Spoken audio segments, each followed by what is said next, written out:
The House will be in order. The chair lays before the House communications from the Speaker. The Speaker's Rooms, Washington, D.C., December 11th, 2024. I hereby appoint the Honorable Barry Moore to act as Speaker Pro Tempore on this day. Signed, Mike Johnson, Speaker of the House of Representatives. Pursuant to the order of the House of January 9, 2024, the Chair will now recognize members from lists submitted by the majority and minority leaders for the morning hour debate. The Chair will alternate recognition between the parties, the time equally allocated between the parties, and each member, other than the majority and the minority leaders and minority whip, limited to 5 minutes. But in no event shall debate continue beyond 11:50 a.m. The Chair recognizes the gentlewoman from North Carolina, Ms. Adams, for 5 minutes.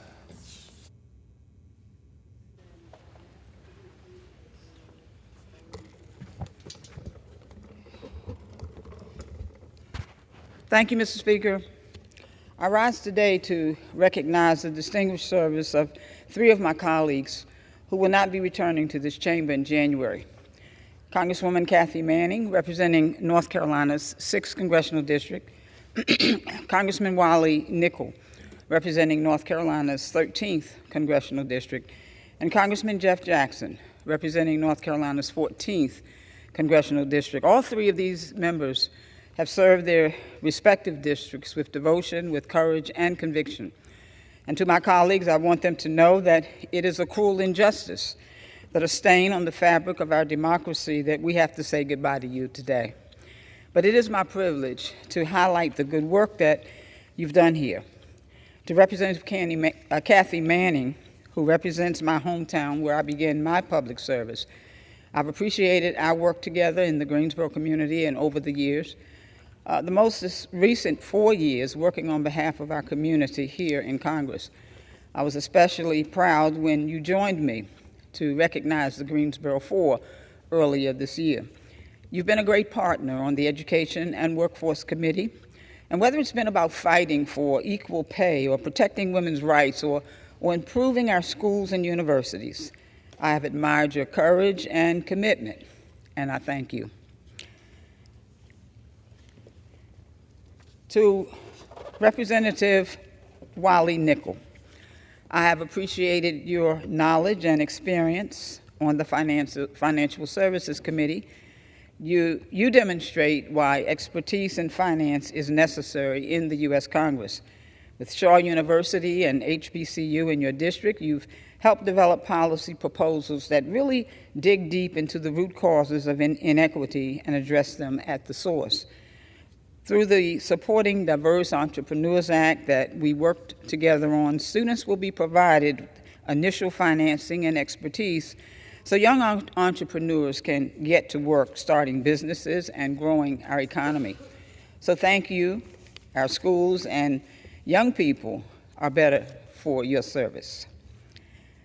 To Representative, now Attorney General-elect Jeff Jackson, it's a joy to serve the people of Charlotte with you. We've delivered great community projects together, like Nourish Up's Hunger Hub, to feed struggling families, and the Umbrella Center, which will serve women and children who've experienced abuse. And we can't forget the new Main Library for Mecklenburg County, which will provide a community center and access to books and critical services for years to come.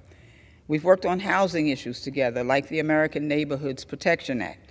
And you've been a great model in my Mad Hatter's annual luncheon.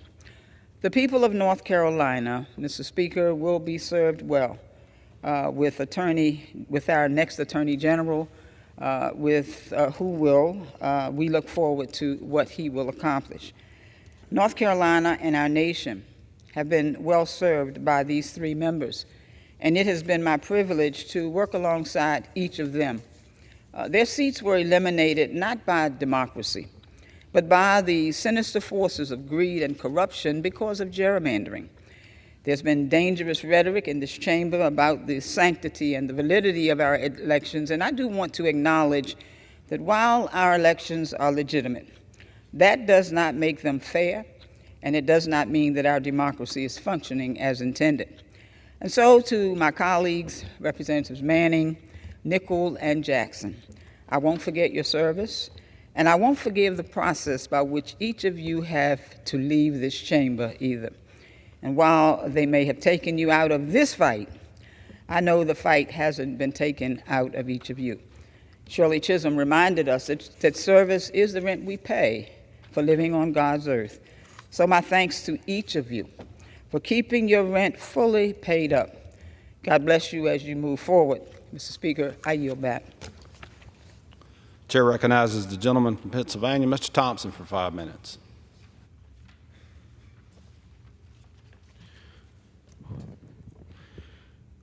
Well, thank you, Mr. Speaker. I rise today to recognize the 30th anniversary of the Pennsylvania State University crew team. This past Saturday, the team celebrated 30 years of commitment to the sport of rowing, Penn State community, and continued excellence in the classroom. Chartered in December 1994 by coaches Colin Upson and Mike Dugan, the Penn State crew teams began with 28 members and a concerning absence of rowing equipment. Due to its lack of equipment and support, the team mainly trained on land, competing dry land practices with the hope of a serious program guiding their efforts and passion. Their program's first full year began in fall of 1995. Consisted of fundraising efforts to purchase equipment, from selling concessions at home football games to cleaning Beaver Stadium. An 8-person used wooden boat was purchased. In April of 1996, the team attended their first competition in Indianapolis, where they joined the remainder of the Big Ten rowing team at their conference championship. Throughout the following seasons, from 1996 to 1998, the team's membership increased to over 100 male and female members. Most of this group consisted of novice rowers with little experience in a boat or on the water. Expanded membership meant increased fundraising demands to keep up with the equipment needs. The large team numbers enabled the program to move into a bigger concession stand at Beaver Stadium, selling more clothing and food at all 7 home games that season. Thanks to the team's tireless fundraising effort, their boat was finally paid off. By 1999, the club's annual budget was nearly $35,000, with $30,000 coming directly from team members' service to the community and fundraising efforts. Over the following years, the program has swept podiums at national competitions and continues to excel both on the water and in the classroom. In the fall of 2006, the men's 4-man boat's 4th place finish at the head of the Charles, and the women's 4-man boat 2nd place finish highlighted a successful season, in addition to a strong recruiting class for both the varsity and the novice teams. 30 years later, the team is still committed to its original mission, following in the steps of its founder, Colin Upson and Mike Dugan. Today, the complete fleet of boats now rests on trailers behind Beaver Stadium near the humble beginnings of service upon which this program was built. On any given day, you can find current team members waking up at 5:15 to compete dryland workouts like their founders did years ago. Thanks to the tireless efforts of its original members, the Pennsylvania State University crew team successfully maintains male and female competitive programs for novices, lightweights, and heavyweights. The team remains committed to creating boats capable of competing at the highest possible levels and strives to actively promote the sport of rowing within Penn State and Pennsylvania communities. Mr. Speaker, I'm proud to recognize such an incredible program filled with so many passionate students and coaches. I want to congratulate them on 30 years and wish them the best of luck in their spring season as they continue representing the Pennsylvania State University, Penn State. With that, Mr. Speaker, I yield back the balance of my time. The chair recognizes the gentlewoman from the Virgin Islands, Ms. Plaskett, for 5 minutes.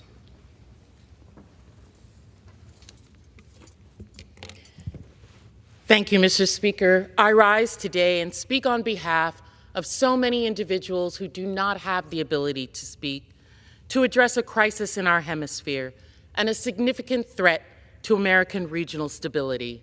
Our neighbor to the south and our ally from the inception of this country's birth, Haiti. The elected government of Haiti collapsed some time ago, leaving gangs in control of the capital and raining chaos down upon the Haitian people. Although Haiti holds the distinction of being the first republic of people of African descent and one of the oldest nations in the Americas, Haiti faces a significant and ongoing humanitarian crisis. Overwhelmed by gangs and has systematically endangered its democratic process. Don't be fooled that this does not affect the United States. The persistent failed state situation is an open opportunity for America's adversaries to destabilize the Caribbean region and undermine the security of neighboring nations. We are seeing the outlines of malign actors and including those with whom we are in global competition. Since President Jovenel Moïse's assassination more than 3 years ago, gangs seized complete control, creating a humanitarian catastrophe that has left more than 12,000 people dead and forced nearly 800,000 from their homes.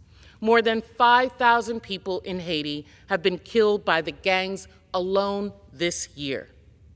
Just last weekend, more than 180 people were killed in Haiti's capital, Port-au-Prince, as part of a multi-day slaughter that was the result of a gang leader massacring old people and those he believed practiced voodoo as a personal vendetta against his son's grave illness.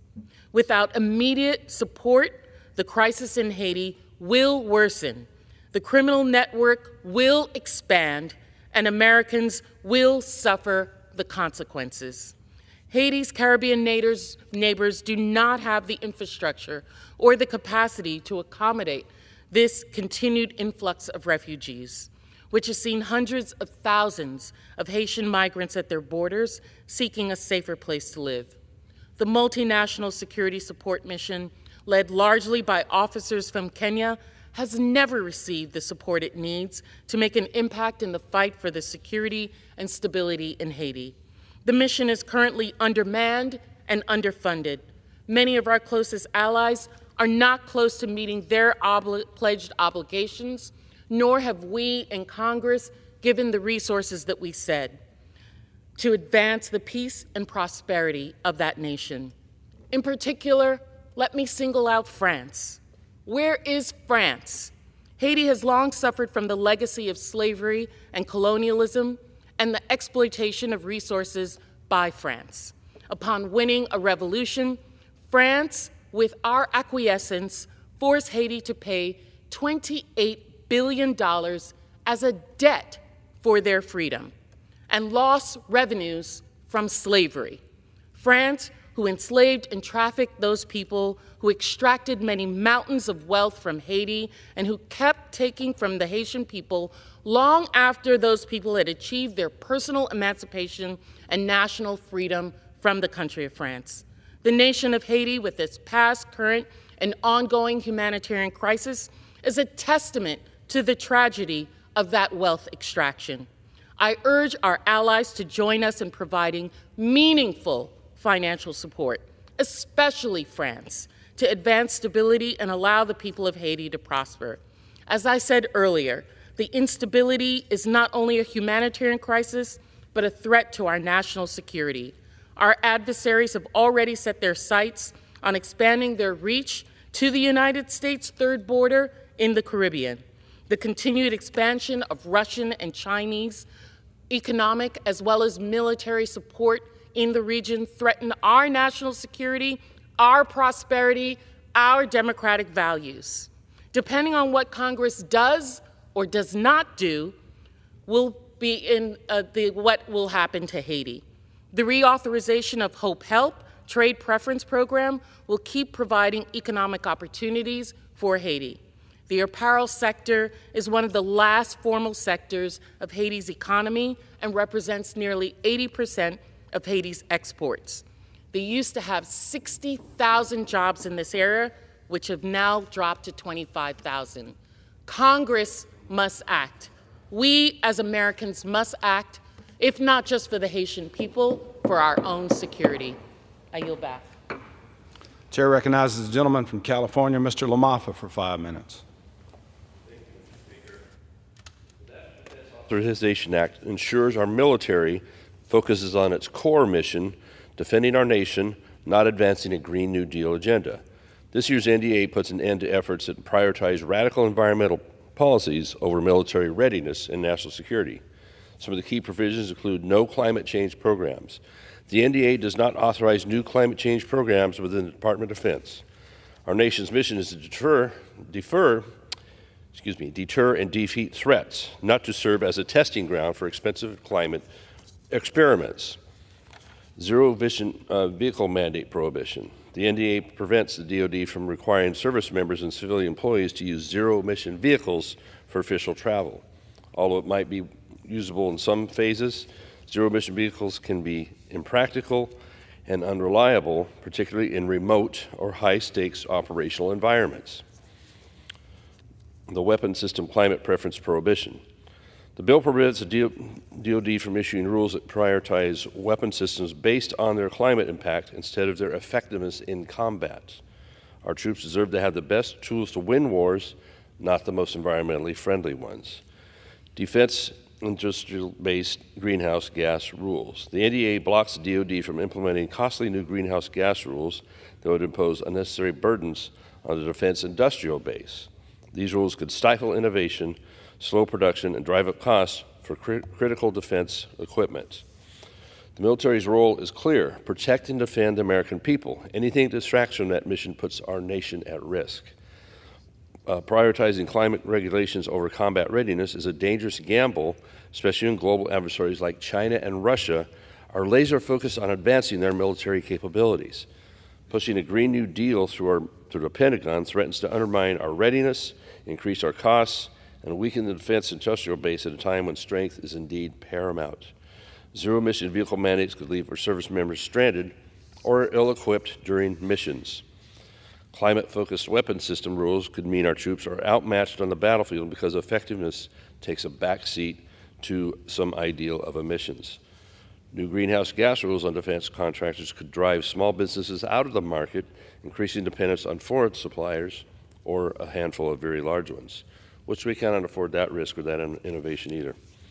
The NDA reaffirms that national security comes first, ensures that DoD uses its resources to strengthen our armed forces, not to chase political agendas. By blocking these unnecessary climate rules, we're maintaining a strong, focused, and effective military, not an idealistic role.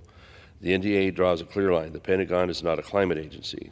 Every dollar and decision at DoD should prioritize mission success and national security. Our allies rely on it. Our people of this country rely on it. With this bill, we're safeguarding our military's readiness and ensuring that America remains the strongest force for peace and security in the world. I yield back.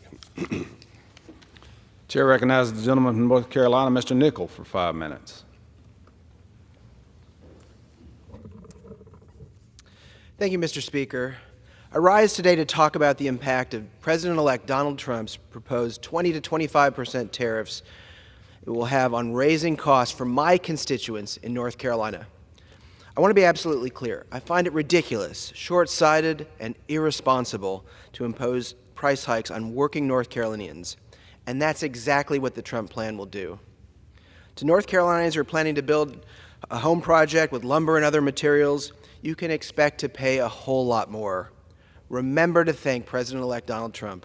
To North Carolinians who want to pay to pack healthy school lunches for their kids, you can expect to pay a whole lot more. Remember to thank President-elect Trump. Congress has constitutional authority to raise and lower tariffs, but Trump's plan to circumvent Congress is what he would do, and he wants to do it himself. And why is he doing that? Because he knows that if he asked Congress to pass a law, they'd tell him it was a terrible idea. I'm here to get bipartisan work done, Mr. Speaker, and a 25% hike on tariffs would never get enough Republicans or Democrats on board to pass this chamber. So Trump will abuse his power to get what he wants. But that's why I've co-sponsored the Prevent Tariff Abuse Act. I'm pushing for this legislation to prevent the president-elect from abusing emergency powers to impose reckless tariffs. 20 to 25% tariffs are little more than a national sales tax on working families across the country. North Carolina's working families can't afford that, and our country can't afford Trump's abuse of power. Mr. Speaker, this week I'm proud to have introduced the Civil Nuclear Export Act along with my colleague, Congressman Jim Clyburn of South Carolina. Our bill will boost U.S. competitiveness in the global civil nuclear exports market and bolster U.S. national security. As Russia and China aim to corner the market and exert their influence around the world by financing nuclear projects, this legislation could not be more timely. That situation is intensifying rapidly, and it's time for the U.S. to step up. The Civil Nuclear Export Act would reduce other countries' dependence on Russia and China for technology and financing. This would be a win for our national security, a win for economic growth and more jobs, and a vital step towards a more sustainable energy future. Mr. Speaker, I rise today because North Carolina working families deserve action from their elected leaders. They deserve action on needed relief for Hurricane Helene victims. They deserve action on lowered grocery costs, child care costs, and health care costs. They deserve to have faith and trust in our government systems and to know that their leaders are acting in their best interest. Unfortunately, North Carolina Republicans in the General Assembly are not acting in the best interest of North Carolina's working families. They're acting to consolidate their own power for personal gain. Under the guise of providing relief for Hurricane Helene victims, Republican leaders in the North Carolina General Assembly are using disaster aid as a smokescreen to push a brazen power grab. I'm talking about North Carolina Senate Bill 382, a bill which weakens our democratic institutions and punishes voters for electing Democrats up and down the ballot in North Carolina. Despite needing $3.9 billion from the state of North Carolina for recovery funds outlined by Governor Cooper earlier this year, Republicans are sending just a fraction, 6%, of what's needed for Western North Carolina. What's worse, buried in this 131-page bill are provisions designed to strip Governor-elect Josh Stein's control over our elections, to restrict Attorney General-elect Jeff Jackson's ability to fight to protect consumers, and to create judicial positions to be handpicked by the legislature instead of elected by the people. They're rushing through this bill because North Carolinians just elected Democrats to those state offices. They're changing the rules to suit themselves, not the people of our state. My constituents in North Carolina sent me to Congress because they believe in bipartisan work. They want legislators who work across the aisle to get things done. Until my term ends, I'm doing everything I can to restore their trust in our systems, to stand up for them against rogue politicians, and to fight back against bills like Senate Bill 382. My constituents deserve better. The American people deserve better. Thank you, Mr. Speaker, and I yield back. Members are reminded to refrain from engaging in personalities towards the President-elect. The chair now recognizes the gentlewoman from Texas, Ms. Dela Cruz, for 5 minutes. Mr. Speaker, I ask unanimous consent to address the House for 5 minutes. Recognized. I rise today to honor a truly remarkable woman from Alamo, Texas, Clemencia Esteves, who recently celebrated her 100th birthday on November 22nd. From her early days working in the fields to her dedicated service to the Diocese of Brownsville, Clemencia has lived a life filled with resilience, hard work, and unwavering devotion to her family and to others. She treasures, and her family treasures, the warmth that she brings to every Christmas gathering, where her tamale making traditions have created many memories for generations. She has extended her nurturing spirit beyond her immediate family, raising her niece's child as her own. Congratulations, Clemencia, on this incredible milestone. Happy birthday. Mr. Speaker, I rise today to sound the alarm for our farmers in South Texas and American food security. South Texas farmers are facing a crisis due to the Mexican government's failure to honor its water obligation under the 1944 Water Treaty. This neglect has left over 960,000 acre-feet of water undelivered, devastating our agriculture sector. The Rio Grande Valley sugar growers, after 50 years, has shut down, taking 500 American jobs with it. Our citrus and our vegetable farmers have seen millions in losses, and row crop yields are down 40%. Without immediate action, more livelihoods will be destroyed. Keep in mind, food security is national security. That's why I've introduced H.R. 10113, the South Texas Agriculture Emergency Assistance Act. This bill provides $280 million in emergency aid to our farmers. Earlier in 2024, water was selling at around $300 per acre feet or foot.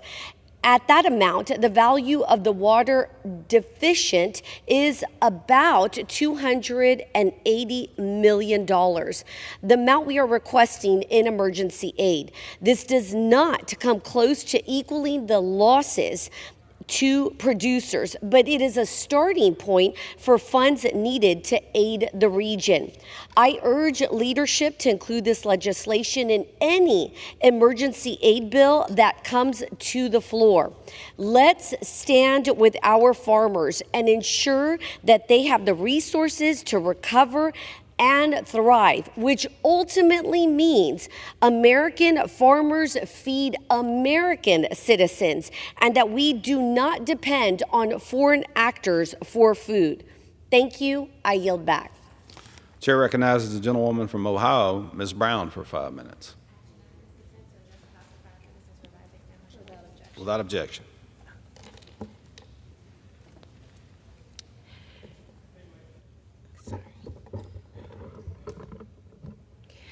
Mr. Speaker, today I rise to honor an individual whose service, character, and dedication have left an indelible mark on this institution and the people it serves.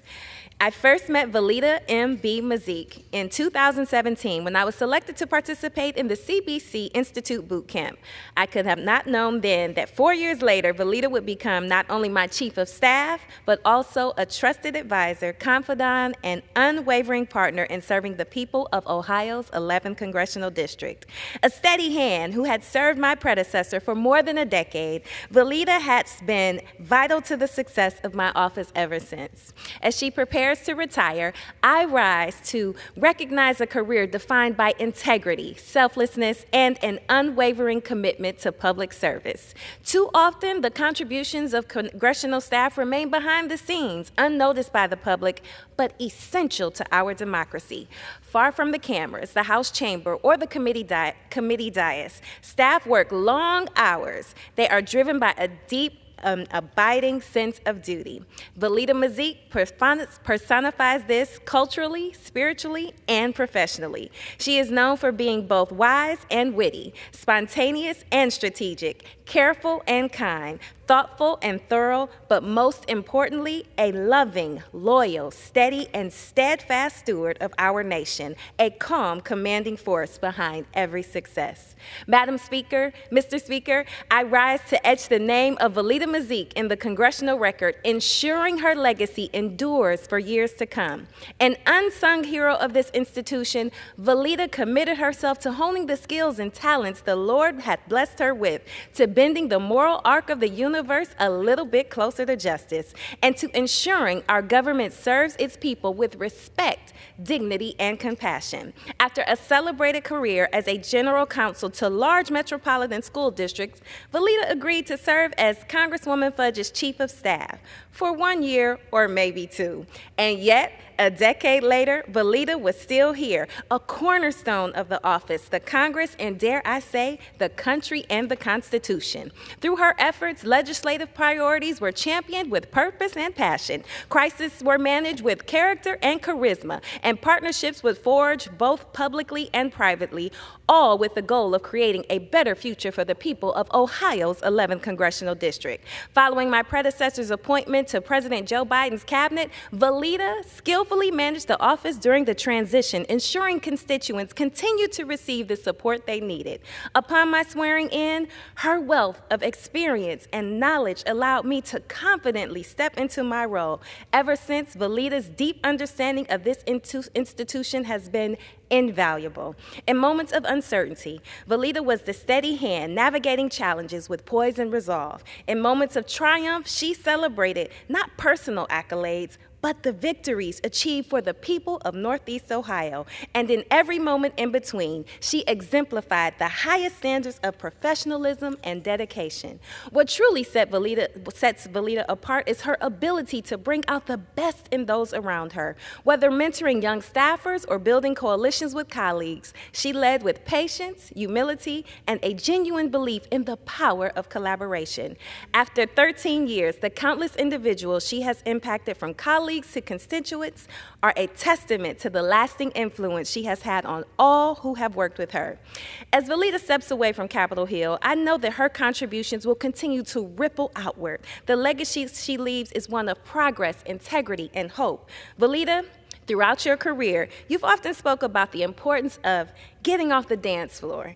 It was, as you say, your role as a leader to get to the balcony to see the bigger picture. So as you retire, it's time to leave both the balcony and the dance floor behind. Now the stage is yours to set. Whether it's traveling, writing, or pursuing new passions, retirement is your front row seat to a life of your own design. Velita, on behalf of a grateful Congress, a grateful district, and a grateful nation, thank you. Thank you for your vision, virtue, and vigilance. We are better because of your sacrifice and for your unwavering commitment to see a nation not for what it was, but for what it could be. We wish you all the best in your well-earned retirement. With full confidence, you will your impact on this institution and the nation it serves will live on for generations to come. And with that, Mr. Speaker, I yield back. Chair recognizes the gentleman from Indiana, Mr. Pence, for 5 minutes. Thank you, Mr. Speaker. Mr. Speaker, I rise today to recognize and express my gratitude to a longtime trusted advisor for the Pence family. Ryan Jarmulla, my chief of staff, has been a part of this team since the very beginning. He counseled my brother Michael first, working with him in this body and then the governor's office. President Trump saw his incredible value, leading to Ryan's service in the Trump-Pence Administrative Office of Speechwriting, of which he helped me in my term here. His future was limitless, but to my good fortune, Ryan agreed to join my team when I was elected to office. For years, he's been my eyes and ears in the district, giving my constituents the support they deserved while I was here in Washington. From scheduling to communications to policy, Ryan can do it all, but despite his expertise, he's a humble man. He would never ask anyone to do something he isn't willing to do himself. A leader can only be respected to the extent he respects others, and Ryan exemplifies this principle. Our staff is successful because they're led by someone who sees their value, someone who supports them and wants the best for their future. I would not have been the legislator I am without his wise counsel, level-headedness, and strong spirit. As we close this chapter in Congress, I'm beyond grateful for Ryan, his beautiful family, his friendship, and I look forward to watching his career unfold. And to Ryan, I say, God bless you. Mr. Speaker, I rise today to honor one of the most trusted advisors and a dear family friend of all the Pences. Since 2001, Lonnie Zarnicki has counseled the Pence family as the longest-serving Pence staffer. When my brother Michael started in the House of Representatives, he needed someone he could trust back in the district. He found that in Lonnie. When Michael returned to Indiana as governor, Lonnie faithfully followed him to support our state.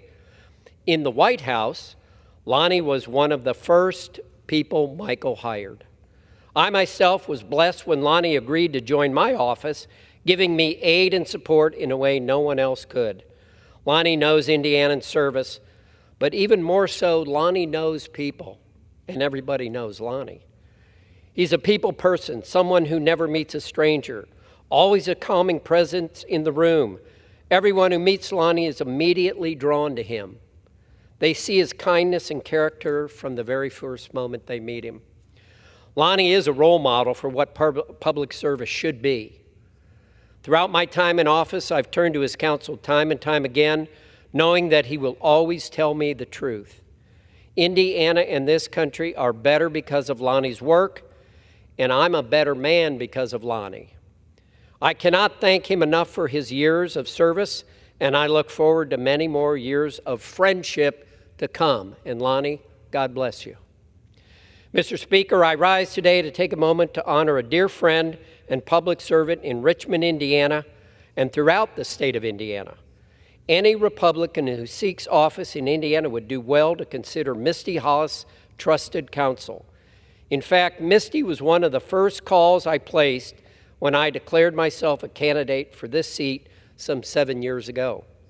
Misty has long served as a 6th District Republican chair and was named in 2015 the Indiana Federation of Republican Women Woman of the Year.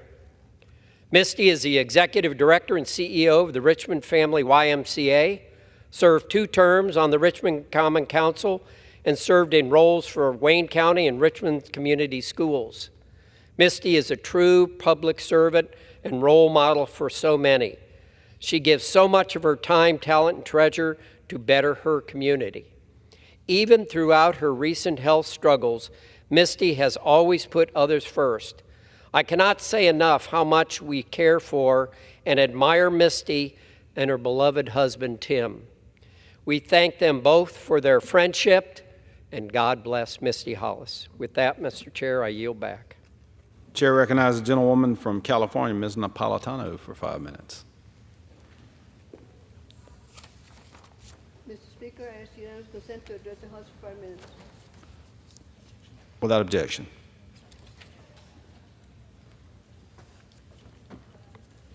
Mr. Speaker, I rise to speak in this chamber one last time as the most humble representative of the 1st District of California. I am incredibly grateful to the people of Sangre Valley and the southeastern Los Angeles County for the trust they have placed in me for the last 26 years. It has been my distinct pleasure and honor to serve you, to work tirelessly with you on issues that directly impact our district and our region.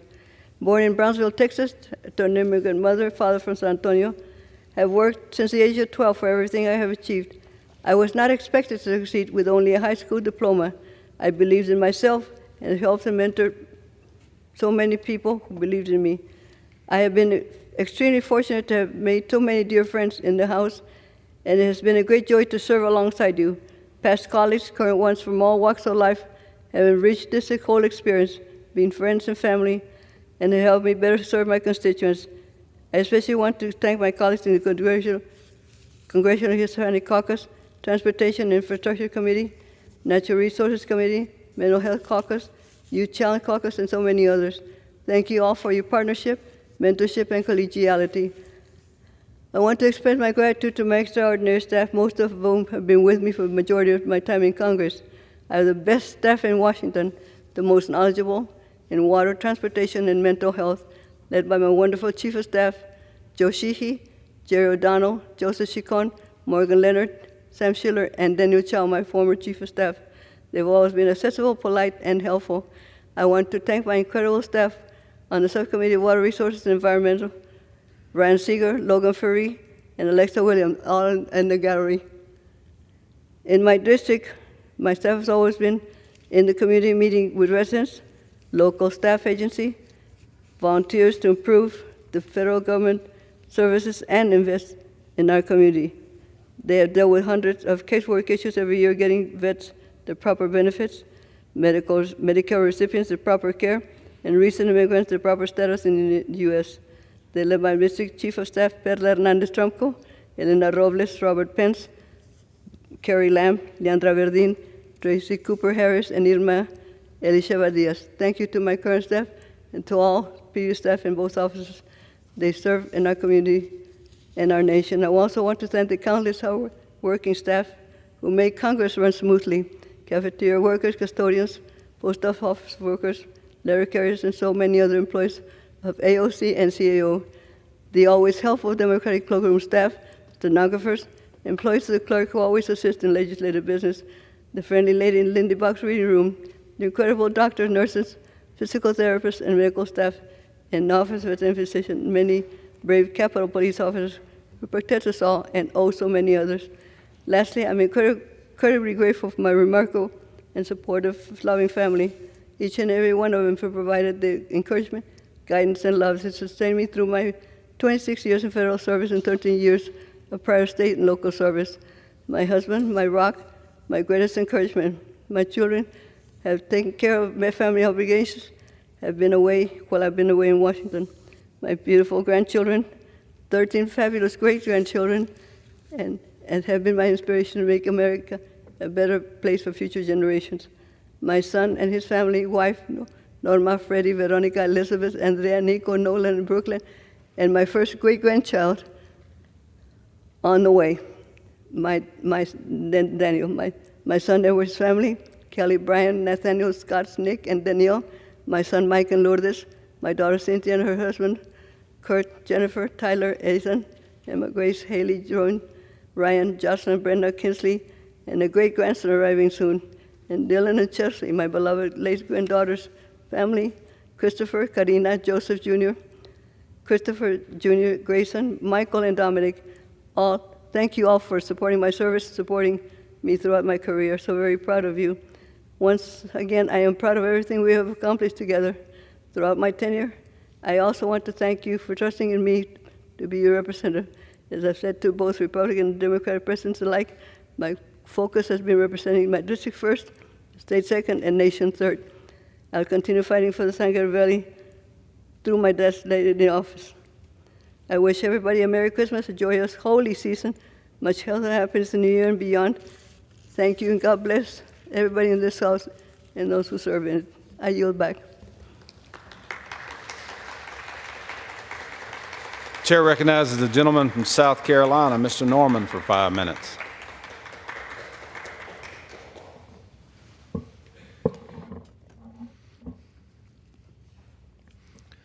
Thank you, Mr. Speaker. I rise today in this hallowed house of our nation's capital to recognize and honor a man who has served this community well for a long period of time, Chief William Bill Mobley, a remarkable individual whose lifetime of service and dedication to his community, to his state, and to his country have earned him the great honor of being inducted into the South Carolina Hall of Fame for law enforcement officers.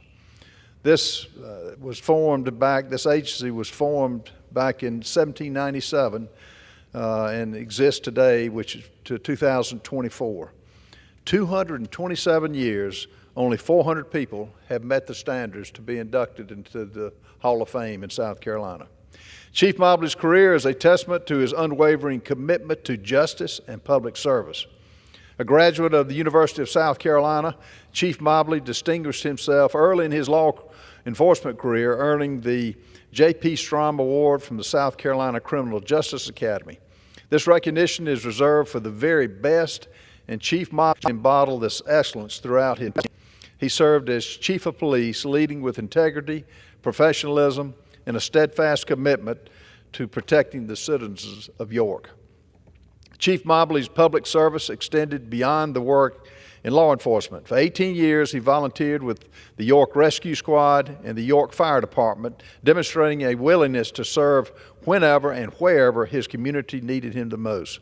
His professional affiliations included the South Carolina Law Enforcement Association, the South Carolina Police Chiefs Association, and the York County Fraternal Order of Police, reflect his long-time dedication to advancing the law enforcement profession and mentoring those who followed in his footsteps. Chief Mobley's sense of duty began long before his career in law enforcement. He proudly served his country in the United States Marine Corps from 1964 to 1970. The Marine Corps carried over into every aspect of his life. Beyond his professional accomplishments, Chief Mobley has been a pillar of his community. He is a man of deep faith, and he is also a devoted member of the Union Baptist Church. Chief Mobley's life of service is even more extraordinary by the unwavering support of his loving wife, Emily, who has been married, instilling in their family the same values of faith, service, and community that has defined Chief Mobley's life. Chief Mobley represents the very best of South Carolina. His introduction into the South Carolina Law Enforcement Officers Hall of Fame is a fitting tribute to a life lived in service as others. His legacy of leadership, his compassion, and his commitment to justice has and it will continue to inspire generations to come. On behalf of the people of South Carolina's 5th Congressional District, I extend my heartfelt congratulations to Chief Mobley on this well-deserved honor. May his remarkable achievements remind all of us the difference one dedicated individual can make. I hope that you will join me in saying a big thank you to Chief Mobley. Mr. Speaker, I yield back. Chair recognizes the gentleman from Illinois, Mr. Caston, for 5 minutes.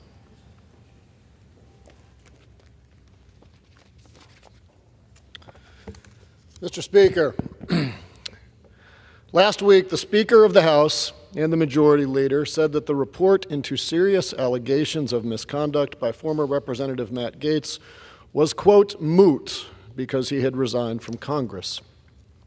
I rise today to remind my colleagues of 4 names and 4 years. 1987, Bill Boner. 1990, Don Lukens. 2006, Mark Foley. 2011, Eric Massa. Those are 4 members of Congress spanning each of the last 4 decades. 2 Democrats, 2 Republicans.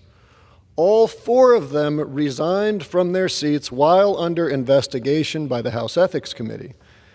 Allegations against these members included acceptance of bribes, sharing inappropriate sexually explicit images, and sex with a minor child.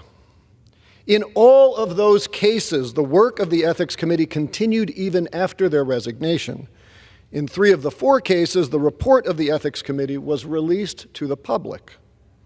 In none of those cases did anyone have the gall to declare those reports to be moot.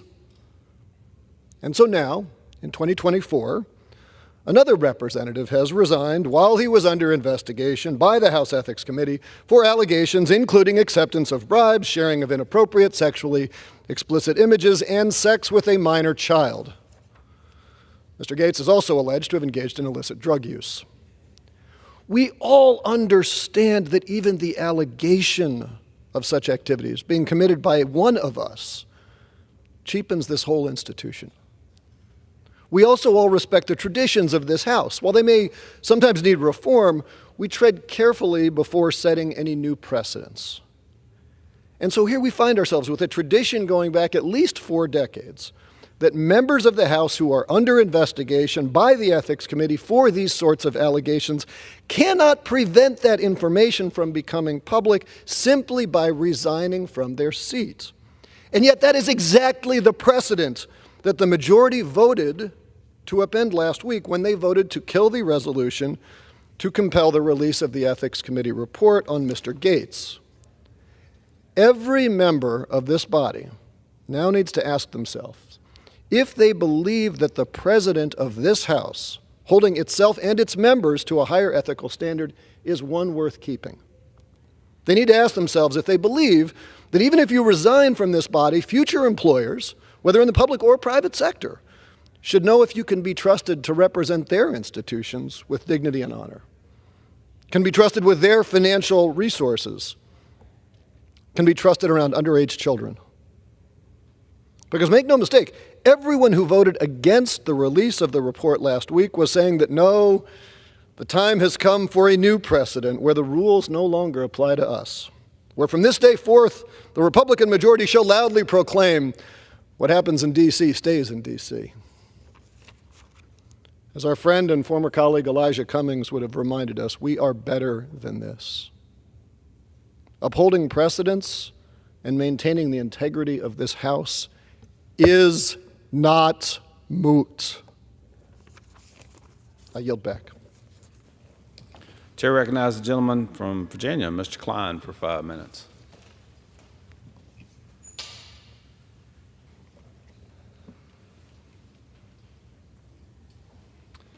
Thank you, Mr. Speaker. I rise today to honor the courageous actions of 16-year-old Carter Nicely from Allegheny County, who heroically saved the lives of his family as their home was engulfed in flames earlier this year. As dawn broke, Carter was awakened by an extraordinary heat. Attempting to turn on his bedside lamp, he quickly realized the electricity was out. Without hesitation, he sprang into action, rushing to warn his parents, Anthony and Kristen Nicely, and his younger brother Brody, of the imminent danger. Thanks to Carter's swift actions, his family was able to evacuate their home safely, though they tragically lost everything in the fire. In recognition of his bravery, the Sharon Fire and Rescue Team awarded Carter a life-saving award, a commendation they have only bestowed once before.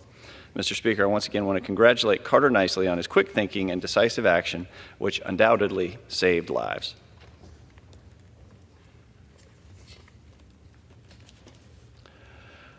Mr. Speaker, I rise today to recognize Strasburg Presbyterian Church as it proudly celebrates 200 years of service.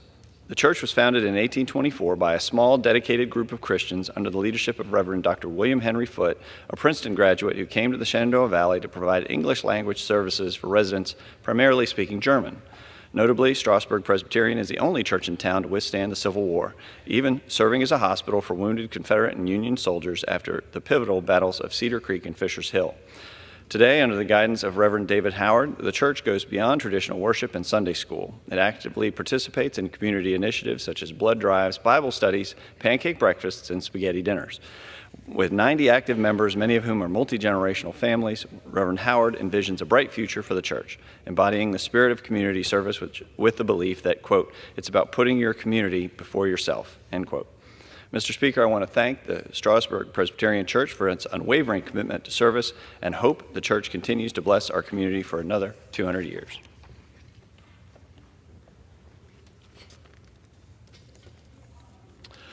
Mr. Speaker, I rise today to celebrate a beacon of hope and community pride in my district, the Roanoke Star.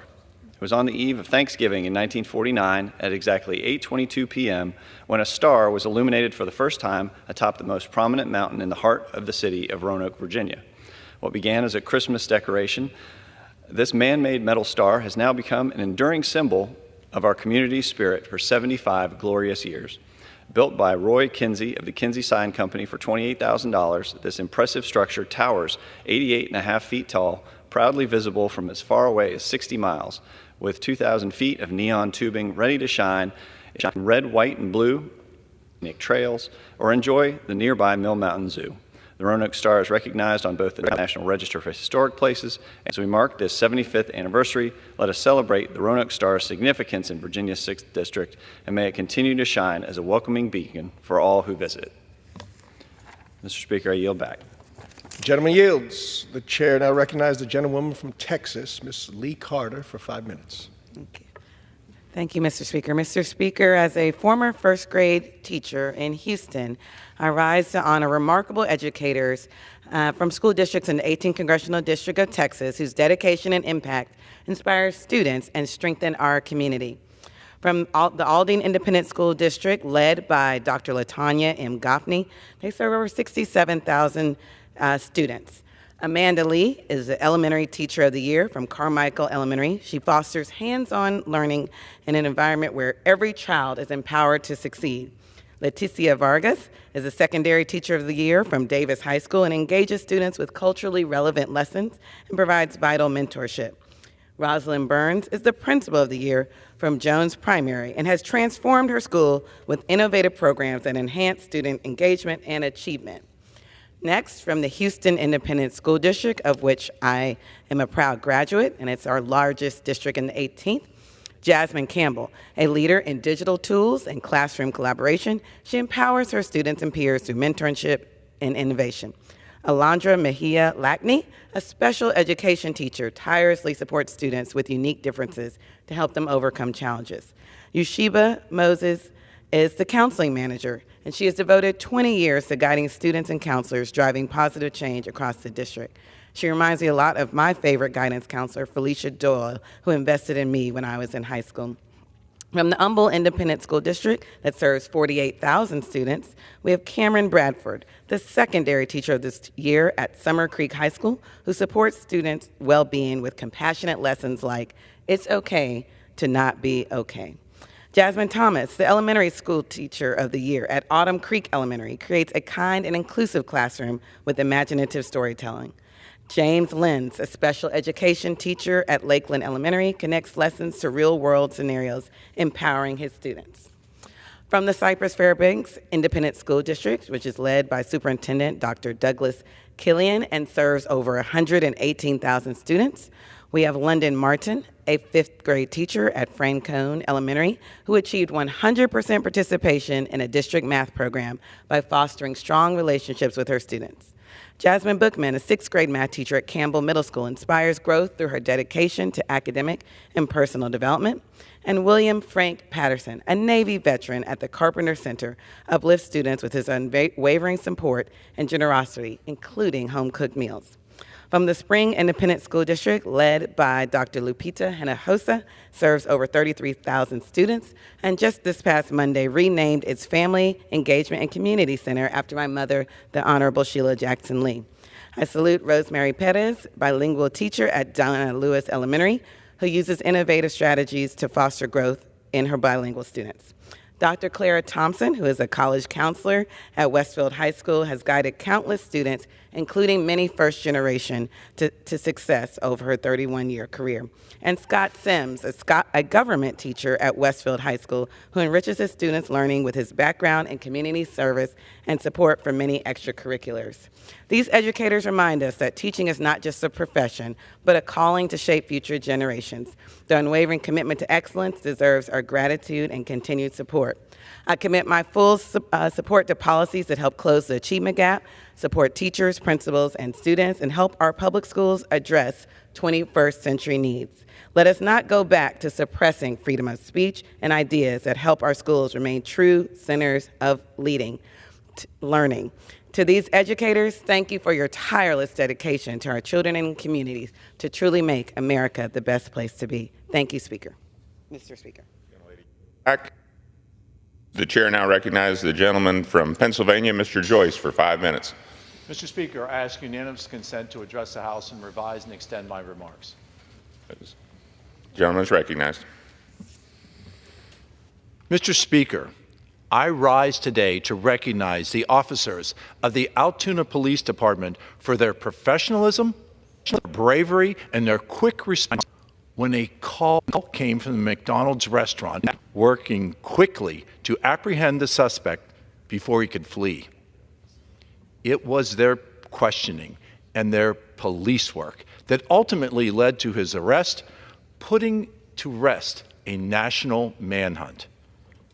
With only 6 months on the job, Officer Tyler Fry's career is off to a significant start, and I am grateful to him and for all 66 officers of the Altoona Police Department that is led by Chief of Police Joe Merrill. While high profile, this arrest is just a small part of the incredible work that these officers do each and every day to protect the police department are a strong example of what is best about our community. On behalf of everyone in Blair County and throughout Pennsylvania's 13th Congressional District, I want to thank the officers of the Altoona Police Department for their commitment to protect and serve the community. Thank you, Mr. Speaker, and I yield. The gentleman yields. The chair now recognizes the gentlewoman from Michigan, Ms. Tlaib, for 5 minutes. This Congress is about to vote to pass another obscene military budget when the Pentagon just failed its 7th audit in a row. That's nearly $1 trillion going to weapons and war. And when it comes to the Pentagon budget, not a single one of my colleagues asks, how are we going to pay for it? So why is it when it comes to addressing critical issues here like hunger, poverty, our broken healthcare system, clean water, they tell me that we don't have the money? But even more disturbing for many of my residents and the American people is that many of my colleagues in this chamber are profiting personally, financially, when they vote to pass more funding for war. I introduced the Stop Profiteering Politicians Profiting from War Act. The Stop Politicians Profiting from War Act bans members of Congress and their families from owning defense stocks. My colleagues should not be able to use their positions of power to get rich from defense contractors while voting to pass more funding for war. Our elected officials should not be able to profit off of death. The American people deserve better. Mr. Speaker, this holiday season, too many of our children are going to bed hungry while colleagues vote to pass nearly $1 trillion for war. In the richest country in the world, millions of our children live in poverty, lacking access to necessities like food, shelter, and health care. More than 44 million people across our nation face hunger, including 15% in our Wayne County community in the 12th Congressional District. SNAP is a key tool in combating hunger. It's been very successful in helping vulnerable communities like ours, and it remains the most vital line of defense against hunger. But many of my Republican colleagues want to continue to cut this essential program. We must protect and expand the social safety net and increase funding for SNAP and other programs to combat hunger. Working families in our country should not have to worry about where their next meal is coming from. Children cannot learn, Mr. Speaker, when they are hungry. By investing in universal school meals, we can ensure every child has access to resources needed to thrive at school. SNAP families only receive an average about $6 a day per person. That's it. We must not only protect this incredibly important food assistance program, but expand it to make sure it actually covers the growing cost of groceries. We know that our families are getting price gouged every single day at the grocery store. If this body has money for endless wars, we must surely find the resources to end child hunger in our country. Mr. Speaker, I'd like to quote into the record something from a report recently. It said, Israel has forcibly displaced 90% of Gaza's 2.2 million inhabitants, many of them multiple times, into ever-shrinking, ever-changing pockets of land that lacked basic infrastructure, forcing people to live in conditions that expose them to slow and calculated death. It has deliberately obstructed or denied the import and delivery of life-saving goods and humanitarian aid. It has restricted power supplies that together with damage and destruction has led to the collapse of the water, sanitation, and healthcare systems. Mr. Speaker, I just quoted from the Amnesty International's 296-page report concluding that Israel's government is committing genocide against Palestinians in Gaza, as defined in international law by the Genocide Convention. So if I may, Mr. Speaker, I'd like to submit for the record, Amnesty International's "You Feel Like You Are Subhuman, Israel's genocide against the Palestinian people in Gaza." This report confirms what we have known for months. My colleagues can no longer deny this is genocide. With that, Mr. Speaker, I yield. Does the gentlelady seek unanimous consent? Yes. Without objection. The gentlelady yields back. The chair recognizes the gentleman from Pennsylvania, Mr. Muser, for 5 minutes. Thank you, Mr. Speaker. Mr. Speaker, today I think we will rise in strong support for the fiscal year 2025 National Defense Authorization Act, known as the NDAA. The world, Mr. Speaker, is an increasingly dangerous place, and the threats we are facing continue to evolve. Over the past 4 years, we've witnessed Ukraine under siege, Taiwan under constant pressure from China, and Israel attacked on that fateful October 7th, devastated, massacred, brutalized, and responded, as well, being backed by Iran and its proxies, and the persistent threat of terrorism, Mr. Speaker, in Africa, and the drug cartels creating continued danger and death close to home. These are just not far-off challenges, Mr. Speaker. They directly impact our national security, economic stability around the world, and the safety of the American people. This bill is about making the necessary investments to ensure that the United States remains the most powerful military in the world. It supports our troops and ensures they have the resources they need to carry out their missions safely and effectively. It provides for weapons upgrades, the development of cutting-edge technologies, and a revitalization of the defense industrial base, ensuring our readiness to face all adversaries. Too often we hear stories of military families struggling to make ends meet, and that is simply unacceptable. This bill takes a stand for them, providing better pay and support so that no service member ever has to rely upon food stamps to feed their family. So let's address those who oppose this bill because it doesn't include more social engineering or ideological experiments. The United States military is not a social engineering experiment. It's a fighting force designed to protect our nation and ensure global stability. The American people as well should be confident that with Pete Hegseth, President Trump's pick for Secretary of Defense, at the helm, we can trust that the Department of Defense will prioritize ending divisive ideologies and enhancing military readiness. As well, there are some who argue we could cut more from the defense spending. This bill represents a modest 1% increase over last year's budget, but it's critical for this investment in our safety and our future. Do we need more efficiency measures? Yes, we do. And next year, with the new administration, we will make our defense spending leaner, sharper, and more effective, and always putting America first. Mr. Speaker, this legislation is about prioritizing what truly matters: military readiness, modernization, security of the American people, rather than a social and ideological agenda. I urge my colleagues to join me in voting for this bill and in supporting our troops. Mr. Speaker, supporting our service members and their families is absolutely essential to ensuring our military readiness and assuring the United States the greatest fighting force in the world. That's why I and many are urging our colleagues, all our colleagues, to support the NDAA, which we'll be voting on tonight, which prioritizes the well-beings of those who defend our freedom. This bill delivers critical resources, improving housing through investments aimed at upgrading military facilities, better health coverage for service members and their family, expanding accessibility of child care, and enhanced support for military spouses, including professional licensing portability programs. It also authorizes a significant pay raise for service members, a 14.5% increase for junior enlisted personnel, and a 4.5% for all other ranks, providing the recognition and compensation they've earned and deserve. As well, this legislation tackles pressing challenges facing our nation. It strengthens our southern border by allocating funding for advanced surveillance technology, additional personnel, counters rising aggression from China by supporting increased funding for Indo-Pacific defense initiatives, and reaffirms our unwavering commitment to Israel by authorizing continued funding for missile defense systems like the Iron Dome. House Republicans are committed to cutting wasteful spending, slashing the so-called military bureaucracy, and standing with those who fight for our country.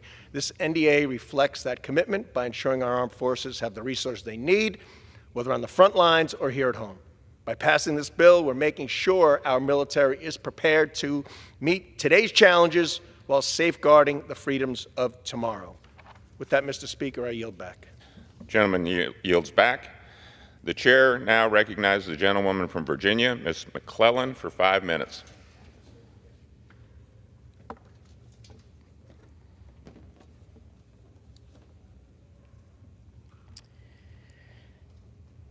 I was born in the Congo. I walked to the Fertile Crescent and built the Sphinx. I designed a pyramid so tough that a star that only glows every 100 years falls into the center, giving divine, perfect light. I am bad. I sat on the throne drinking nectar with Allah. I got hot and sent an ice age to Europe to cool my thirst. My oldest daughter is Nefertiti. The tears from my birth pains created the Nile. I am a beautiful woman. I gazed on the forest and burned out the Sahara Desert. With a packet of goat's meat, and a change of clothes. I crossed it in 2 hours. I am a gazelle, so swift you can't catch me. For a birthday present, when he was 3, I gave my son Hannibal an elephant.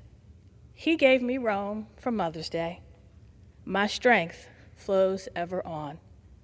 My son Noah built an ark, and I stood proudly at the helm as we sailed on a soft summer day.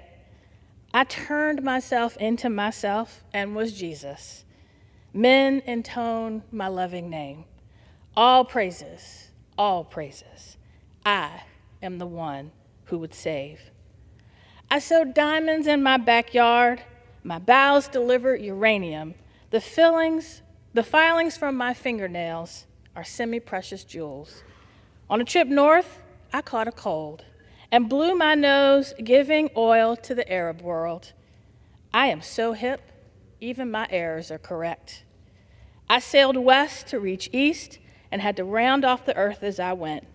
The hair from my head thinned, and gold was laid across 3 continents. I am so perfect, so divine, so ethereal to be surreal. I cannot be comprehended except by my permission. I mean, I can fly like a bird in the sky. Mr. Speaker, this poem, Ego Trippin', sparked my interest as a child growing up in the South from my favorite poet, Nikki Giovanni, who passed earlier this week.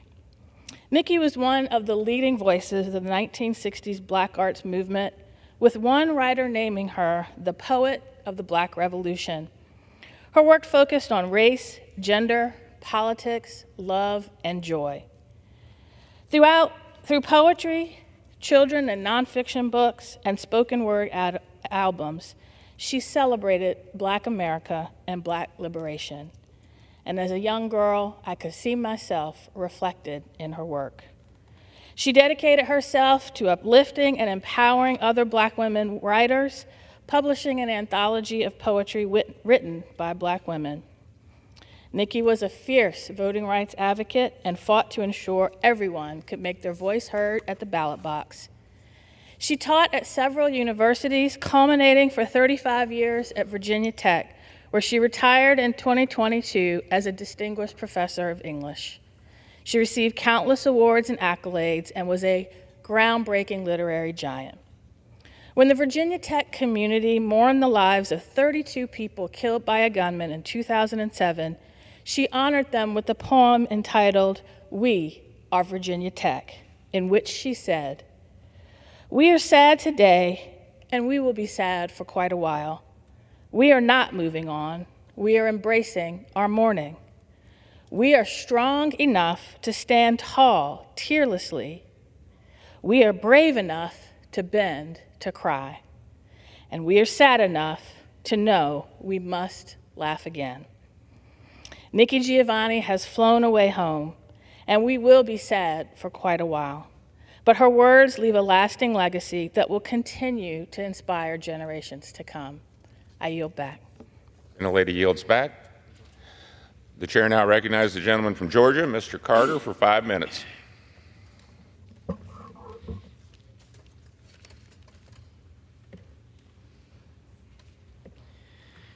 Mr. Speaker, I rise today to mourn the loss of Daniel Howard Bradley of Savannah, Georgia. Mr. Bradley sadly passed away on December 3rd in the presence of his family. Born at the Old Telfair Hospital in Savannah, Mr. Bradley was a lifelong resident of Savannah. He attended local schools and earned his degree in industrial management from the Georgia Institute of Technology. Mr. Bradley was an extremely hardworking individual, serving as the president of Dixie Plywood Company for over 56 years. Mr. Bradley also remained active in the Georgia Tech community for many years. He served as a trustee of the Georgia Tech National Alumni Association, member of the Georgia Tech National Advisory Board, and a member of the Georgia Tech Regional Engineering Program, and several others. For over 76 years, Mr. Bradley was an active member of the Wesley Monumental United Methodist Church, serving on several boards within the community. It's here that I met Mr. Bradley, and I will tell you, he was one of the finest men I've ever met. He also served on the advisory board of the Salvation Army, for 2 decades. Mr. Bradley was a generous, faithful man, known for all his integrity and loyalty. He will be greatly missed, and my heart goes out to his friends and family. Mr. Speaker, I rise today to congratulate 5 Effingham County Middle School students on their selection for the Reach Georgia Scholarship. The recipients of the scholarship are Grace Muhan of Effingham Middle School, Armani Burt and Kellen Langford from Ebenezer Middle School, and Joel Barrera and Ryder English from South Effingham Middle School. At the end of November, all 5 students signed their Reach Georgia Scholarship contracts alongside each other. Due to their stellar academic performance and outstanding attendance and behavior, these students will graduate high school with a $10,000 scholarship that is eligible for use at Hope institutions. Each student must maintain a minimum GPA of 2.5, work with mentors, and remain drug and alcohol-free throughout high school. Our district is incredibly proud of these hardworking, accomplished students. I look forward to the opportunity to follow the future successes of these students, and I wish them the very best along their academic journey.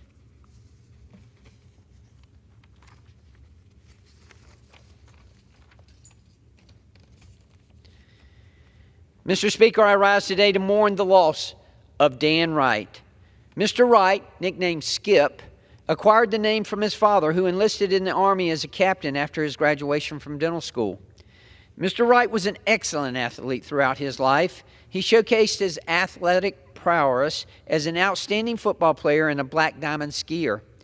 Mr. Wright attended school at the Citadel prior to being drafted into the Vietnam War, where he received a Bronze Star for his service to his beloved country.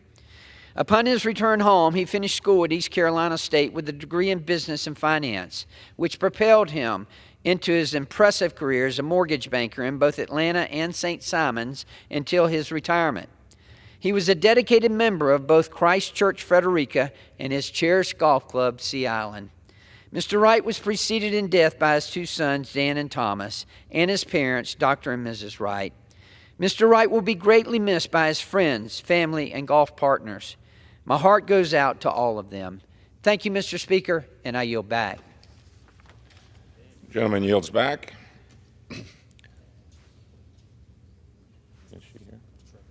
Oh, the chair recognizes the gentlewoman from New Mexico, Mrs. Ledger Fernandez, for 5 minutes. I ask unanimous consent to adjourn the House for 5 minutes and advise the Gentlelady is recognized. Mr. Speaker, I rise today to honor the life of Fred Harris, a senator, civil rights and tribal advocate, presidential candidate, chairman, professor, and so much more to the people lucky enough to have known him. The title that I love best for my dear friend is Radical Optimist. In times when we might despair, like the time we find ourselves in now, Fred never gave in to fatalism. Instead, Fred asked each of us to charge ahead with commitment and courage. His radical optimism was not passive, but proactive. He called upon us to each act with purpose and passion, to find the unique places where each of us could lend our action to change the direction of the world better. He called upon us to act collectively in the joy that comes from working together with friends and colleagues on a cause. I first met Senator Harris as a young attorney working on tribal issues in New Mexico. He shared stories of his work together with LaDonna Harris, his former wife, elevating Native American issues across this country. Senator Harris sponsored the landmark bill to restore sacred Blue Lake to Taos Pueblo. He created the bipartisan alliance that led to President Richard Nixon signing that bill into law in 1970. Blue Lake became the touchstone and spark for the return of sacred lands to tribal nations across this country. Senator Harris and his beautiful wife, Mary Elster, herself a democracy hero, then became good friends as I myself, ran for office. His deep laughter and inexhaustible supply of stories to illustrate a path forward helped me immensely over the last 5 years. Harris's career included serving in Oklahoma and the United States Senate as chairman of the Democratic National Committee. And throughout his career and his many roles, he always led and listened with courage and empathy. He was a strong supporter of and voted for, imagine this, the Voting Rights Act of 1965 during his first year in the United States Senate and continued to advocate it until this year. At the University of New Mexico, he founded the Fred Harris Internship Program. Since 2006, Congress has welcomed smart, dedicated New Mexicans to serve in our delegation offices. I've hosted and then hired Fred Harris interns because they bring with them the same radical optimism as their sponsor. I hope his family takes solace in the fact that every intern and person whose life he touched will keep his spirit alive as they also bring his love of country, of community, and service to their own life work. Senator Harris's legacy will ring through history in the laughter and radical optimism he left us. Mr. Speaker, I rise today to congratulate my hometown newspaper, the Santa Fe New Mexican, on its 175th anniversary. The first issue of the paper was printed in 1849. The New Mexican has brought stories to life about gold strikes, floods, votes on prohibition, and debates on statehood and whether women should have the right to vote. It has shared stories of the struggles and strength of the survivors of wildfires, informed voters about their local candidates, and anointed the best chile in the city. To keep democracy strong, it made sure voters understood the positions and perspectives of local, Senate, federal, and national candidates for office.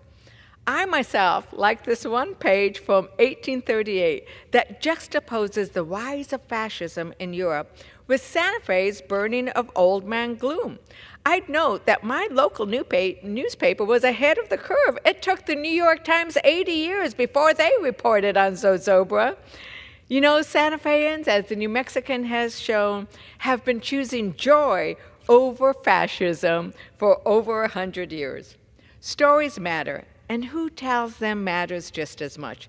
That's why it's important that an independent paper with integrity like the New Mexican has been telling stories about communities since it was founded. Papers like the New Mexican keep us well-informed and active citizens. In this time of democracy at risk, we need papers like the New Mexicans, and I am so happy to be on this floor to celebrate its anniversary. Gentlelady's time has expired. The chair recognizes the gentleman from Kansas, Mr. Mann, for 5 minutes. Mr. Speaker, for 4 years, the Biden administration's weak foreign policy has allowed communist China, Russia, Iran, and other adversaries to take full advantage of America. This weakness has put Americans in danger, made America less secure, and hurt Americans' reputation with their longstanding allies and friends. When President Biden campaigned for president, he promised Americans that he would be a unifying figure. Rather than sticking to his word, he spent much of his tenure undoing President Trump's popular policies, foreign and domestic, regardless of their effectiveness. This stubbornness and pure partisanship has backfired and made America less secure than it was just 4 years ago. For example, President Biden orchestrated the largest botched withdrawal of American troops of our generation when he abandoned vulnerable Americans in Afghanistan and allowed the Taliban to regain control and diminish the freedoms of our country worked so hard to preserve. When President Biden worked on the Doha Agreement, he required the Taliban to curb terrorist activity in Afghanistan and the region. President Biden, on the other hand, never required the Taliban to agree to those same conditions, withdrew without a long-term strategy, and allowed terrorists to make themselves at home in Afghanistan once again. President Biden's weakness on the world stage continues to be on full display in the Middle East in his appeasement strategy with the Iranian regime. Iran is not America's friend. We all know that. Yet President Biden ignores Iran's bad intentions and Iran's possession of resources that pose a great threat to our allies, including Israel. While President Trump applied a maximum pressure strategy that constrained Tehran financially, President Biden was at the helm as Iranian-backed militias attacked our troops more than 170 times without consequence. President Biden's so-called strategy only emboldened Hamas and other Iran-backed proxies to attack our ally, Israel, launching the deadliest day for the Jewish people since the Holocaust. Other adversaries are closely watching. China continues planning its invasion of Taiwan and increases its influence in America's absence. Just this week, several of my colleagues joined me in expressing concerns to President Biden about Communist China's growing influence at the United Nations Food and Agriculture Organization. A recent proposal from the current FAO Director General and former Chinese Vice Minister, which would extend the Director General's tenure from 8 years to a decade, increase his already $300,000 salary, and give Communist China more control over the U.S.-led World Food Program. America cannot afford to sit idly, even during our time of political transition, while China positions itself to expand its influence. I've been blessed to grow up in a world where the United States has led the free world. I want my children, their children, and future generations to grow up in a similar world, but I understand that leadership didn't come from being passive or trying to tap dance around communism.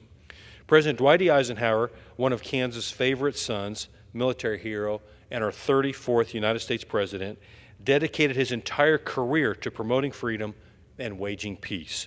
He helped shape the global U.S. leadership many of us know today. In his inaugural address, he said, "History does not long entrust the care of freedom to the weak or the timid." Unfortunately, the Biden administration has chosen timidness and tiptoed approaches to foreign policy to placate far-left activists. Luckily, Mr. Speaker, this will soon be over. America, we got it right. President Trump is committed to securing American peace through strength and making it clear to our enemies that we will not tolerate any nonsense. It's a new day in America, and the days of American weakness are gone. I look forward to working with President Trump and the incoming House and Senate Republican majorities to restore America's leadership and make the country safe again. Our brightest days are yet to come. Thank you, Mr. Speaker, and I yield back. Gentleman yields back. The chair recognizes the gentleman from Illinois, Mr. Jackson, for 5 minutes.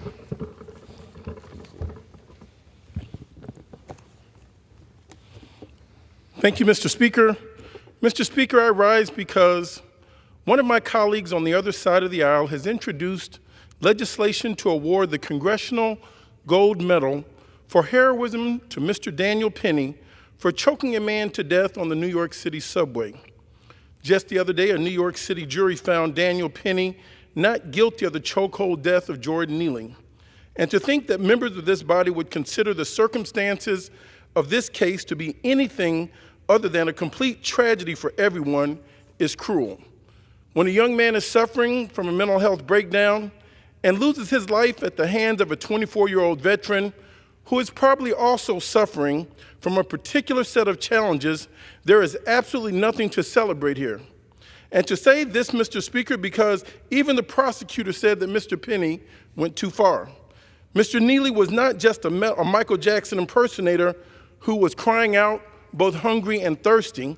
Mr. Neely was also a distressed person on a train, or some kind of public nuisance, as what was described. He was someone's son, he was somebody's friend, and no less a part of the fabric of this American mosaic as any one of us who rightfully stand here today.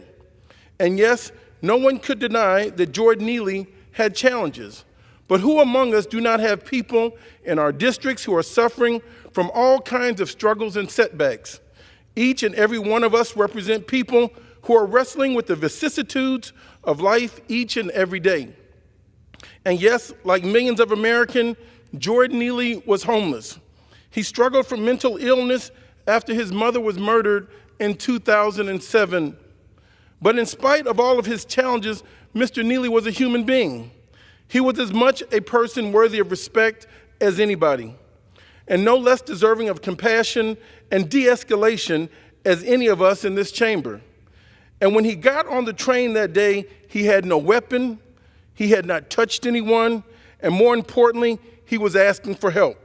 But instead of encountering kindness, he was choked to death because rather than being seen as a brother and a sister, we have become so heartless that we see each other as combatants in a war that none of us can win as long as we are committed to fighting each other.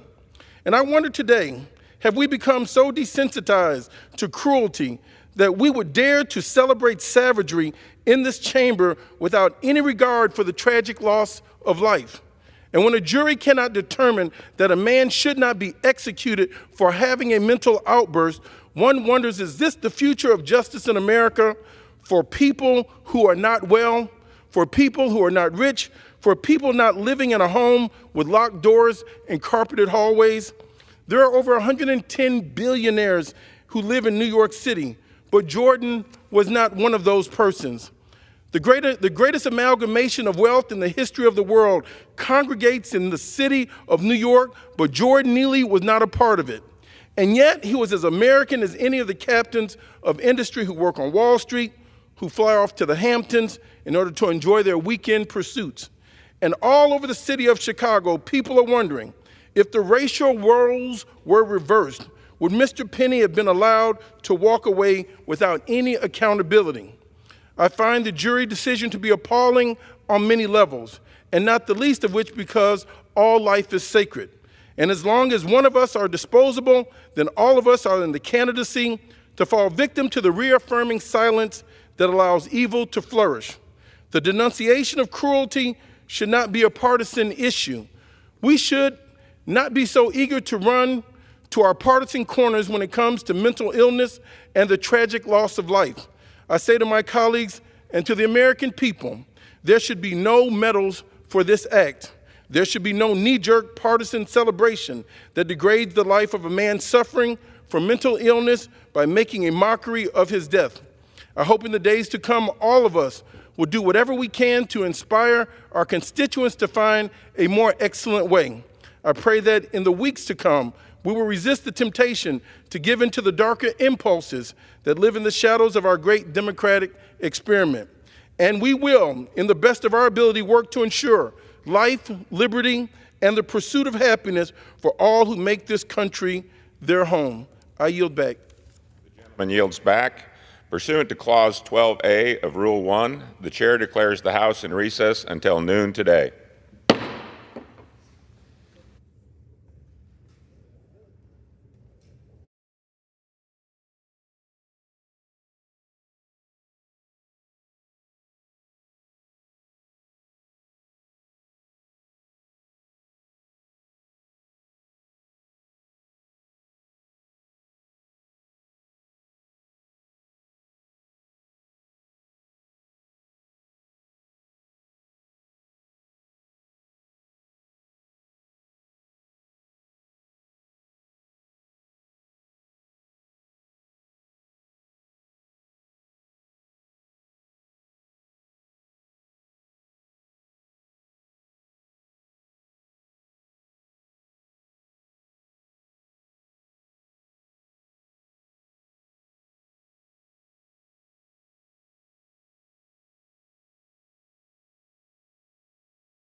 Prayer will be offered by Chaplain Kivin.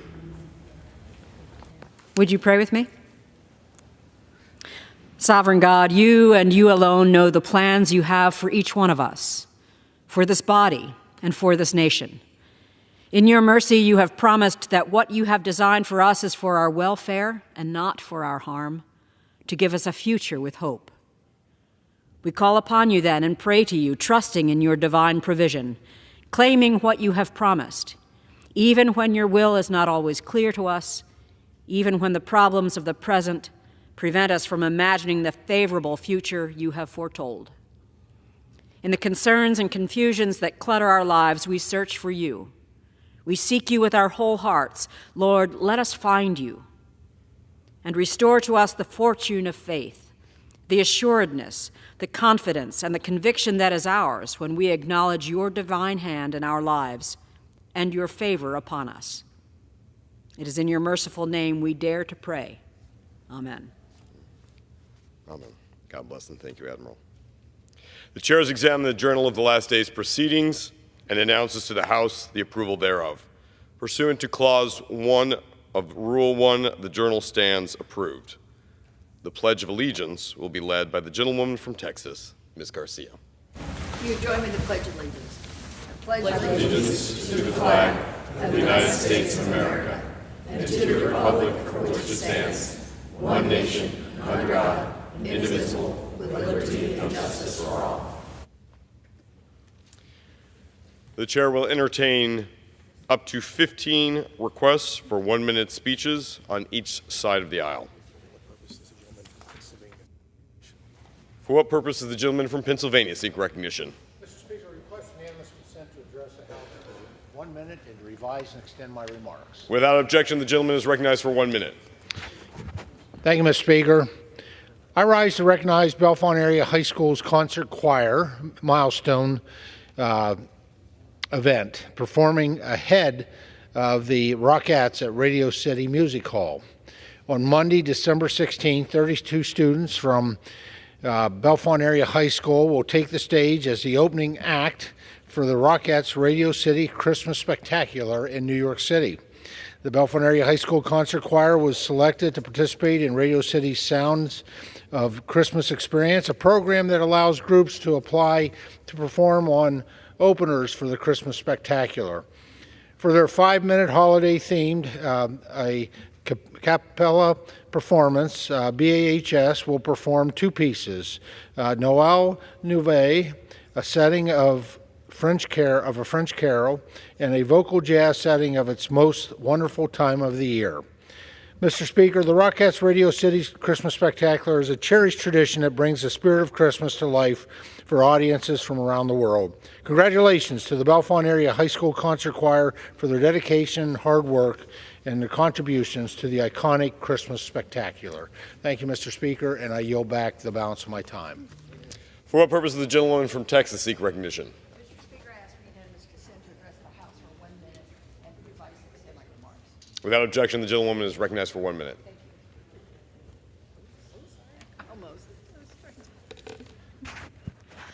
Mr. Speaker, I rise today to celebrate the 35th anniversary of a remarkable event in my district. Shoes for Kids began with a simple donation of just 50 pairs of shoes and has now grown into a movement, making sure no child in Houston faces the challenge of having no shoes to wear. See, these shoes are more than just footwear, Mr. Speaker. They protect little feet. Yes, but they also boost confidence, support proper posture, and encourage physical activity. The founder of this event, Yolanda Black Novato, was a dear friend. Although she's no longer with us, her vision lives on. By partnering with schools and community centers, Shoes for Kids also addresses critical challenges in children's lives, starting quite literally from the ground up. By supporting our children, we are putting the right foot forward, and we're putting children over politics. Thank you, Mr. Speaker. I yield back. For what purpose does the gentleman from South Carolina seek recognition? Mr. Speaker, I ask unanimous consent to address the House to revise and extend my remarks. Without objection, the gentleman is recognized for 1 minute.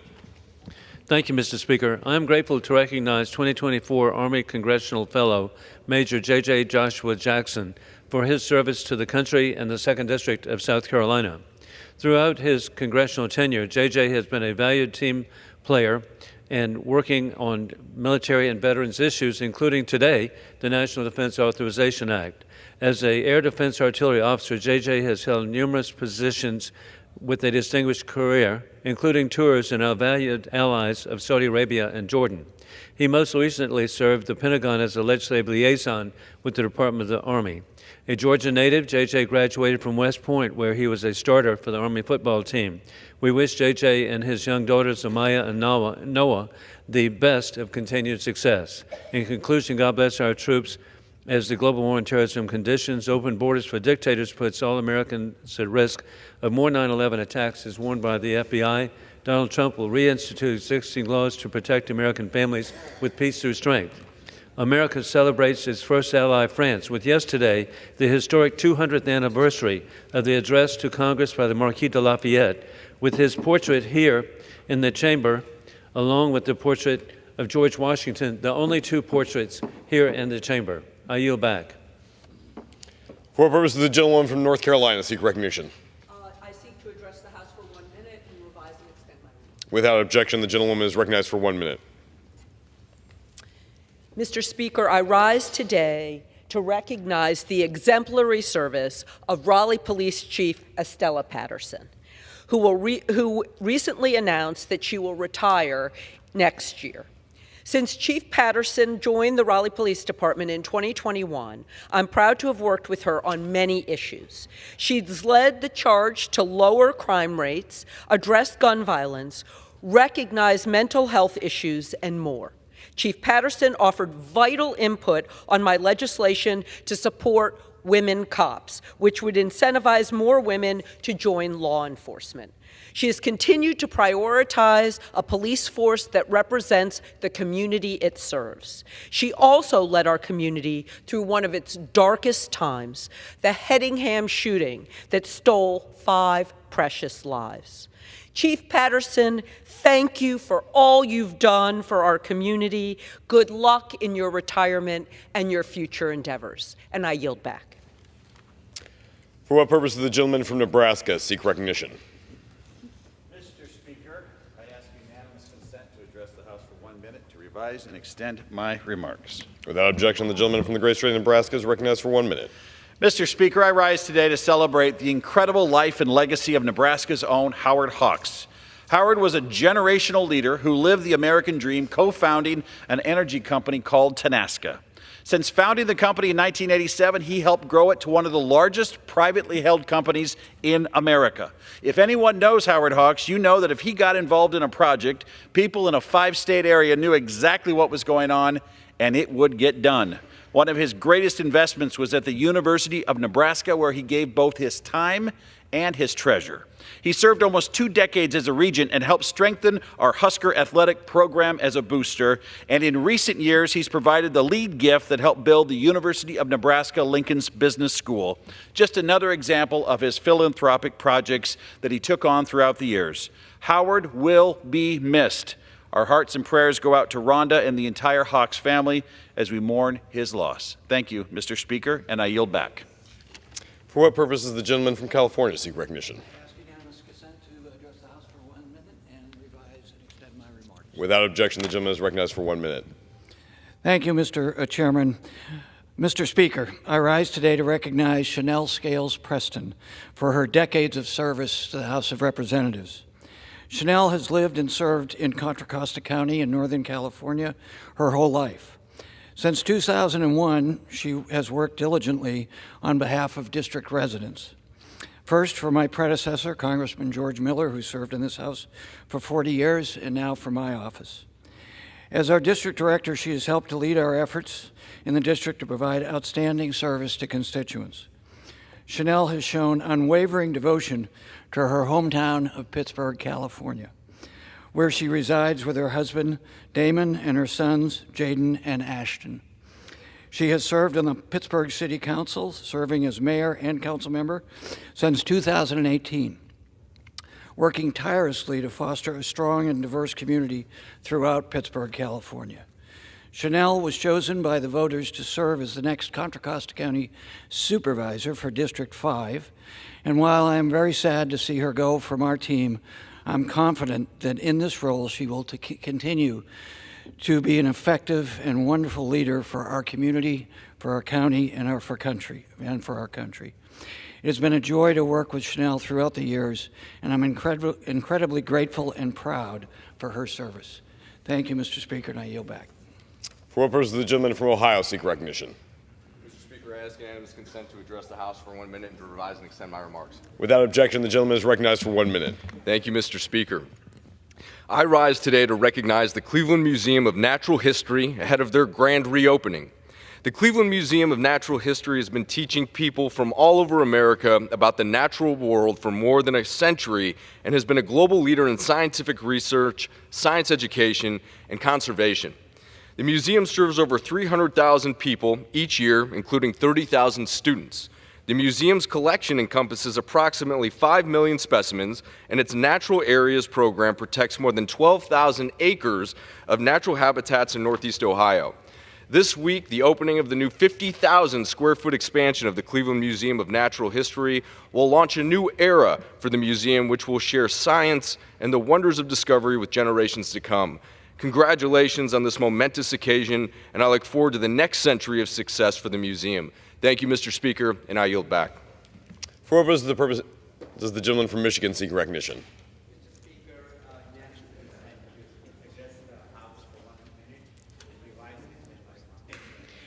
Without objection, the gentleman is recognized for 1 minute.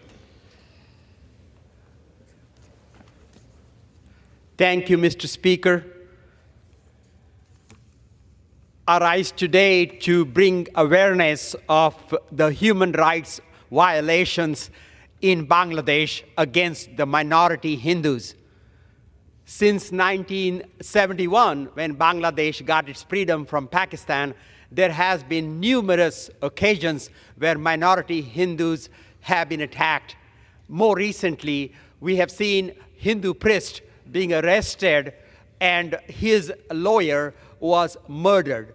The crowds of majority have destroyed Hindu temples, Hindu deities, Hindus who are practicing their religion in peace. Time has now come for United States of Congress to act, the U.S. government to act, and this is important whether we use humanitarian issues, economic sanctions, every possible tool in our hands need to be used to ensure that such atrocities in Bangladesh against the Hindus stop right away. Thank you. For what purpose does the gentleman from California seek recognition?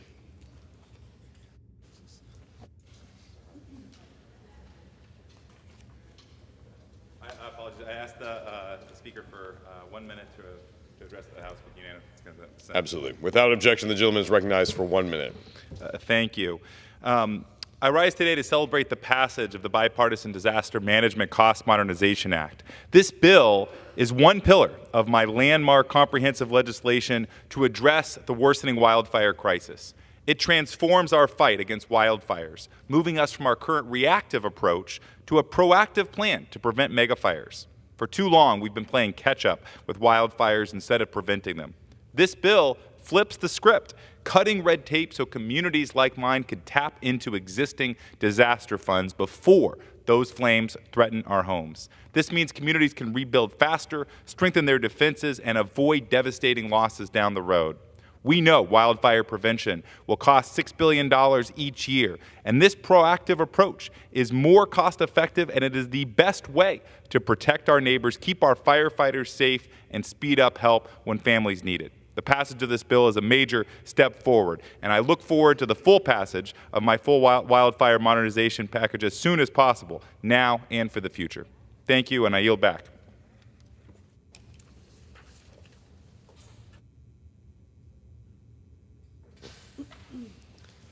Pursuant to Clause 8 of Rule 20, the Chair will postpone further proceedings today on motions to suspend the rules on which the yeas and nays are ordered. The House will resume proceedings on the postponed question at a later time. For what purpose does the gentlewoman from Colorado seek recognition? Mr. Speaker, I move that the House suspend the rules and pass the bill H.R. 8753 as amended. The clerk will report. H.R. 8753, a bill to direct the United States Postal Service to designate single, unique zip codes for certain communities and for other purposes. Pursuant to the rule, the gentleman from Colorado, Ms. Boebert, and the gentleman from Maryland, Mr. Raskin, will each control 20 minutes. The chair recognizes the gentlewoman from Colorado. Mr. Speaker, I ask unanimous consent that all members have 5 legislative days in which to revise and extend their remarks and include extraneous material on this measure. Without objection. Mr. Speaker, I yield myself as much time as I may consume. The gentlewoman is recognized. Thank you, Mr. Speaker. I rise in support of my bill, H.R. 8753, to direct the United States Postal Service to designate single, unique zip codes within their system for certain communities throughout the country.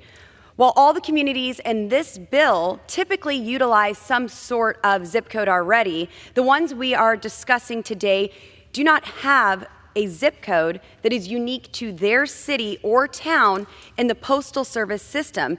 And this does have some very serious consequences. Communities that do not have a unique zip code within the Postal Service system often experience associated problems that include loss of economic development, loss of sales tax, unjustifiably high insurance rates, tax remittance and commercial licensing issues, diminished public safety, and reduced emergency response times, identity issues, and efficiency issues. For example, first responders often go to the wrong streets of people needing help, and they're experiencing delays due to these zip code issues that would be addressed by my legislation.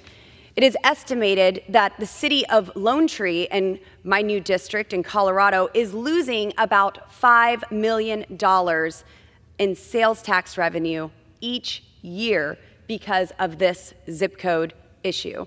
H.R. 8753 requires the Postal Service to formally establish unique zip codes for these communities across the nation within their system. This bill is a product of various House members' advocacy for their districts and requires the Postal Service to formally recognize 51 communities within their system. As a sponsor of this bill, I am proud that this bill will help communities in my home state of Colorado, including the communities of Silver Cliff, which really got me passionate about this issue to begin with, Lone Tree, Castle Pines, Centennial, Severance, Greenwood Village, Superior, and Sterling Ranch.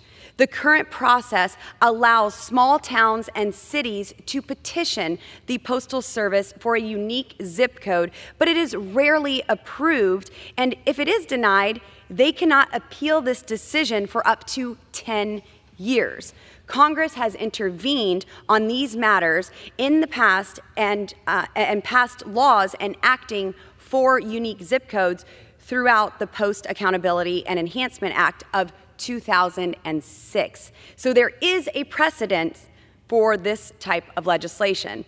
My bipartisan bill has support of communities and members throughout our great country. And while this may seem like a niche issue to some, it is very and extremely important to these cities and towns who asked to put forward this bill on their behalf.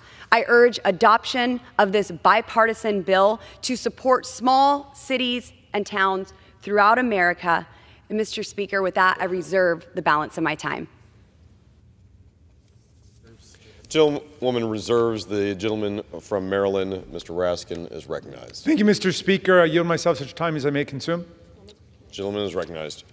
Thank you, Mr. Speaker, and thank you to the distinguished gentlelady, my friend from Colorado, for bringing forward H.R. 8753.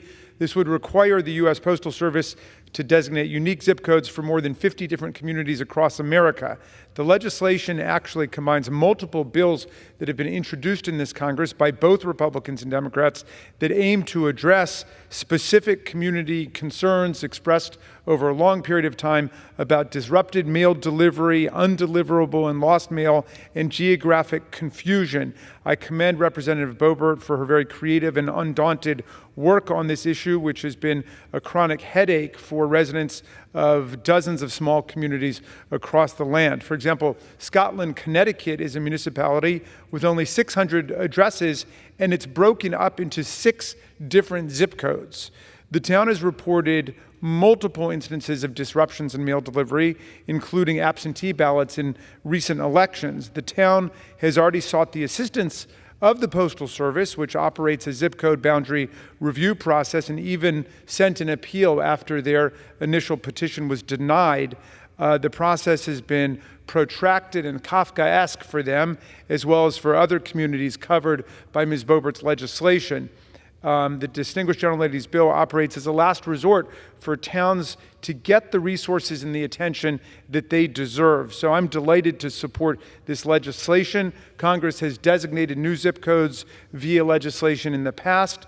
I found the Postal Accountability and Enhancement Act, enacted in 2006, which required the designation of unique zip codes for 4 different towns. This one is far more comprehensive. So we are delighted to endorse the legislation, and I reserve the balance of my time. The gentleman reserves.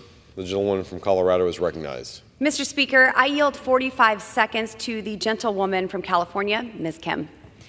The gentleman from California is recognized. Thank you, Ms. Boebert, for yielding. I rise in strong support of H.R. 8753, which directs the U.S. Postal Service to designate unique zip codes for certain communities, including North Tustin and my district. North Tustin is a longtime community and census-designated place, but its status as an unincorporated area has caused confusion. So simply put, a unique zip code is common sense, and it will help residents for postal delivery and taxation issues. So I urge my colleagues to support this bill, and I yield back. The gentleman from Colorado is recognized. Mr. Speaker, I reserve. The gentleman reserves. The gentleman from Maryland is recognized. We will reserve. The gentleman reserves. The gentleman from Colorado is recognized. Mr. Speaker, I yield 45 seconds to the gentleman and my good friend from Virginia, Mr. Griffin. The gentleman from Virginia is recognized for 45 seconds. Thank you very much. I rise to support this bill. It's an important bill.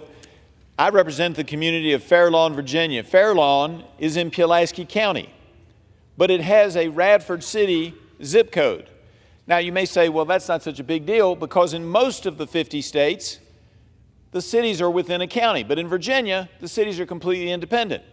So all of the tax money at the numerous businesses in Fair Lawn often gets sent mistakenly to the city of Radford, which is completely independent of the county of Pulaski, thus denying Pulaski County or making it a hassle for them to track down the accurate amounts of money that they are supposed to receive on the local part of the Virginia sales tax. Further, this confusion can create other problems. Recently, our area was hit with Hurricane Helene. Pulaski County got its designation early. The gentleman's time's expired. The gentleman from Colorado. I yield the gentleman 15 additional seconds. The gentleman is recognized for 15 seconds. Hurricane Helene hits. The county of Pulaski is designated a couple of days before the city of Radford for FEMA assistance, and the people of Fair Lawn are told, well, you're not in Pulaski, you're in Radford, you can't get assistance. This is why we need the bill. Yield back. The gentleman from Colorado is recognized. Thank you, Mr. Speaker. I yield 1 minute to the gentleman from Colorado's 4th Congressional District, Mr. Greg Lopez. The gentleman from Colorado is recognized for 1 minute. Thank you, Mr. Speaker. I rise today in support of Congresswoman Boebert's bill. She'll be taking over from my district come the 119th Congress, so it's an honor to be here to support this. You know, for too long, this issue has been plaguing small communities. As a former mayor in Parker, Colorado, I know firsthand the challenges that residents have when they're not able to receive the mail on time, when they're not able to actually get emergency services. I believe that this is a common sense legislation. I'm glad to see that our colleagues are supportive of it. I champion this, and I urge all my colleagues to vote unanimously behind this bill. And with that, I yield back my time. Does the gentleman from Maryland wish to continue to reserve? But unless the gentleman from Virginia needed a little more time, he was telling an interesting story. I don't know if he's still here, Mr. Griffith. No, okay, I'll reserve him. Thanks. The gentleman reserves. The gentleman from Colorado is recognized. Mr. Speaker, I yield 45 seconds to my colleague, the gentleman from New York, Mr. Langworthy. The gentleman from New York is recognized for 1 minute. Thank you, Mr. Speaker. I rise today in support of my amendment to H.R. 8753 to Ms. Boebert's bill. Very grateful for you bringing this forward. That would designate a new zip code for Pendleton, New York. Pendleton is a growing community that has long been overlooked in our postal infrastructure. Mail delays can cause serious consequences, especially for our seniors relying on timely medication or for local businesses depending on consistent shipping to serve their customers. This simple change would provide and improve the quality of life for Pendleton residents by ensuring reliable access to essential goods and services by mail and providing a distinct geographic identity for our community. I urge my colleagues to support this amendment, and I yield back. The gentleman from Maryland is recognized. Does he wish to continue to reserve? Will reserve. The gentlewoman from Colorado. Thank you, Mr. Speaker. We have many colleagues who are excited about this bill, and I would like to yield 45 seconds to the gentleman from Texas, Mr. Nels. Thank you, The gentleman Mr. from Speaker. Texas is recognized for 1 minute. Yeah. Today I rise in strong support of H.R. 8753, which directs the United States Postal Service to designate single, unique zip codes for communities across the country that currently do not have one. These communities, including Sargent, Texas, in my district, and others like Summers, Wisconsin, do not have their own unique zip codes and can experience a wide variety of associated problems, including inconsistent postal deliveries, longer emergency response times, loss of economic development, loss of sales tax, just to name a few. This legislation is a simple, essential, and common sense solution to help our cities and towns across the country that currently do not have unique zip codes. I urge my colleagues to support this legislation. I yield back. The gentleman from Maryland reserves. The gentleman from Colorado is recognized. Thank you, Mr. Speaker. I yield a minute and a half to the gentleman from Louisiana, Mr. Graves. The gentleman from Louisiana is recognized for 1 minute and a half. Thank you, Mr. Speaker. Mr. Speaker, before I start on the content of this legislation, I do want to thank the gentlelady from Colorado, the sponsor of this legislation. I want to thank Mr. Chairman Comer, the chair, and I want to thank Mr. Raskin. Thank you all for working together. Now, look, that's about the only nice thing I'm going to say, because I'm frustrated that we're here. Here we have the greatest country in the world, and we can't even figure out how to do zip codes. This is something the post office should just do on their own. The fact that we've got to do legislation to fix this is frustrating. But I do want to thank my friends, because my friends have refused to let the bureaucracy sit here and stew, leave these ridiculous conditions in place, and they've come in and they've proposed a solution on a bipartisan basis, particularly in my in district in South Louisiana.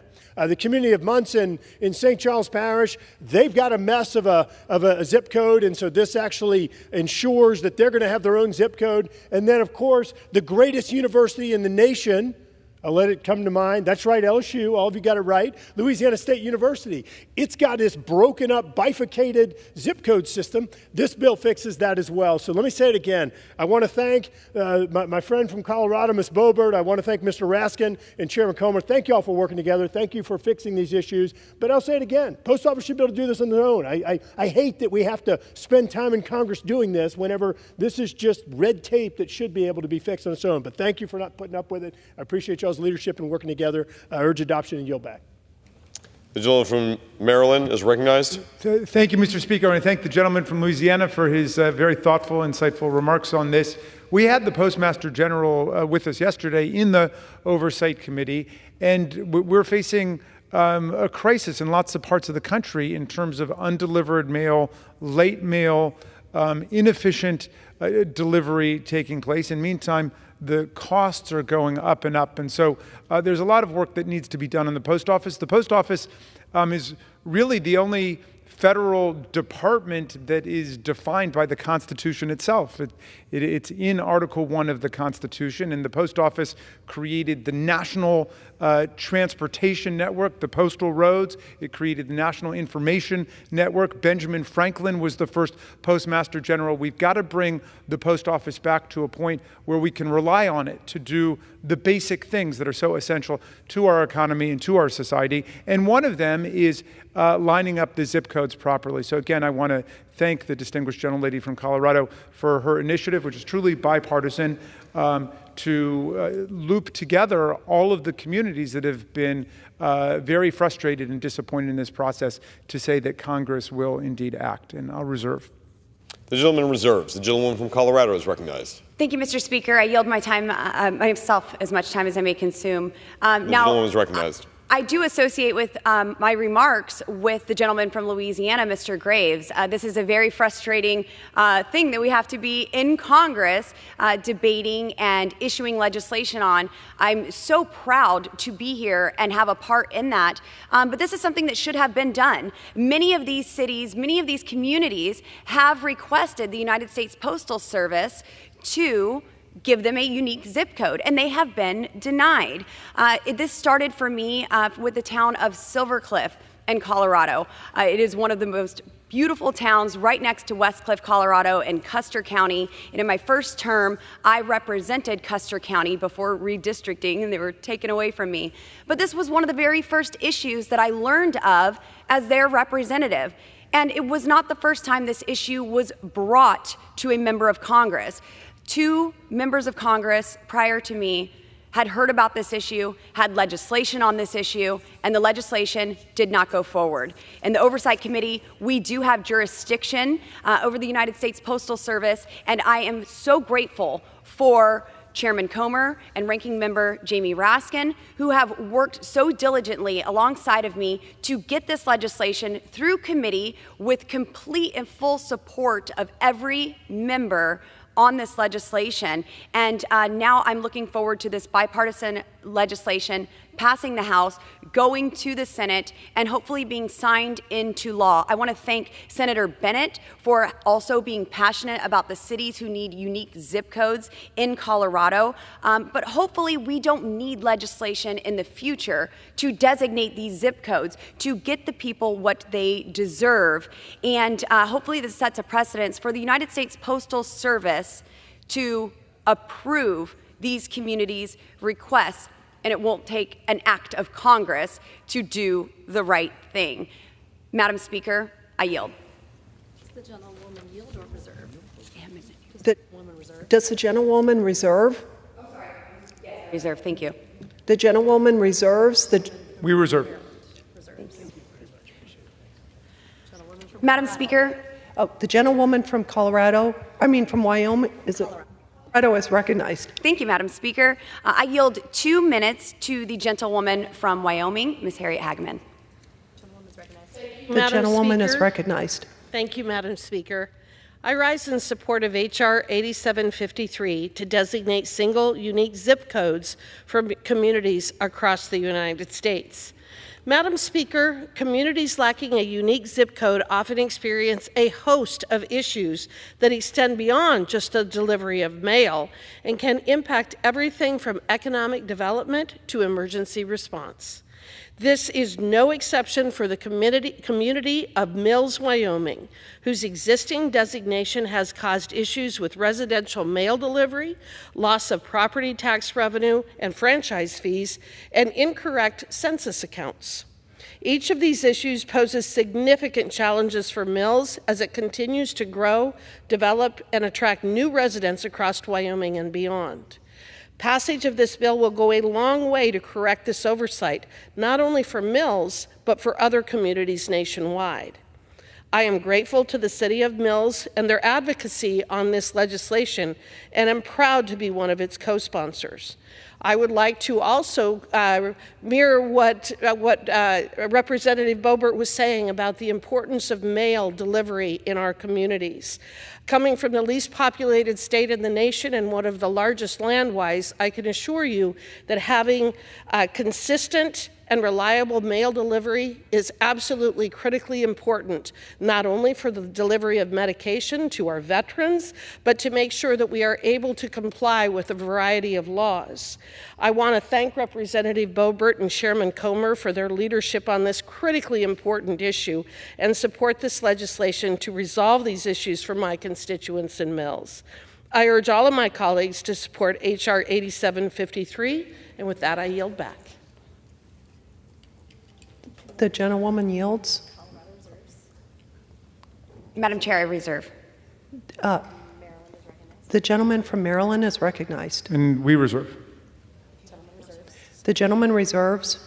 Yes, Madam Speaker, I just want to thank everyone once again, all of the co-sponsors, all of my colleagues who have supported this legislation. Again, Ranking Member Raskin, Chairman Comer, this has been an amazing effort that we have come together to designate these unique zip codes, to recognize these cities. And I want the people to understand we know that there are more cities and towns throughout each and every state that are facing this issue, and hopefully the United States Postal Service will do the right thing in the future once they see what we can do by passing a bill like H.R. 8753 and providing these cities and towns with the identity that they deserve.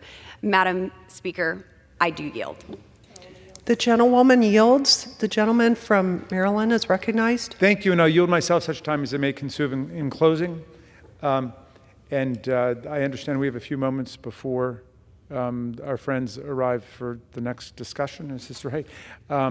So I want to again commend the distinguished and passionate gentlelady from Colorado for her really creative work on this legislation. And I know it means a lot to thousands and thousands of people across the country. It's going to make people's lives a lot simpler. The post office should be something that facilitates our work in small business, our work sending out bills or checks and receiving them, and the post office should not be something that gets in the way. And this legislation will definitely ameliorate a problem that exists, and we hope will facilitate life, commerce, and social action taking place in lots of parts of the country.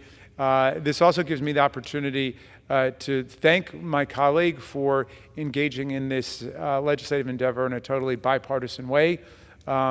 We live in a time where partisan feelings are intense and ferocious, and of course, that's not historically novel. There have been partisan tempers flaring basically since the Federalists and the Democratic Republicans went at it back in the election of 1800. I suppose George Washington was the last president who actually won a unanimous verdict in the Electoral College. He got all the Electoral College votes. Everybody loved Washington. And after that, we formed political parties. And there's nothing evil about political parties. The alternative to having political parties, I suppose, is a one-party system.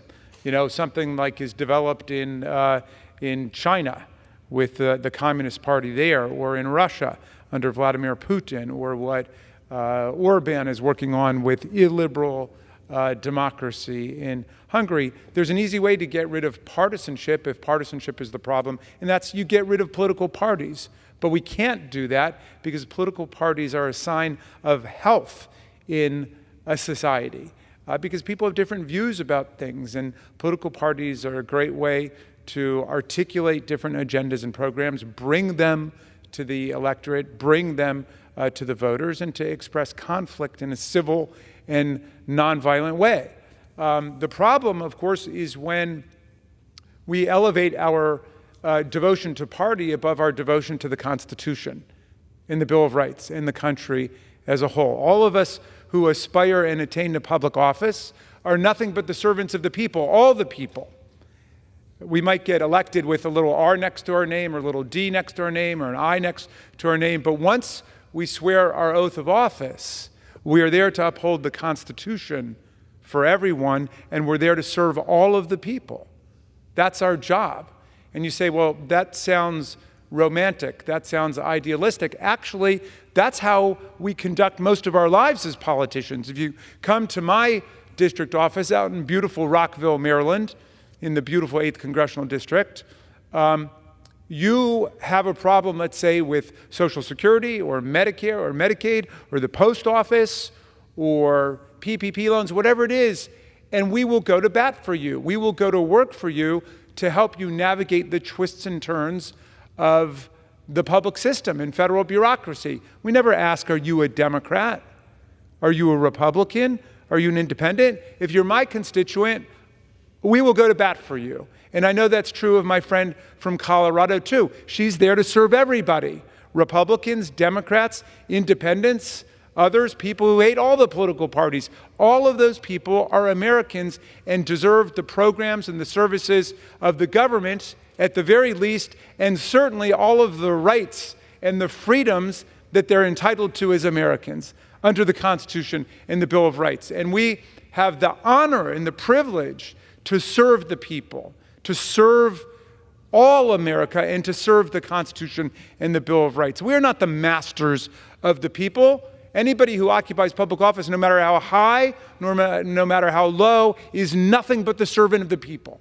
And that's why the founders created a system where if people begin to act like kings and queens and lords over the people, that's when we throw them out through elections, or we evict, we eject, we reject, we impeach, we convict if we've got to do that.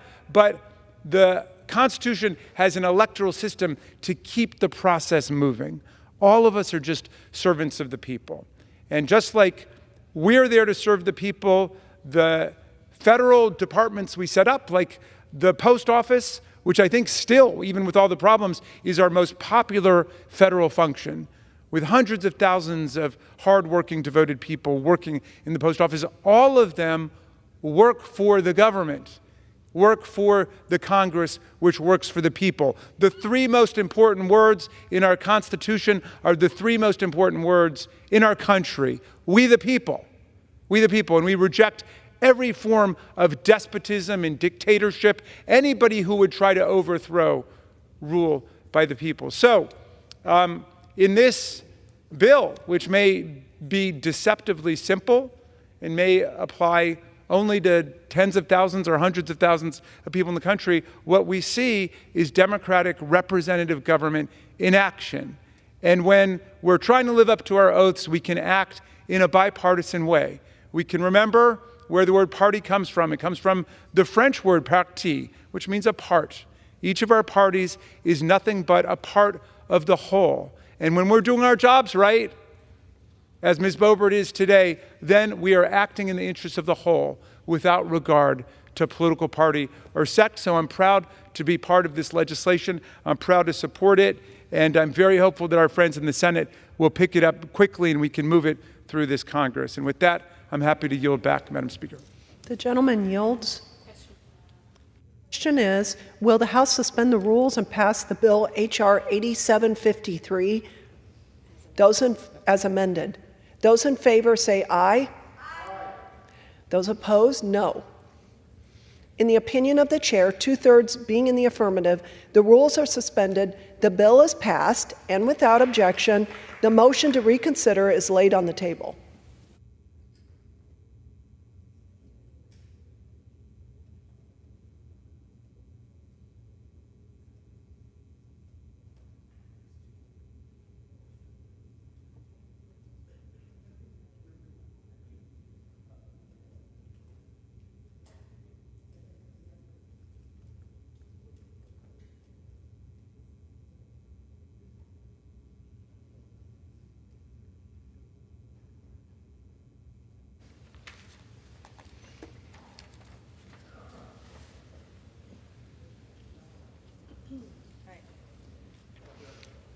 For what purpose does the gentleman from Utah seek recognition?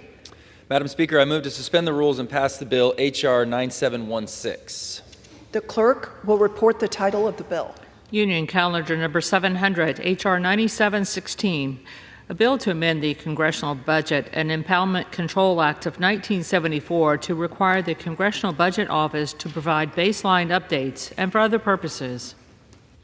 Pursuant to the rule, the gentleman from Utah, Mr. Moore, and the gentleman from Pennsylvania, Mr. Boyle, each will control 20 minutes. The chair recognizes the gentleman from Utah. Thank you, Madam Speaker. I ask unanimous consent that all members may have 5 legislative days within which to revise and extend their remarks and include extraneous material on H.R. 9716. Without objection. Mr. Speaker, I yield myself such time as I may consume. I rise today in support. Thank you. I rise support today of my bill, the Increasing Baseline Updates Act. I would like to thank my colleague from New York, Congressman Tom Suozzi, for co-leading this effort. The Increasing Baseline Updates Act would require CBO to produce at least 2 baseline updates per year, including at least 1 with economic data. Currently, under the Budget Act, CBO is required to publish its baseline before February 15th of each year, but a specific number of baseline updates is not statutorily required. As a result, in recent years, CBO has not published updates to the baseline later in the calendar year. The last time CBO published a baseline update after July was in 2020. And the office has not published 3 baseline updates in a calendar year since 2019. By requiring these 2 additional baseline updates each year, the Increasing Baselines Update Act will ensure Congress has updated information on the most relevant budget and economic figures to better inform the appropriations process and other legislative proposals we consider later in any given calendar year. The bill also ensures CBO will receive the relevant technical data from the executive branch by February 1st of each year, so CBO can complete their baseline in a timely manner.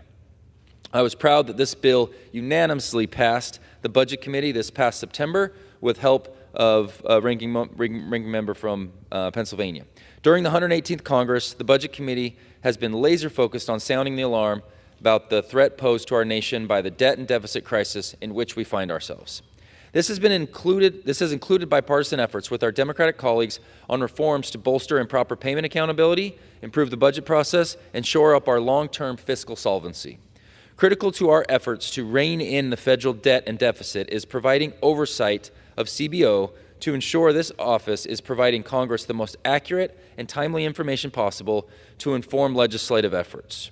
There is a sincere desire in a bipartisan way to get after the fiscal state of this nation, and we've seen several proposals emerge, not all of them having passed, but a lot that's been worked on together with my Democratic colleagues on the Budget Committee to accomplish things to improve this process. And that's what the Increasing Baseline Updates Act aims to accomplish. We know we have a lot more work to do. We're $36 trillion in debt and a staggering $1.8 trillion deficit last fiscal year. We're paying more just to service the debt than on our national defense for the first time. It's unacceptable, and we must reverse our debt culture. I look forward to working with my colleagues in the new Congress on efforts to grow the economy, cut spending, and eliminate waste, fraud, and abuse in the federal government. The Increasing Baseline Updates Act is a common-sense reform solidifying a total of 3 baseline updates per year to provide Congress with better and more up-to-date sense of fiscal and economic developments, while paving the way for a return to regular order. I urge my colleagues on both sides of the aisle to support this legislation, and I reserve the balance of my time. The gentleman reserves. The gentleman from Pennsylvania is recognized. Thank you, Madam Speaker. I rise today in support of H.R. 9716, the Increasing Baseline Updates Act, a bipartisan measure to ensure Congress has the accurate and timely information we need to govern responsibly. This bill is fairly straightforward. It requires the Congressional Budget Office, or CBO, to provide at least 2 updates to its annual budget baseline each year, with 1 update including the underlying economic data. It also enables the President and ensures that the President would submit technical budget data to Congress by February 1st, giving the CBO the tools it needs to fulfill its critical role. CBO's baseline projections are the foundation for evaluating proposed policies. They're the measuring stick for determining how legislation will impact our budget and economy. Regular updates ensure we aren't working with outdated information. Let me emphasize something else. The CBO is nonpartisan. Its mission is not Democratic nor Republican. It is simply to provide Congress with unbiased, fact-based analysis. For decades, indeed 50 years to be exact, it has done an outstanding job, consistently delivering reliable and transparent baseline updates. But we cannot ignore the fact that some on the other side of the aisle are working to undermine this institution. Madam Speaker, the numbers don't lie. We may not like CBO reports from time to time, but the numbers are the numbers. Instead of facing these facts, some instead would rather attack the messenger. That's wrong, and we can't let that happen. CBO's credibility and independence are essential. It must be able to continue to operate free from political interference. Now, this bill highlights what we can achieve when we work together. And on the Budget Committee this year, working alongside with my friend Chairman Arrington, we have had unprecedented support from the minority party to make sure we could achieve bipartisan reforms. This bill is further evidence of that. Through real bipartisan collaboration, we found a solution. That's why every single member of the Budget Committee, all 32 of us, voted to advance the gentleman from Utah's bill. I want to thank my colleague, Mr. Moore, for introducing this bill. I again want to thank my Republican colleagues, especially Mr. Arrington, Estes, and Norman, for working with us. And I would also like to thank my Democratic colleague, Congressman Tom Suozzi, for his contributions to this effort. I urge all of my colleagues to support H.R. 9716, and I reserve the balance of my time. The gentleman reserves. The gentleman from Utah is recognized. Madam Speaker, I include in the record letters and statements of support from various organizations and individuals as part of H.R. 9716, and these include the Economic Policy Innovation Center and National Taxpayer Union Foundation. Without objection. Thank you. And I have no more speakers at this time, and I'm prepared to close. The gentleman reserves. Madam Speaker, I also reserve. I do believe, though, that we were waiting for one other speaker, but seeing that he's not here, we would be prepared to close as well. The gentleman is recognized to close. Thank you. Madam Speaker, as we conclude this brief discussion, I want to take a moment to thank again everyone who worked tirelessly to make this bill a reality. Once again, extend my gratitude to my colleague, Mr. Moore, from Utah. And I urge all of my colleagues to support this important legislation. And again, let this be a lesson to all of us that through bipartisan work, we can achieve meaningful reforms. And I hope that in the new year, we'll continue to build upon the bills that we passed through this committee and through this House on a bipartisan basis. And with that, I yield back. The gentleman yields. The gentleman from Utah is recognized. Madam Speaker, thank you, and I yield myself as much time as I may consume as we close this debate, even if it might have been a little more abrupt than assuming. It doesn't take away from the impact of something like this. And that's what happens in this place, is when we can strike a balance and find an opportunity to both recognize both the ranking member and the chairman on the Budget Committee. That's where a lot of this work on budget reform has been done. And it has taken countless discussions and getting to the right spot.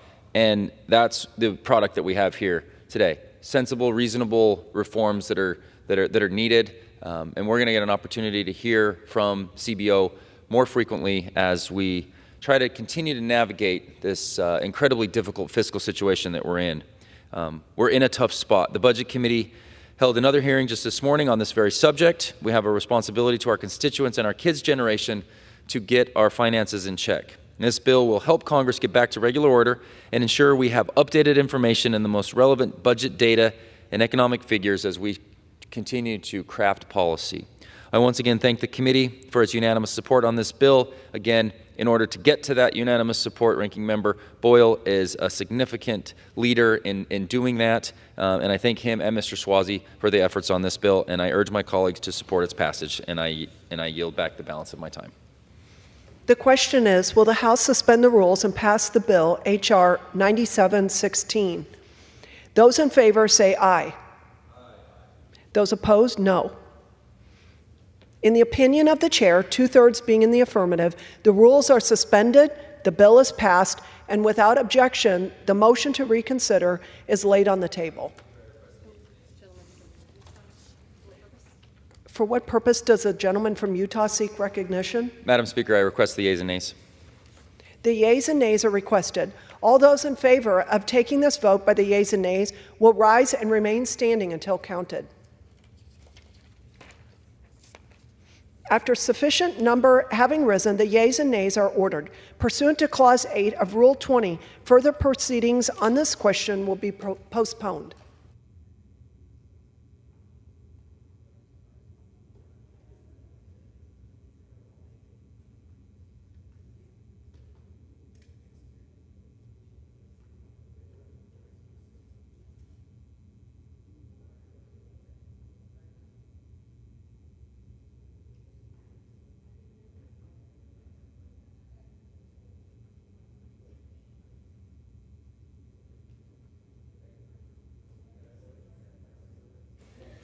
Pursuant to Clause 12A of Rule 1, the Chair declares the House in recess, subject to the call of the Chair.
The House will be in order.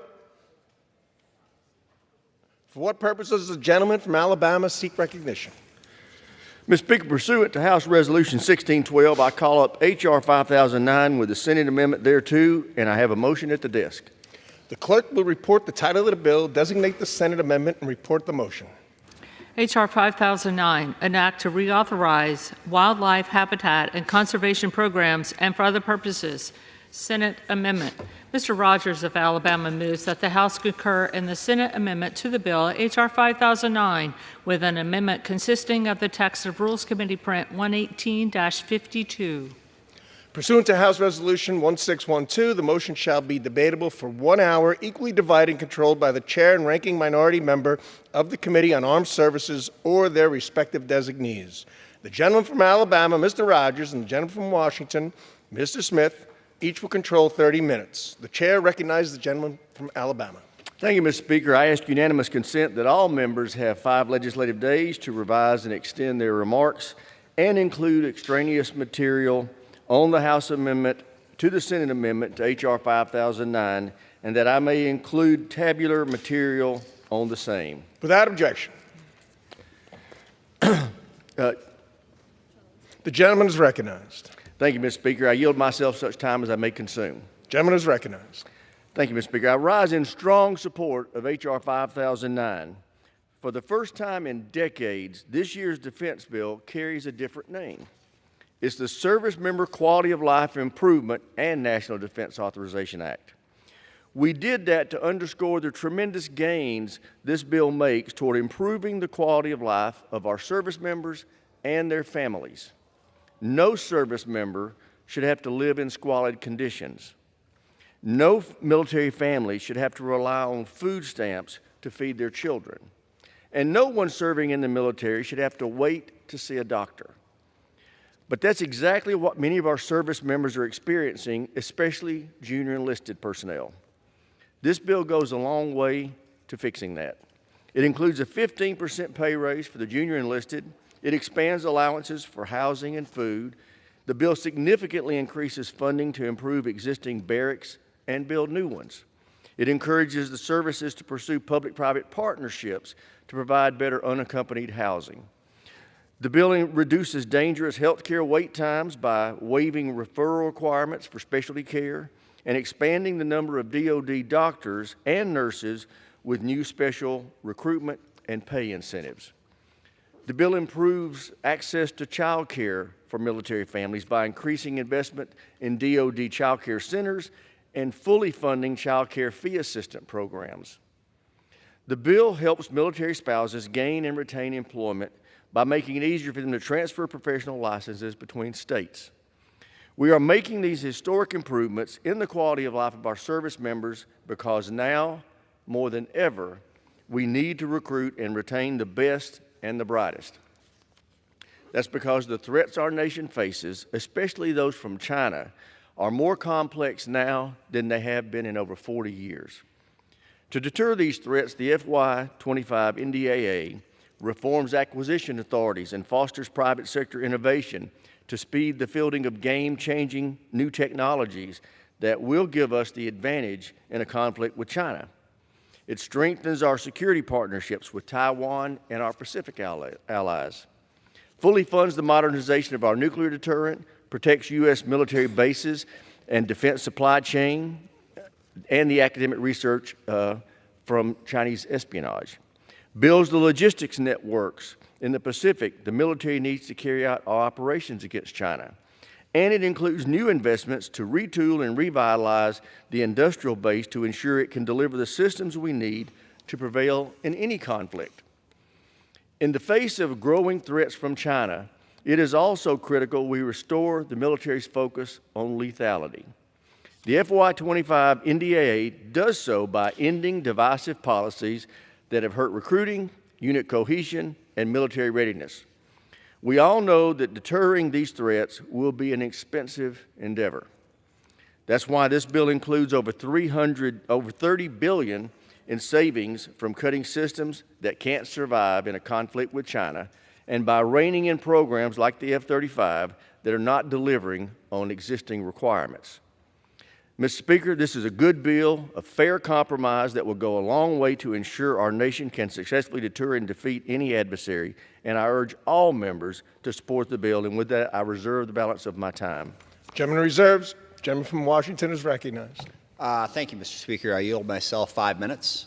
Gentleman is recognized. Thank you. First of all, I want to thank Chairman Rogers for his outstanding leadership of the committee this year and in past years. He's done a great job of setting an example for bipartisan leadership and working this process all the way through to produce the product that we have before us today. I also want to thank the members of the House Committee, both Republicans and Democrats, and all of the staff. We have a very focused spirit on that committee that says we're not going to focus on partisanship. We're going to focus on getting the job done and getting the bill done. Second, I think this process has been really good. We went through the normal process of hearing the bill in committee, all kinds of amendments and debates that lasted a while. We did the same thing in the Rules Committee. We went to conference, and we produced what is an outstanding product in many, many respects, and the chairman highlighted some of them. But the priorities that we have, number one, is trying to make sure that we can recruit the best and the brightest to serve in our military, and crucially, that we support them. And I think the chairman did a great job of describing what is the best part of this bill this year, and that is the result of our commission, our task force, I guess, that we formed on quality of life in the military, ably led by Don Bacon on the Republican side and Chrissy Houlihan on our side, to produce a whole lot of the programs that the chairman mentioned are in there. That's crucially important. We also have a couple of major problems in meeting our national security needs on production of the munitions and crucial equipment that we need. This bill attempts to address that, to expand our capacity to meet that need and to meet other needs. We also need our partners and allies. There are a number of provisions in this bill that strengthen those alliances on things like AUKUS, the European Defense Initiative, the Indo-Pacific Defense Initiative. We do a great job of that. And lastly is the big issue on technology, making the Pentagon get better at quickly buying the innovative new technologies, particularly software, that we need to succeed. And overall, that package is terrific. There is one problem, and that is that a political partisan wedge issue was insisted on being included in this bill at the insistence of Republican leadership, not of the Armed Services Committee. And I think it's really problematic. The language seems somewhat benign. It basically says that minors experiencing gender dysphoria will not be allowed to receive any care that could lead to sterilization. And the problem is this is denying health care to minors who clearly need it. And the could language is very problematic because, as we all know, anyone who's watched the last 15 seconds of any pharmaceutical ad, if you take any medical treatment, a lot of bad things could happen. And the medical profession is always very careful about explaining all of those things to you. This could restrict the ability of minors experiencing gender dysphoria, access to puberty blockers, access to hormone treatment therapy, access to critical care that they need, and for no good reason. Now look, there is a reasonable question about what care should minors receive in this area. And we had floated the idea that if you want to look at this, if you want to ask the medical profession, what do you think? You know, what did the studies tell you about when this care is appropriate? But we didn't do that. We have an outright ban on care that undoubtedly is saving lives of minors experiencing gender dysphoria and the anxiety and depression and suicidal thoughts that come with that. Just today, I got a phone call from a constituent, daughter now 19, who was the parents were in the military service. She received this type of care when she was 10, 12, 11, 13 years old. She believes that it saved her life. We're now going to deny that care. And let me tell you that treatments for minors with anxiety and depression are very controversial, not just in the trans community. It's the trans community that we choose to focus on for partisan political reasons. I have concerns, having gone through an anxiety problem myself, with the number of antidepressants and anti-anxiety medication that are prescribed to minors. I think in some instances it is overprescribed and too quickly.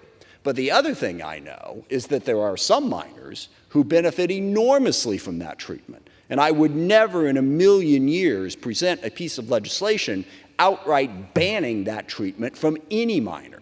And yet that's what we do here.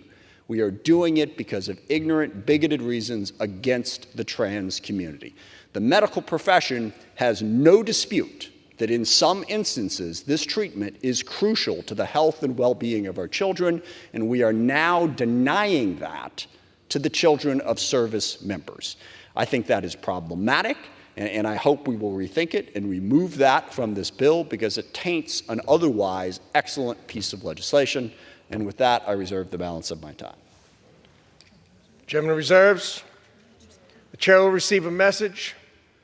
Mr. Speaker, messages from the President of the United States. Mr. Speaker, Madam Secretary. I am directed by the President of the United States to deliver to the House of Representatives messages in writing. Thank you. The gentleman from Alabama is recognized.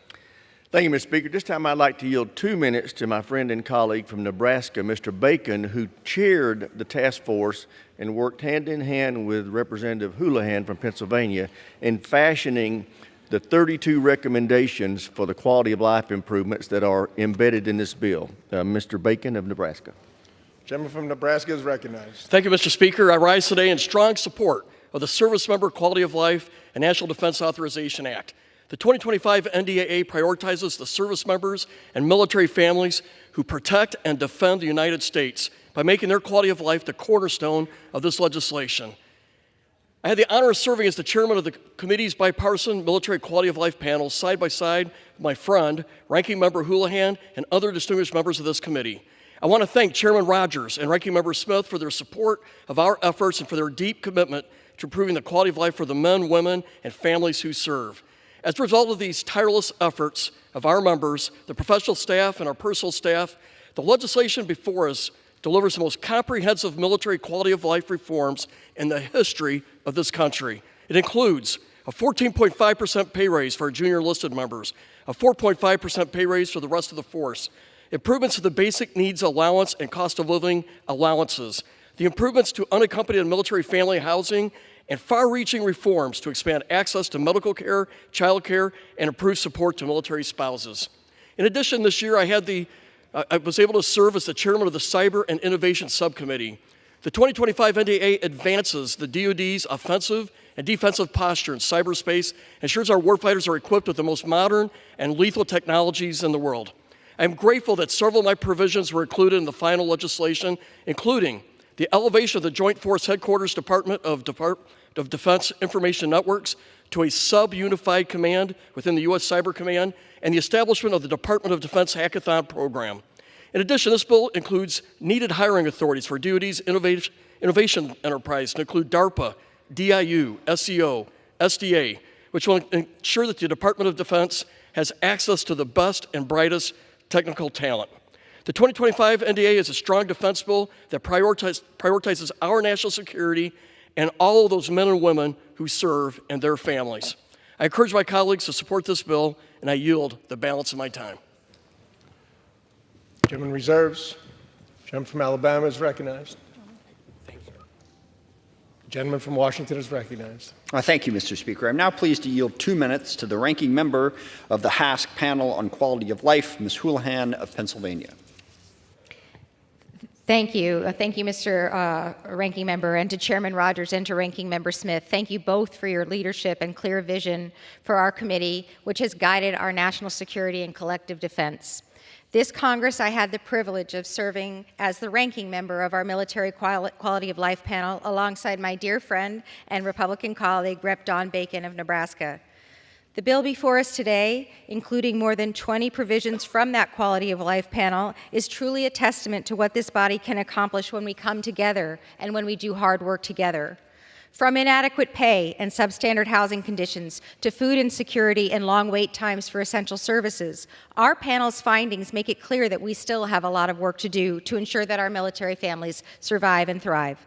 I'm very pleased that the fiscal year NDAA includes a 14.5% pay raise for most junior enlisted, a 4.5% pay raise for all service members, and this increase is critical for us to retain our all-volunteer enlisted forces and maximize the investments we've made in them. It also includes key health care provisions like no-cost contraception and my bill, the Moms Who Serve Act, which is the largest investment in maternal health in the DoD's history. It requires the DoD to fully fund overdue maintenance for our housing and fee assistance for childcare so that no family is turned away. It ensures that our spouses have the support that they need to ensure pathways to employment and transfer licenses for careers when they move. This is the most consequential and important piece of legislation of the entire 118th Congress. And with this bill in law, our nation will be more secure, our servicemen and women more resolved to face the global challenges of tomorrow. But I would be remiss if I closed without noting my severe disappointment in those colleagues who chose to sully this bill with political culture wars that will impact the health care of minors. This is not what we were tasked to do, and I urge us to remain focused and of service. Young America, the next generation of our all-volunteer force, and their families are watching, and our national security depends on it. Thank you, and I yield back. Yields. Gentleman from Washington reserves. Gentleman from Alabama is recognized. Thank you, Mr. Speaker. This time I'd like to yield 2 minutes to the chairman of the Intelligence and Special Operations Subcommittee, Mr. Bergman of Michigan. Gentleman is recognized. Thank you, Mr. Speaker. I rise in support of the National Defense Authorization Act for fiscal year 2025. I would like to thank Chairman Rogers and Ranking Member Smith for their leadership in bringing this critical piece of bipartisan legislation for the national security of our nation to the floor for the 64th consecutive year. This bill continues to provide resources and capabilities to counter our nation's #1 threat, China. The bill accomplishes this by ensuring the Defense Intelligence Enterprise, the Defense Security Cooperation Agency, and our Special Operations Forces have the tools required to execute the Department's efforts in strategic competition and in countering malign Chinese actions. This NDA requires the Secretary of Defense to develop a methodology to ensure strategic competition, that it is part of force sizing analysis, enhances intelligence and counterintelligence capabilities, requires more frequent biodefense posture reviews to ensure that we can defeat and prevent biothreats, and authorizes the Taiwan Security Cooperation Initiative to enable Taiwan to maintain self-defense capabilities. This is a critically important bill, and I urge all my colleagues to support it. With that, I yield back. Chairman yields. I reserve. Gentleman from Alabama reserves. Gentleman from Washington is recognized. Thank you, Mr. Speaker. I'm now pleased to yield 2 minutes to the gentleman from Connecticut, Mr. Courtney, the ranking member on the Sea Power Subcommittee. The gentleman is recognized. Thank you, Mr. Speaker. Mr. Speaker, as ranking member of Sea Power, I want to thank its members, all of its members, for their input crafting this year's National Defense Authorization Act. I also want to salute my friend and outstanding chairman of the subcommittee, Trent Kelly, for his work crafting our bipartisan mark. I have a larger written statement which details our work, which I will submit for the record, and use my time today on the issue which consumed the bulk of our time, namely the Virginia-class attack submarine program. Mr. Speaker, the U.S. attack submarine fleet stands as our unmatched strategic advantage against any adversary across the globe. There is overwhelming consensus in Congress, Navy, and industry that we need to expand output for our own fleet and to satisfy our nation's commitments to the AUKUS security agreement. Despite the slowdown caused by COVID, there are promising signs of industry's recovery. In 2024, the Navy commissioned USS New Jersey, the 23rd Virginia sub, and will receive delivery of USS Iowa next week. Next year, the Navy will take delivery of USS Massachusetts and Idaho, the 25th and 26th boats in the class. This bill recognizes this progress and rejects the Navy's woefully inadequate budget requests, which would undermine procurement stability that is essential to growing the program's supply chain. Simply put, to meet our strategic goals, we have no other choice than to move forward with a strong demand signal. Final language in this bill uses incremental authority to fund a second Virginia submarine and provides additional authorities that will allow shipyards to boost wages, a critical step to increase recruitment and retention among the metal trades workforce. This is not pie in the sky. Indeed, just last month, OMB and the Navy belatedly acknowledged our committee's stance and sent over a supplemental request to Congress of nearly $6 billion for the Virginia-class submarine program. It is our hope that with this bill and the supplemental request, Navy and industry can achieve even higher production cadence and execute the long overdue next block contract for the program.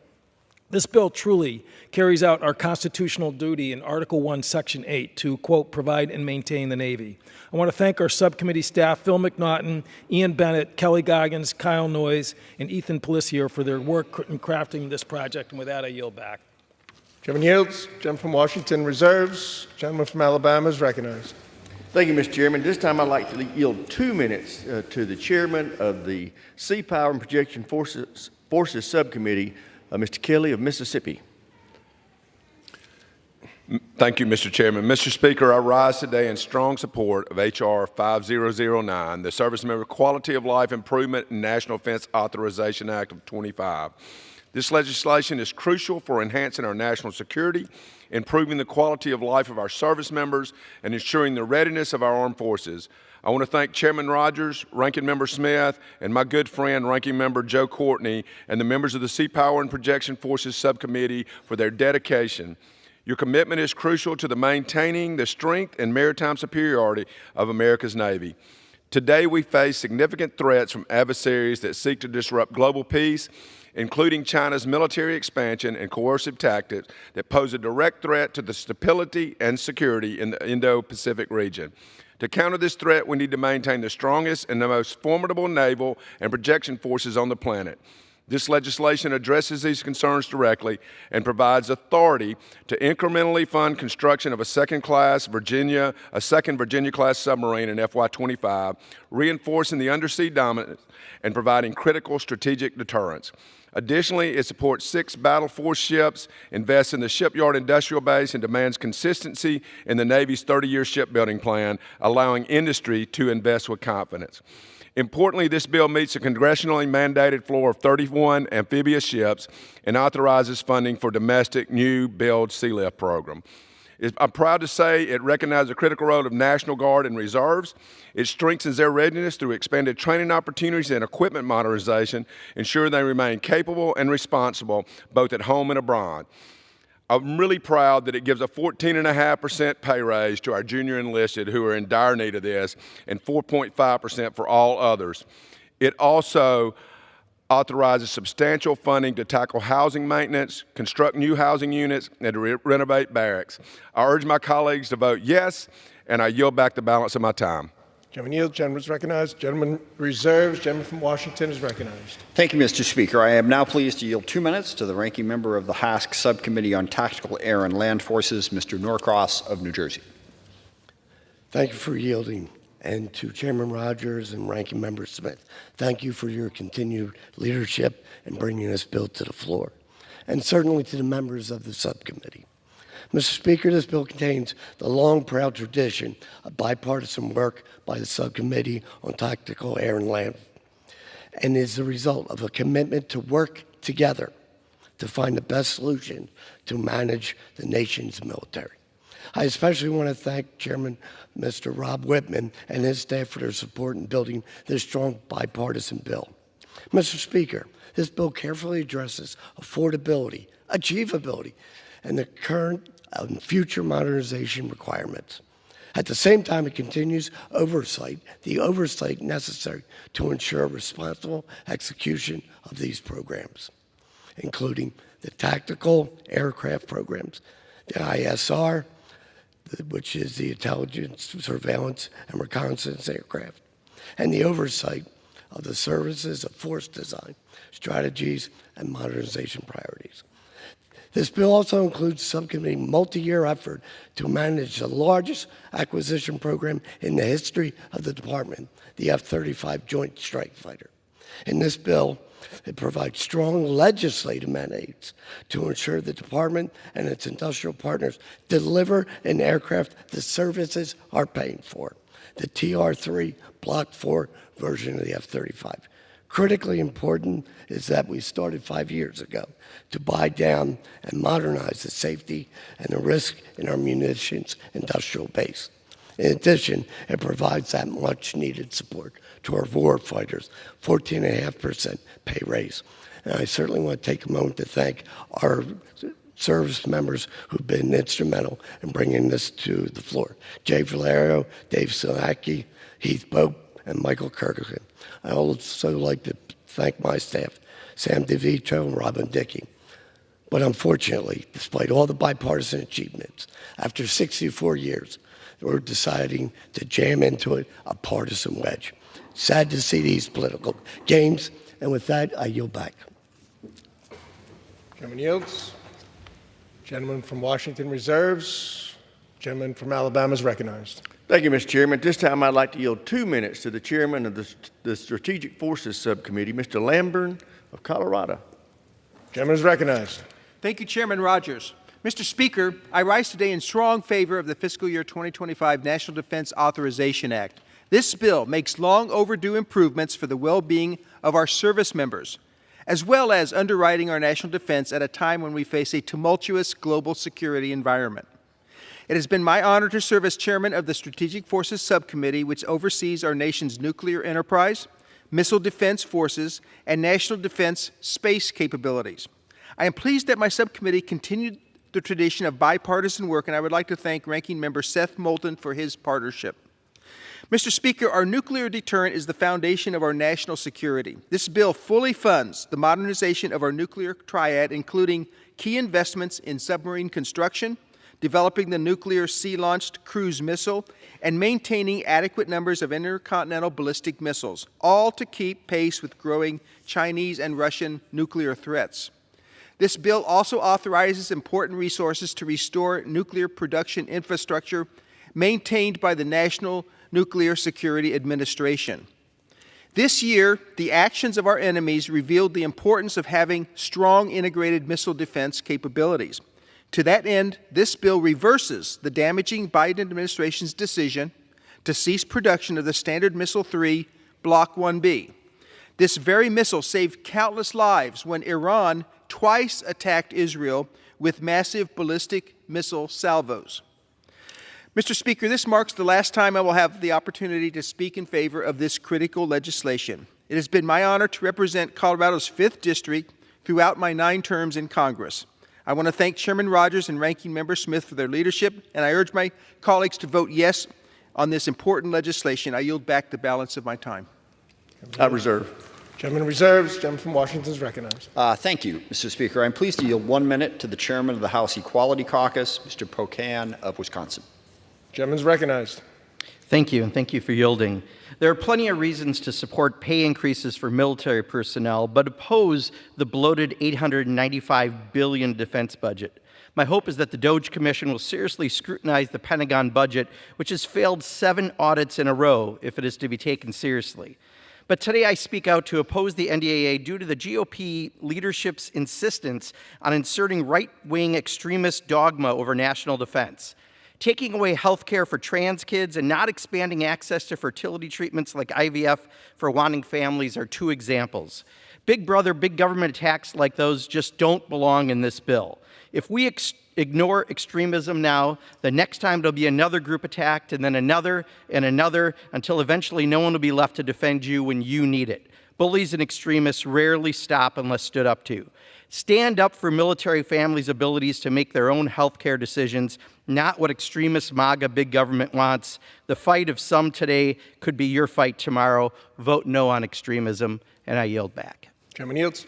Gentleman reserves. Gentleman from Alabama is recognized. Thank you, Mr. Speaker. This time I'd like to yield 2 minutes to the gentleman from Virginia, the chairman of the Tactical Air Land Subcommittee, Mr. Whitman. Gentleman is recognized. Thank you, Mr. Speaker. I'd like to thank the chairman for his leadership, thank him for yielding, thank the ranking member, too, for the incredible work that they've done in a bipartisan way.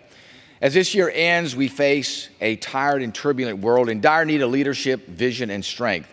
But Americans should celebrate that there is good reason to be hopeful about the future. Russian forces are debilitated, and an elimination of the Syrian dictatorship dealt a blow to Iranian influence in the Middle East.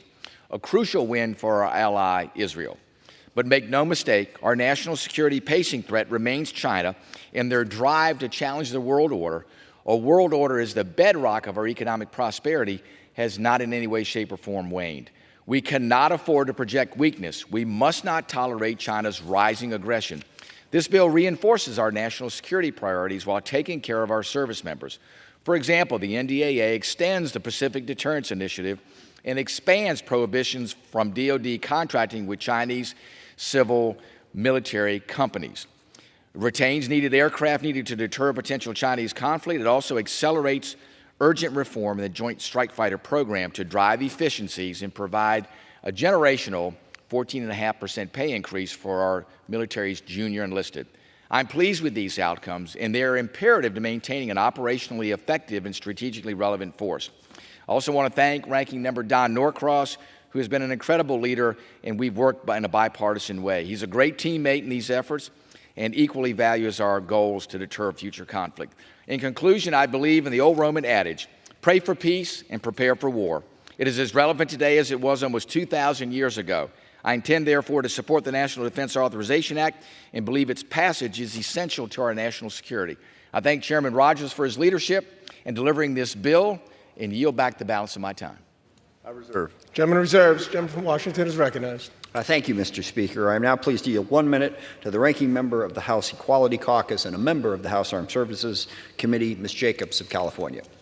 Gentlelady is recognized. Thank you, Ranking Member Smith. I am so proud to represent San Diego, the largest military community in the country that's home to over 118,000 service members and their families. So I know firsthand the recent challenges to recruit and retain service members in every military branch. In my community, there are so many ships that are understaffed because there just aren't enough service members. And too many people aren't joining or aren't staying in the military or even recommending it as a career path to their relatives because they can't afford childcare, safe housing, or to put food on the table. I am so proud of everything we were able to get into this bill to address these challenges, but we shouldn't do anything that undermines our military recruitment, retention, and readiness. Restricting healthcare access, whether it's removing my bipartisan and bicameral provision for IVF coverage or gender-affirming care ban for dependents, does exactly that. Our priority should be supporting our service members and military families who sacrifice so much for us, not making their lives any harder. And that's why, sadly, I will have to vote against this year's NDAA, and I urge my colleagues to do the same. I yield back. Gentleman reserves. Gentleman from Alabama is recognized. Thank you, Mr. Speaker. This time I'd like to yield 1 minute to my friend and colleague from Florida, Mr. Jimenez. Gentleman from Florida is recognized. Thank you. Thank you, Mr. Speaker. I rise in support of H.R. 5009. This NDAA ensures that the United States military remains the strongest in the world. Weak policies from this administration have invited America's enemies to our doorstep. Communist China, Russia, North Korea, and Iran are actively undermining our nation around the world and are working with the regimes in Cuba, Venezuela, and Nicaragua to gain a foothold in our hemisphere. This package allows us to meet the challenges ahead. I am pleased that the NDAA includes funding for new innovative technologies to better deter Putin and the CCP. We will strengthen our efforts domestically to protect our borders by building a new state-of-the-art joint agency task force south in Key West, which happens to be in my district.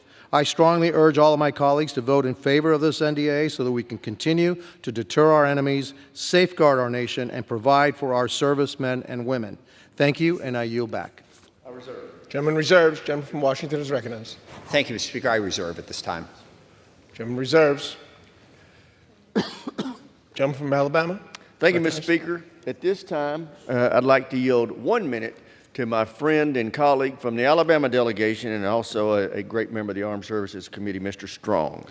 Thank you, Chairman Rogers. I rise today in support of the National Defense Authorization Act and to thank Chairman Mike Rogers for his leadership. The district I represent is home to Rocket City, USA, Redstone Arsenal, hundreds of service members, thousands of civilians, contractors, military retirees, and their families. This year's NDAA supports the warfighter, counters aggression imposed by the CCP, Russia, Iran, and authorizes a much-needed pay raise for our men and women in uniform with a special focus on our junior enlisted service members. In the face of global instability and unprecedented threats, this year's NDAA furthers military readiness and increases lethality. The U.S. has got to get our clip full for everything from small arms to long-range missiles. And to do this, we must provide stability and predictability to our organic and defense industrial base. America is ready to roll. I urge my colleagues on both sides of the aisle to support this bill. I reserve. Gentleman reserves. I continue to reserve. Gentleman reserves. Gentleman's recognized. Thank you, Mr. Speaker. At this time, I'd like to yield to another of our outstanding Armed Services Committee member, the gentleman from Texas, Mr. Jackson. Thank you, Mr. Chairman. Mr. Speaker, the NDAA is one of the most important will suspend. pieces. How much time does each side have, please? 1 minute. Gentleman is recognized. The NDAA is one of the most important pieces of legislation we consider each year. I am proud to support it this year. First, thank you to Chairman Rogers for his outstanding leadership in crafting such a strong defense bill. The NDAA will modernize our military, improve the lives of service members, and address the threats faced by our nation. This legislation will authorize major construction projects at the Pantex plant, provide for a pathway for Shepherd Air Force Base to be designated as a technical training center of excellence, and ensure key programs like the Future Long-Range Assault Aircraft remain on track. The NDAA also reestablishes the medical officer of the Marine Corps and ensures proper medical care is provided to our United States Marines. Finally, the bill halts the dangerous proposed cuts to the Special Operations Forces of our country. Thank you again, Mr. Chairman. Thank you, Chairman Rogers and Ranking Member Smith, for the leadership in putting together such an impactful bill. I urge my colleagues on both sides of the aisle to vote yes on the NDAA. And with that, I yield back. I continue to reserve. Gentleman reserves. Gentleman is recognized. Thank you, Mr. Speaker. I'm now pleased to yield 2 minutes to the ranking member of the House Subcommittee on Cyber, Information Technologies, and Innovation, Mr. Khanna of California. Gentleman is recognized. Thank you, Ranking Member Smith, and for your leadership. I also want to thank Chair Rogers, who has conducted the committee with bipartisanship. I got to travel with him. He's fun to travel with. And my opposition here is not with disrespect to either the chairman or the ranking member. As people know, I have been concerned about the Pentagon budget getting almost to $1 trillion. And I'm concerned about the 5 primes and the amount of cost overruns they've had. When you look at the F-35s and Lockheed, a contract that has been delayed, that has almost $200 billion in cost overruns. When you look at the IG report about Boeing getting $150,000 for soap dispensers. When you look at the reports about electric breast pumps being charged to our military for $1,400 when other places you can get it for $200. There is a lot of waste in this budget. And my hope is actually with the committee that we will engage with Elon Musk, engage with DOGE on this issue to have a Pentagon budget that is going to be more modernized, where the American people will get their value of their tax dollars, where we can have more competition for the 5 primes and have a strong national security with a lower budget. I hope we can do that in a bipartisan way. My hope is that Musk, what he did with SpaceX in disrupting Lockheed and Boeing with the ULA, maybe finds areas that we can disrupt other 5 primes. So I will oppose and vote no on this budget with the hope that next year we can find cost savings. I yield back. Gentleman from Washington reserves. Gentleman from Alabama is recognized. Thank you, Mr. Speaker. At this time, I'd like to yield 1.5 minutes to one of the senior members of the Armed Services Committee, my friend, Mr. Wilson of South Carolina. Gentleman's recognized. Thank you, Mr. Speaker. And I'm very grateful to support the National Defense Authorization Act. I appreciate so much the leadership of Chairman Mike Rogers and Ranking Member Adam Smith for their diligent work for providing this crucial National Defense Authorization Act for peace through strength. This is a bipartisan legislation including critical provisions for the Palmetto State, including its military bases and critical missions at the Savannah River site. As a 31-year veteran of the Army National Guard, myself, along with 3 sons who have served in Iraq, Egypt, and Afghanistan, I especially appreciate this legislation which supports the deployment of the National Guard to the southern border, cuts inefficient programs and bureaucracy, and guts woke programs at the Department of Defense. It reaffirms congressional support for our allies and partners in the Indo-Pacific by countering Chinese Communist Party influence, by fully funding military information operations assistance to the region. It also ensures Israel has adequate stocks of air defense interceptors to defend itself against the regime in Tehran. War criminal Putin and dictators like Assad must be deterred from invasions. Additionally, the NDAA fully supports and requires plutonium pit production at the Savannah River site and Los Alamos National Laboratory. It's clear the National Nuclear Security Administration must do everything possible to restore this vital capability as quickly as possible without delay for peace through strength. I urge my colleagues to support the NDAA. I yield back. Gentleman. And I continue to reserve. Gentleman reserves. Gentleman from Washington is recognized. Thank you, Mr. Speaker. I yield myself 2 minutes. I want to address a little bit the concerns about the size of the Pentagon budget and the efficiency and effectiveness of this. First of all, it's important to point out that the defense budget, as a percentage of GDP, is the lowest that it has been since after World War II. As our budget has grown and ballooned collectively, that has primarily been because of Social Security, Medicare, Medicaid, a variety of different other programs, all of which I enthusiastically support. But as a percentage of GDP, we're actually spending less on defense now than we have, as I said, at any point since World War II. So the notion that the defense budget is ballooning out of control doesn't take into account inflation and growth. We are at a more reasonable place than some portray, first of all. Second of all, we keep hearing, oh, they failed another audit. Well, what's actually happening is we're getting better on that point. You were not going to fix the audit problems that the Pentagon had like 6, 7 years ago in a year or 2 or even 5. But just to give you a couple of ideas, multiple different agencies within the Pentagon are now passing their audits, whereas they didn't before, including the United States Marine Corps. And then another decent measure of this, the Department of the Navy broadly has not passed its audit. But 5 or 6 years ago, they were only 5% clean, and now they're 80% clean. So I don't want to leave the public with the mistaken impression that we're ignoring this problem or not making any progress on it.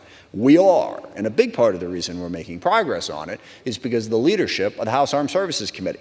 Under Mr. Rogers, previously under me, before that under Mac Thornberry, this has been a priority for us in the House and the Senate for some time. We're making progress. We are not ignoring the problem, and it's not a pass-fail, it's a matter of improvement.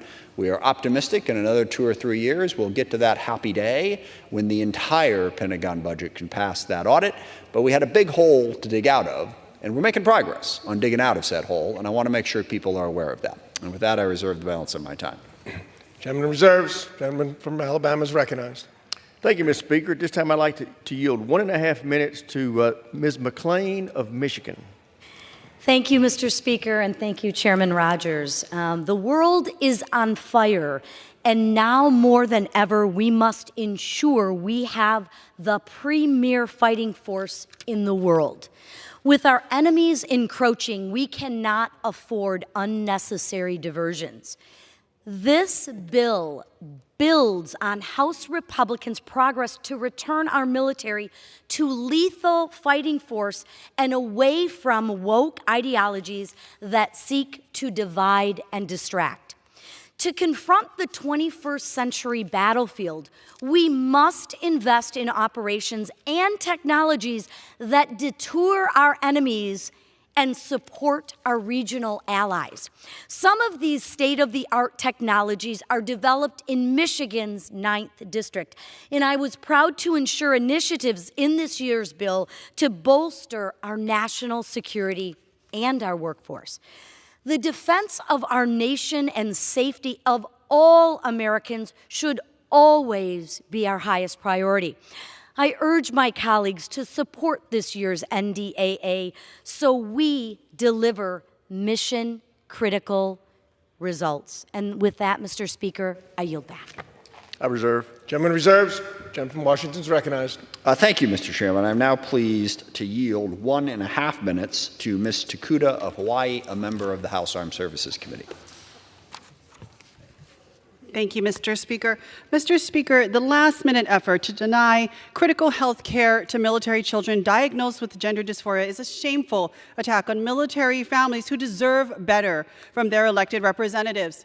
Our military families deserve our support for the sacrifices they make, not our intervention into their deeply personal health care decisions, and certainly not those involving their children.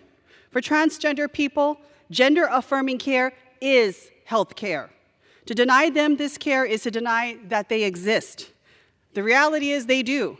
And yes, there are thousands of military families with transgender children. 15,000 transgendered individuals wear the uniform. They deserve, like any child in our country, to be their true, authentic selves and receive the care that helps them to live freely. As a mother, I cannot idly stand by and vote to deny health care to children who need it. Nor can I stand by while my colleagues use transgender people to score cheap political points. To pass a bill dedicated to the quality of life of military families while stripping away health care from their children, it's not just ironic. It's twisted, it's cruel, and it's plain wrong. I urge my colleagues to join me in voting against the NDAA so we can remove this discriminatory provision and truly, truly stand with our military families. Thank you, Mr. Speaker, and I yield back. Gentlelady yields. Gentleman reserves. Gentleman from Alabama is recognized.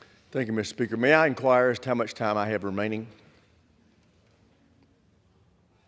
Gentleman from Alabama has 11 minutes remaining. Thank you, Mr. Speaker. At this time, I'd like to yield 1 minute to gentleman from Guam, Mr. Moylan. Gentleman's recognized. Thank you, Mr. Speaker. And I urge my colleagues to support the people of Guam by voting yes on the 2025 NDAA. Guam is in the Indo-PACOM area. This bill authorizes $4 billion for economic activity on Guam, $2 billion planned for 2025. This is a historic investment for Guam. It supports our infrastructure. It defends our community, and it protects our nation. There's $600 million for Guam missile defense, protecting my constituents from direct PRC and North Korean threats. Additionally, it includes $100 million for Marine Corps Drive, our public roadway on Guam, for upgrades for easier access for our civilians and our military. Also, it recognizes Guam's history, which directs the DoD to provide a report regarding the use of Agent Orange on Guam. It will clarify how Agent Orange was used on the island, and it would start the groundwork for corrective action that is desperately needed. Mr. Chairman, I thank you for your support of Guam, and I encourage my colleagues to vote yes for this year's 2025 NDAA. I yield back. Gentleman yields. Gentleman reserves. Gentleman from Washington is recognized. I reserve and am prepared to close at this time. Gentleman reserves. Gentleman from Alabama. Thank you, Mr. Speaker. At this time, I'd like to yield 3 minutes to the gentleman from California, Mr. Garcia. Gentleman is recognized. Well, thank you, Mr. Chairman Rogers, for the time. Mr. Speaker, this will be my last floor speech as a member of the U.S. House of Representatives, and I'm beyond proud that the last few minutes of my time on this floor is dedicated to our troops. I rise today in support of the NDAA, but I rise above all things in support of our service members and their families. During my 4.5 years as a member of Congress, my office has championed this effort to get our troops off of food stamps and above the poverty line. At times it felt very difficult, but we have ultimately followed through with this commitment and this promise to our folks in uniform, especially our junior enlisted personnel who just a couple of years ago were making only $22,000 a year as a base salary. My historic Military Spouse Licensing Relief Act was signed into law in February of 2023 and allows our active duty troops' spouses to cross-deck their professional licenses across all 50 states when they move without having to spend thousands of dollars and potentially years getting recertified. It was a huge victory for our service members and their families, but it didn't solve the pay problems that our personnel were having. Now, this week, we will pass this year's NDAA, which includes our historic 14.5% pay raise for our junior enlisted. And this, in combination with the defense appropriation bills over the last 2 years, represents the single largest pay raise for our enlisted troops in our nation's history. I want to thank Chairman Rogers and Chairman Calvert from the Appropriations Committee for truly driving this and enabling this. And lastly, I want to thank God for this imperfect union that we call America. She is only held together by the stitches sewn by the men and women and their families who serve in our military every day and in the future, and held together by the veterans who served in the past. May we never forget their sacrifices, for they are the ones who have delivered this great gift called the United States of America. I urge all members of Congress to support our military in this NDAA. And with that, Mr. Speaker, go Navy, beat Army, and I yield back. Chairman yields. I thank the Speaker. This time I'd like to yield. Reserve. I reserve. Gentleman reserves. Gentleman from Alabama is recognized. Thank you, Mr. Speaker. This time I'd like to yield 1 minute to the gentlelady from Virginia, a fine member of the Armed Services Committee, Ms. Kiggins. Gentlelady is recognized. Thank you, Mr. Speaker. I rise today to voice my support for the National Defense Authorization Act for fiscal year 2025. Our men and women in uniform put their lives on the line for our country, and they should be compensated accordingly. As a former Navy helicopter pilot, a Navy spouse, and now Navy mom, I'm laser focused on addressing obstacles faced by our service members. I was proud to serve on the House Armed Services Committee Quality of Life panel, where we addressed issues for our service members, including increases to military pay, housing, healthcare, childcare, and spouse support. Pay is one of the many quality of life improvements needed across the board for our service members. That's why I fought hard to include a pay raise for our junior enlisted service members in the final text. The 14.5% pay increase for E1 through E4s will ensure military salaries can remain competitive with the private sector. At a time when our world grows more dangerous every day, America needs to prioritize our warfighters and ensure we can maintain a ready, capable, and lethal fighting force. It is imperative our military men and women earn a salary befitting of the service they provide to our country. Today's legislation is exactly what we need to deter our adversaries, improve the quality of life for our service members, and revitalize our defense industrial base. I'm confident that passing the NDA will be a significant win for the young men and women in the military and their families, our national security, and our entire country. I'm always proud to advocate for our service members and their quality of life in Congress. Gentleman's time is expired. And I will just close by saying, as my colleague did, go Navy and beat Army. Thank you, and I yield back. Gentlelady yields. Reserve. Gentleman reserves. Gentleman from Washington is recognized. I continue to reserve. Thank you. Gentleman reserves. Thank you, Mr. Speaker. This time I'd like to yield 1 minute to Mr. Nunn. I'd like to thank the chairman for his hard work on this year's National Defense Authorization Act. To my Navy allies who have just spoken prior, I'm glad to have a little air support in the room here as a combat veteran with the U.S. Air Force. I want to thank all of our men and women currently serving in uniform. Your hard work is not only the reason that we do this, but it is the best defense we have for our nation. I'm grateful this bill contains our effort to lead with real technology advancements in our National Defense Authorization Act, including our greatest ally, Israel, which is why I'm proud that our portion of the NDA was included.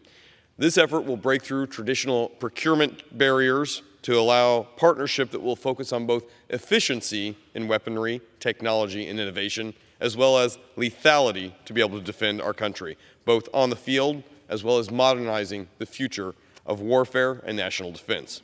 But I am most emphatic that the leadership of this bill truly recognizes our junior enlisted force, one of the most professional in the world.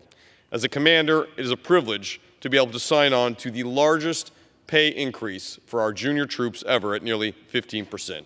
With that, Mr. Speaker, I urge passage of this bill and thank the chairman for his leadership. I thank the gentleman. I reserve. Gentleman reserves. I am prepared. I continue to reserve. Okay. Mr. Speaker, this time I'd like to yield 1 minute to Dr. Murphy of North Carolina. Thank you, Representative Rogers. Mr. Speaker, I rise today in support of the National Defense Authorization Act for FY 2025 to fund our military and take care of our troops. It's my honor to represent our nation's greatest warfighters at Camp Lejeune and Marine Corps Air Stations Cherry Point and New River. This legislation robustly funds and modernizes our armed forces to prepare us for threats abroad, improves the quality of life for our service members and their families, and refocuses the Pentagon's mission on national security and away from political distractions. The package will strengthen our military and its lethality, deliver pay raises for our troops, reduce health care wait times, improve access to child care, and support employment for military spouses. Further, it will eliminate woke programs, gut political bureaucracy, and support the deployment of National Guard troops to assist our Border Patrol. North Carolina's 3rd District will greatly benefit from the $208 million in funding secured for military construction projects on our bases and $50 million in impact aid that will help our military community. I support this year's National Defense Authorization Act and urge my colleagues to do the same. Mr. Speaker, I yield back. Chairman yields. And I reserve. And I believe the gentleman's prepared to close at this point. I am. Thank you very much. I will yield myself the balance of my time. Gentleman's recognized. Thank you. And I don't really have anything more to add than what I said in the opening statement, so I won't belabor the point. It is in so many ways a very good bill that was worked through the process. I regret that we have injected, again, that partisan wedge issue into it. It is a controversial topic, trying to figure out what medical treatment transgender youth or youth experiencing gender dysphoria should get. But I worry in some instances that there is a denial of the existence of the condition. It is an absolute fact that some minors experience gender dysphoria. Now, I guess the one thing I didn't say in my opening statement that's worth adding, on TRICARE, there are about 1.8 million dependents. The estimates that I've gotten, and they're a little fuzzy because they won't give specifics for, I think, some obvious reasons, are that roughly 4,000 children are being treated out of that 1.8 million, and not all 4,000 of those children being treated are receiving the treatments that are being prohibited in this bill. So we're talking about a small number of young people, but we are restricting access to their health care based on our opinion, not based on the opinion of the U.S. medical community, and that, I think, is a mistake. But again, I want to close on a positive note. I again thank Chairman Rogers, HASC Armed Services Committee, all of the staff. I didn't thank the Senate in my opening remarks either. I suppose we have to. Yeah. All kidding aside, the Senate was, good to work with on this process, and I think ultimately HASC and SASC met their requirements and did what we've done for 63 consecutive years in working together on a bipartisan, bicameral bill with the overwhelming bulk of the focus on what is best for the servicemen and women that defend our country and that we are so proud of. And with that, I yield back the balance of my time. The gentleman from Washington yields back. The gentleman from Alabama is recognized. Thank you, Mr. Speaker. I yield myself the remainder of my time. I want to thank the ranking member. It's obvious from anybody listening to this, he's very bright and very articulate, but he's also just a great friend and a tremendous partner in working together in a bipartisan fashion year in and year out as we work on these important issues. And I appreciate his help so much in fashioning this bill. And I will begrudgingly go ahead and acknowledge our Senate counterparts have been pretty great to work with, too. Senator Reid and Senator Wicker are just great guys and have been real partners as we've gotten this bill to this point. I want to thank the Armed Services Committee staff, as well as the leadership staff, the Rules and the CBO, Legislative Council, the Parliamentarian's Office, and the Clerk's Office for all their hard work in helping us get to where we are. I also want to thank Speaker Johnson for his leadership in moving this bill forward. Mr. Speaker, the bill before us represents a bicameral compromise. Each corner has some wins and some losses, but the totality of the bill deserves support from all members. This bill will help revitalize our defense industrial base. It will build ready, capable, and lethal fighting force we need to deter China and our other adversaries. And it will provide historic improvements in the quality of life of our service members and their families. I urge all members to support it, and I yield back. The gentleman from Alabama yields back. All time for debate has expired. Pursuant to House Resolution 1612, the previous question is ordered. The question is on the motion by the gentleman from Alabama, Mr. Rogers. All those in favor say aye. Those opposed, no. The ayes have it. The motion is agreed to, and without objection, for what purpose does the gentleman from Alabama seek recognition? I'd request a recorded vote, please. Does the gentleman request the yeas and nays? The yeas and nays. The yeas and nays have been requested. Those favoring a vote by the yeas and nays will rise. A sufficient number having risen, the yeas and nays are ordered. Pursuant to Clause 8 of Rule 20, further proceedings on this question will be postponed.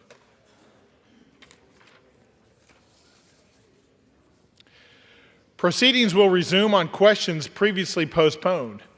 Votes will be taken in the following order. The motion to suspend the rules and pass H.R. 9716 and the motion to concur in the Senate amendment to H.R. 5009 with an amendment. The first electronic vote will be conducted as a 15-minute vote. Pursuant to Clause 9 of Rule 20, the remaining electronic votes will be conducted as a 5-minute vote. Pursuant to Clause 8 of Rule 20, the unfinished business is the vote on the motion of the gentleman from Utah, Mr. Moore, to suspend the rules and pass H.R. 9716, on which the yeas and nays are ordered. The clerk will report the title. Union Calendar Number 700, H.R. 9716, a bill to amend the Congressional Budget and Impoundment Control Act of 1974 to require the Congressional Budget Office to provide baseline updates and for other purposes. The question is, will the House suspend the rules and pass the bill? Members will record their votes by electronic device. This is a 15-minute vote.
On this vote, the yeas are 407, the nays are 0, 2/3 being in the affirmative. The rules are suspended. The bill is passed, and without objection, the motion to reconsider is laid on the table. Pursuant to Clause 8 of Rule 20, the unfinished business is the question on agreeing to the motion to concur in the Senate amendment on H.R. 5009 with an amendment offered by the gentleman from Alabama, Mr. Rogers, on which the yeas and nays were ordered. The clerk will redesignate the motion. Mr. Rogers of Alabama moves that the House concur in the Senate amendment to the bill H.R. 5009 with an amendment consisting of the text of Rules Committee Print 118-52. The question is on agreeing to the motion to concur. Members will record their votes by electronic device. This is a 5-minute vote.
On this vote, the yeas are 281 and the nays are 140.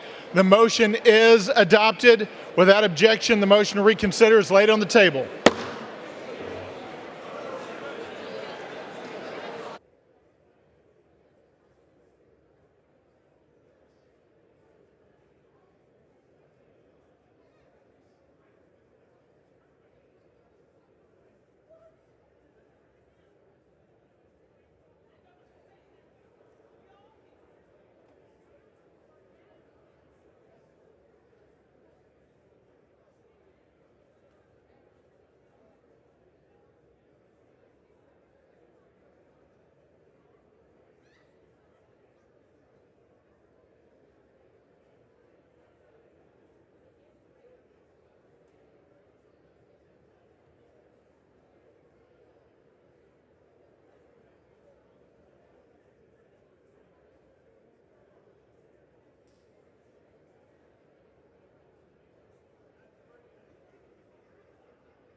The House will be in order.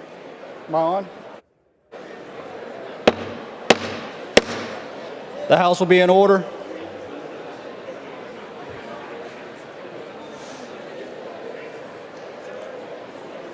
For what purpose does the gentleman from Alabama seek recognition? Mr. Speaker, I send to the desk a concurrent resolution and ask unanimous consent for its immediate consideration in the House. The gentleman will suspend. The House will be in order.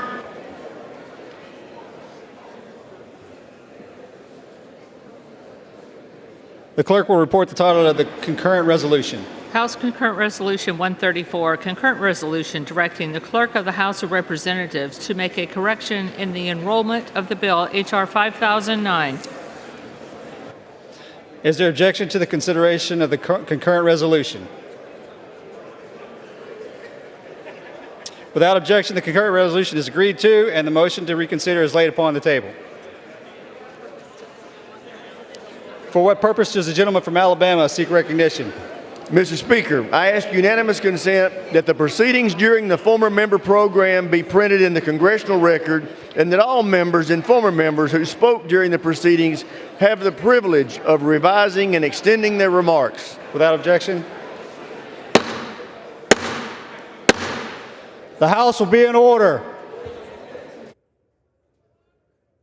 what purpose does the gentleman from Alabama seek recognition? Mr. Speaker, I ask unanimous consent that when the House adjourns today, it adjourn to meet at 9 a.m. tomorrow. Without objection, the chair lays before the House a message. To the Congress of the United States, Section 202D of the National Emergency Act, 50 U.S.C. 1622D, provides for the automatic termination of a national emergency unless within 90 days prior to the anniversary date of its declaration, the President publishes in the Federal Register and transmits to the Congress a notice stating that the emergency is to continue in effect beyond the anniversary date. In accordance with this provision, I have sent to the Federal Register for publication the enclosed notice stating that the national emergency declared in Executive Order 13818 of December 20th, 2017 is to continue in effect beyond December 20th, 2024. The prevalence and severity of human rights abuse and corruption that have their source in whole or in substantial part outside the United States continue to threaten the stability of international political and economic systems. Human rights abuse and corruption undermine the values that form an essential foundation of stable, secure, and functioning societies, have devastating impacts on individuals, weaken democratic institutions, degrade the rule of law, perpetuate violent conflicts, facilitate the activities of dangerous persons, undermine economic markets, and continue to pose an unusual and extraordinary threat to the national security, foreign policy, and economy of the United States. Therefore, I have determined that it is necessary to continue the national emergency declared in Executive Order 13818 with respect to serious human rights abuse and corruption. Signed, Joseph R. Biden, Jr., the White House, December 11th, 2024. Referred to the Committee on Foreign Affairs and ordered printed. The chair lays before House a message. To the Congress of the United States, Section 202D of the National Emergency Act, 50 U.S.C. 1622D, provides for the automatic termination of a national emergency unless, within 90 days prior to the anniversary date of its declaration, the President publishes in the Federal Register and transmits to the Congress a notice stating that the emergency is to continue in effect beyond the anniversary date. In accordance with this provision, I have sent to the Federal Register for publication the enclosed notice stating that the national emergency with respect to global illicit drug trafficking declared in Executive Order 14059 of December 15, 2021 is to continue in effect beyond December 15, 2024. The trafficking into the United States of illicit drugs, including fentanyl and other synthetic opioids, is causing the deaths of tens of thousands of Americans annually, as well as countless more non-fatal overdoses with their own tragic human toil. Drug cartels, transnational criminal organizations, and their facilitators are their primary sources of illicit drugs and precursor chemicals that fuel the current opioid epidemic, as well as drug-related violence that harms our communities. International drug trafficking, including the illicit production, global sale, and widespread distribution of illegal drugs, the rise of extremely potent drugs such as fentanyl and other synthetic opioids, as well as the growing role of internet-based drug sales continue to pose an unusual and extraordinary threat to the national security, foreign policy, and economy of the United States. Therefore, I have determined that it is necessary to continue the national emergency declared in Executive Order 14059 with respect to global illicit drug trafficking. Signed, Joseph R. Biden, Jr., the White House, December 11th, 2024. Referred to the Committee on Foreign Affairs and ordered printed. The chair lays before the House a communication. The Honorable the Speaker, House of Representatives, sir, pursuant to the permission granted in Clause 2H of Rule 2 of the Rules of the U.S. House of Representatives, the clerk received the following message from the Secretary of the Senate on December 11, 2024 at 1:00 p.m. that the Senate agreed to Senate Concurrent Resolution 43, that the Senate passed Senate 4776, that the Senate agree to relative to the death of the Honorable Fred R. Harris, former United States Senator from the state of Oklahoma, Senate Resolution 925, that the Senate pass without amendment H.R. 1097, H.R. 3254, H.R. 3797, H.R. 3801, H.R. 6829, H.R. 6960, H.R. 7872. Signed sincerely, Kevin F. McCumber, Acting Clerk. Refer to on foreign affairs. Correct that. Okay. The House will be in order. The chair respectfully requests that the members take their conversations outside.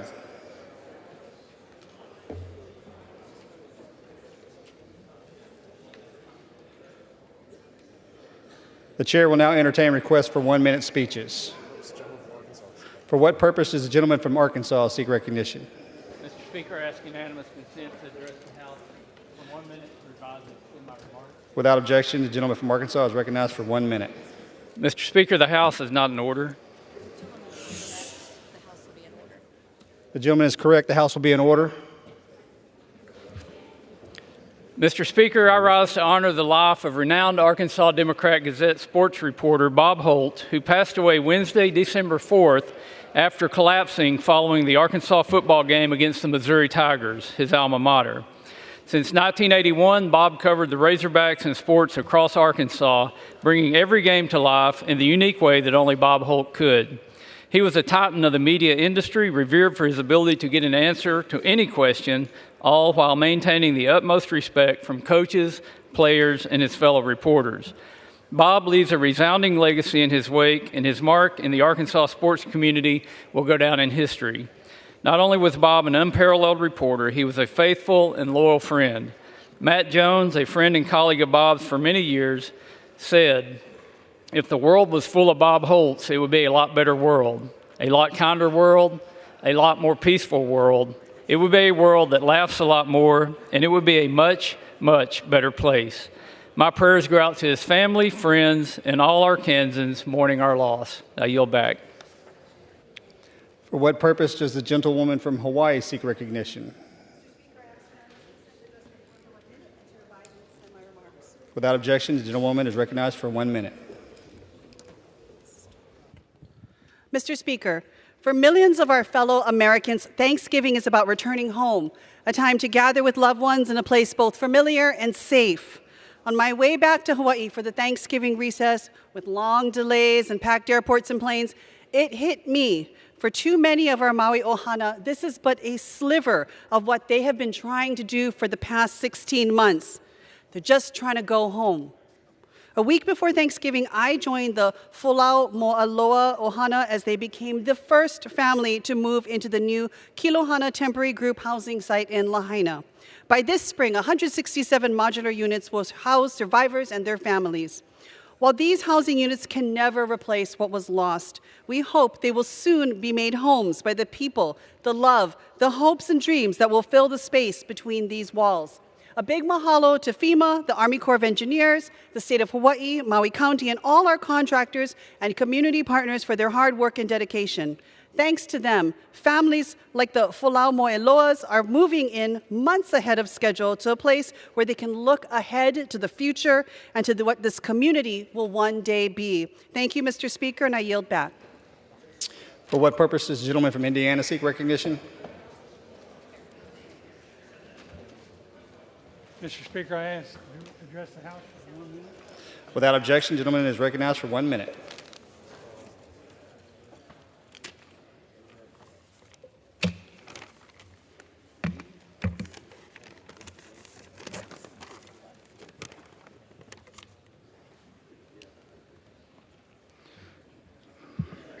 Mr. Speaker, I rise to honor the Avon Marching Band and the Gold Schools Marching Band, who won both the 24 Bands of America Grand National Championship and the ISSMA State Finals for the second year in a row.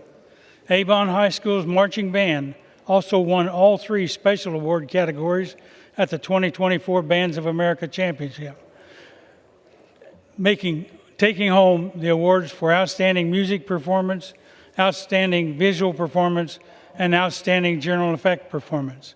I want to congratulate the students on the 2 big wins this year, and I'm proud of their outstanding talent, perseverance that has led to their continued successes and national dominance. I also want to thank the parents, teachers, directors, and volunteers for their hard work and dedication to this program. They couldn't have done it without you. Congratulations again to the Avon Marching Black and Gold, and I yield back. For what purpose does the gentlewoman from Ohio seek recognition? Without objection, the gentlewoman is recognized for 1 minute. Mr. Speaker, today the House passed the National Defense Authorization Act for fiscal year 2025. I voted for the legislation as this body upholds again the over 60-year bipartisan tradition ensuring partisan politics does not put America's national security at risk. As a senior member of the Defense Appropriations Committee, I greatly appreciate the bipartisan work of the Defense Authorizing Committee. Their collaboration has resulted in a bill that supports our patriotic service members at home and abroad. And the legislation meets that call through its 14.5% pay raise for junior enlisted service members and a 4.5% increase for all other members of our military. Our state of Ohio is home to over 31,000 service members, including those on active duty, reserve, and National Guard duty. They have earned this much-needed increase in pay at a time when too many of our citizens are struggling to afford basic needs. This legislation also authorizes $121 million for defense-related upgrades in Ohio to further strengthen avenues of collaboration between the Department of Defense and Ohio's installations. Merry Christmas, Happy Holidays, and Kwanzaa to our dear service members who are serving liberty at home and abroad. Thank you, Mr. Speaker, and I yield back. For what purposes does the gentleman from Georgia seek recognition? Mr. Speaker, I ask unanimous consent to address the House for 1 minute to revise and extend my remarks. Without objection, the gentleman is recognized for 1 minute. Thank you.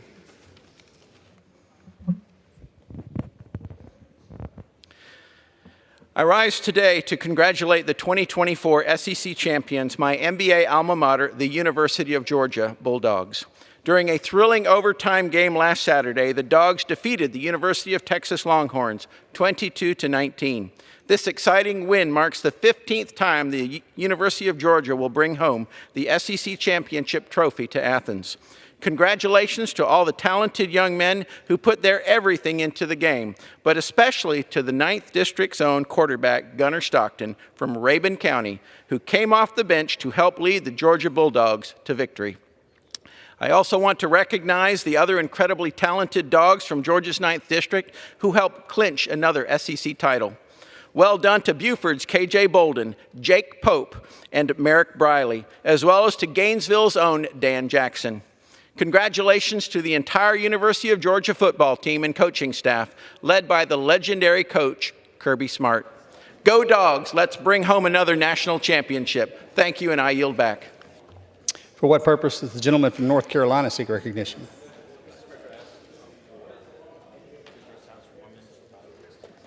Without objection, the gentleman is recognized for 1 minute.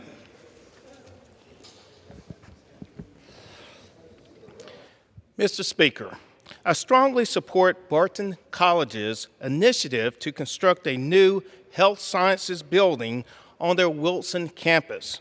The initial funding phase is estimated at $19 million, and it will be a wonderful investment. It is essential to ensure a more robust talent pipeline for North Carolina's healthcare industry. Given the health disparities across eastern North Carolina, Barton College aims to ensure a brighter future for our state's healthcare system and the residents who rely on it daily for their mental and physical well-being. A new health sciences building will provide additional labs, research space, and improved technology for students, which will yield huge dividends for Wilson County and eastern North Carolina. Thank you, Mr. Speaker. I yield back. For what purpose does the gentleman from West Virginia seek recognition?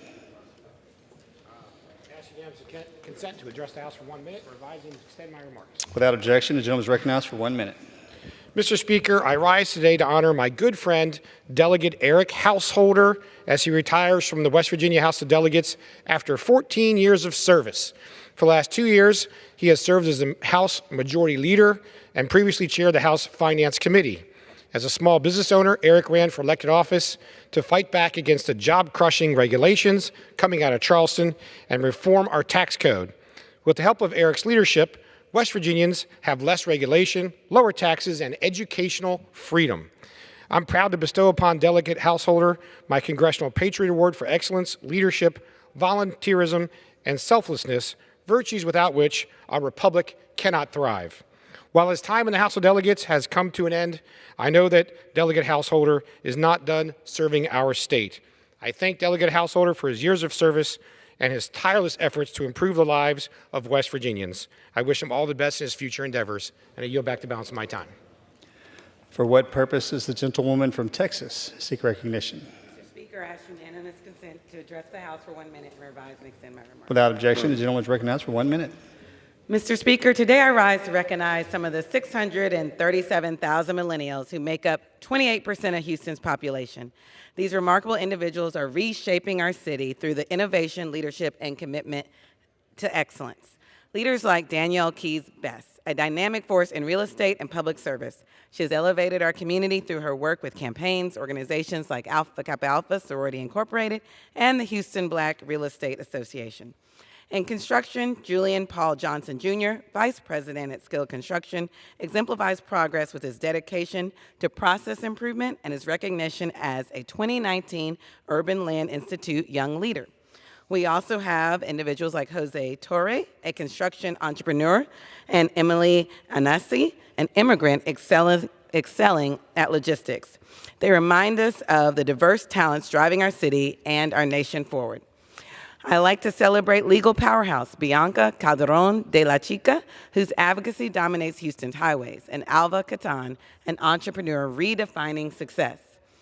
Finally, I recognize Uzar Hassan, owner of Millennial Magazine, who highlights Houston's creativity and our future. Together, these individuals demonstrate that America's largest generation is ready to take up the mantle. As an ex-centennial, I recognize their achievement and encourage their future to make our community a better place to live, work, and play. I yield back. For what purpose does the gentleman from California seek recognition? Seek unanimous consent to address the House 1 minute. Revise and extend my remarks. Without objection, the gentleman is recognized for 1 minute. Thank you, Mr. Speaker. The National Defense Authorization Act takes an important step to protect children from harmful and irreversible medical procedures. It includes a provision to permanently ban the Department of Defense from providing minors with medical treatments for gender dysphoria, such as hormone therapies and puberty blockers that can result in sterilization. Children should have the chance to grow up without being subjected to experimental procedures that can cause permanent damage to their bodies and futures. These are minors we're talking about here. And what business is it of the Department of Defense to be engaging in this? These treatments are life-altering and their long-term effects are still unknown. The federal government has no business funding or endorsing such practices, particularly when they involve children. This provision ensures taxpayer dollars aren't used to promote controversial and harmful treatments for minors.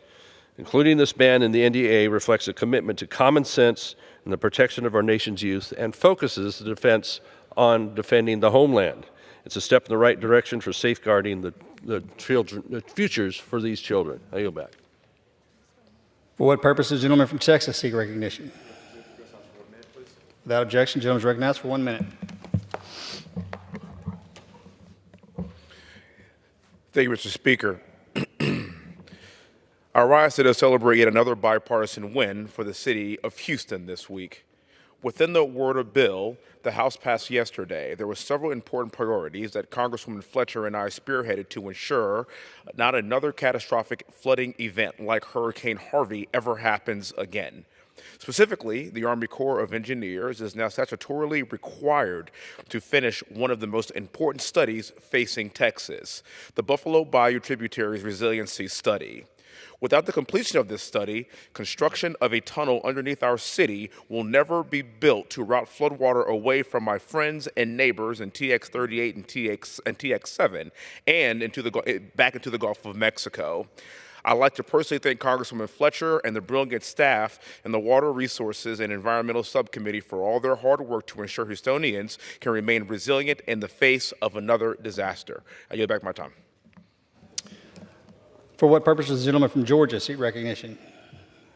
Ask unanimous consent to address the House for 1 minute, revise and extend my remarks. Without objection, the gentleman is recognized for 1 minute. Mr. Speaker, I rise today to recognize the first ever Energy and Commerce Committee Chairwoman and my friend, Kathy McMorris Rodgers, for her excellent work in leading the most bipartisan committee in Congress.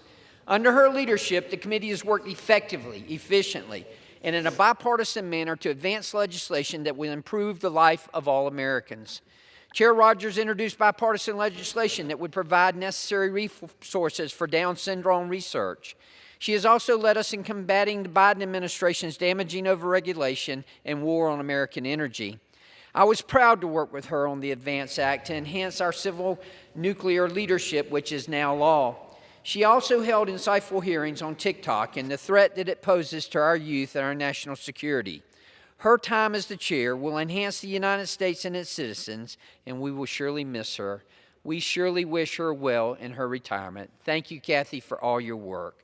Thank you, Mr. Speaker, and I yield back. For what purpose does the gentleman from Alabama seek recognition? Mr. Speaker, I request permission to address the House for 1 minute, revise and extend my remarks. Without objection, the gentleman is recognized for 1 minute. Thank you, Mr. Speaker. I rise today to celebrate the leadership of my dear friend, Congresswoman Kathy McMorris Rodgers. Serving alongside Kathy has been an honor. She is not only a fierce advocate for her constituents, but a principled leader with a servant heart. As the first chairwoman of the Energy and Commerce Committee, Kathy has shown what it means to always put the needs of the American people first. But beyond her professional accomplishments, Kathy's faith is what I admire most. Whether it is by sharing an encouraging comment or during prayer walks around the Capitol, Kathy has strived to honor the Lord every day. After I was elected to Congress, I had the opportunity to meet with Kathy, who at the time was chairwoman of the Republican Conference Committee. It was during that meeting that Kathy made me feel like I belonged here. Kathy McMorris Rodgers is special. During my time serving in Congress, Kathy has become a great friend and a great example of what it means to lead with grace and faith. Even though we will miss her here, I'm excited for what the Lord has in store for her. May God bless her and may He continue to guide her steps in this next season of life. I yield back. For what purpose does the gentlewoman from North Carolina seek recognition? Ask unanimous consent to address the House for 1 minute, Mr. Speaker. Without objection, the gentlewoman is recognized for 1 minute. Thank you, Mr. Speaker. I also rise to recognize Congresswoman Kathy McMorris Rodgers, who is retiring at the end of the 118th Congress. In 2004, the two of us came to the House in the same class, and we've been friends throughout our time here. Kathy has the distinction of being the first woman to give birth 3 times while in the House. She's a visible and vocal leader within the disabilities community, and her advocacy is inspired by her son, Cole, who was born with Down syndrome. I thank the gentlewoman for her years of service to this great institution, to her constituents in Washington's 5th Congressional District, and to the American people. May God continue to bless her, her husband Brian, and Cole, Grace, and Bryn, their 3 children, as she enters a well-deserved retirement. I yield back. For what purpose does the gentleman from Arizona seek recognition? Speaker, I ask unanimous consent to address the House for 60 seconds and revise. Without objection, the gentleman is recognized for 1 minute. Mr. Speaker, for those of us from the Valley of the Sun, the Phoenix, Arizona area, there's an excitement around us.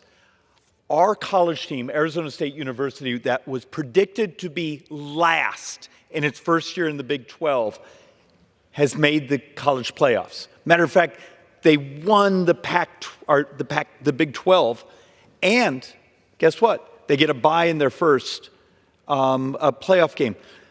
but the community, the excitement, the joy, having one of the youngest coaches in America. I can only be thankful to the team. Being predicted to be last and coming out where they are, you've provided hope, joy, and excitement to our community. Thank you, Arizona State University football. Good job. Go Sun Devils.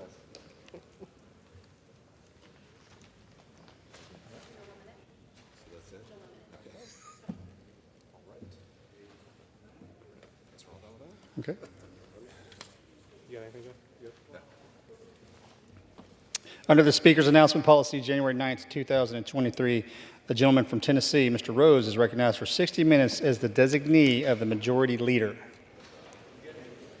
Mr. Speaker, I ask unanimous consent that all members may have 5 legislative days in which to revise and extend their remarks and include extraneous material on the topic of this special order.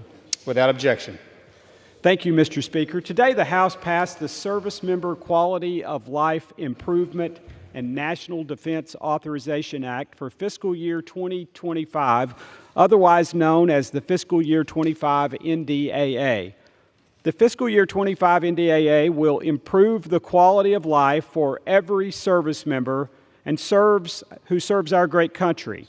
It restores the focus of our military on lethality, not woke ideology. It improves the military's ability to recruit and train our fighting forces to be able to deter China and our other adversaries. It also increases oversight and requires accountability of the Biden administration and the Department of Defense. All of these tremendous accomplishments are why we are here tonight, Mr. Speaker, to speak in support of this recently passed bill that will make our military great again. I'm grateful for the members who've joined me this evening to discuss this important bill to protect our country and restore our national security.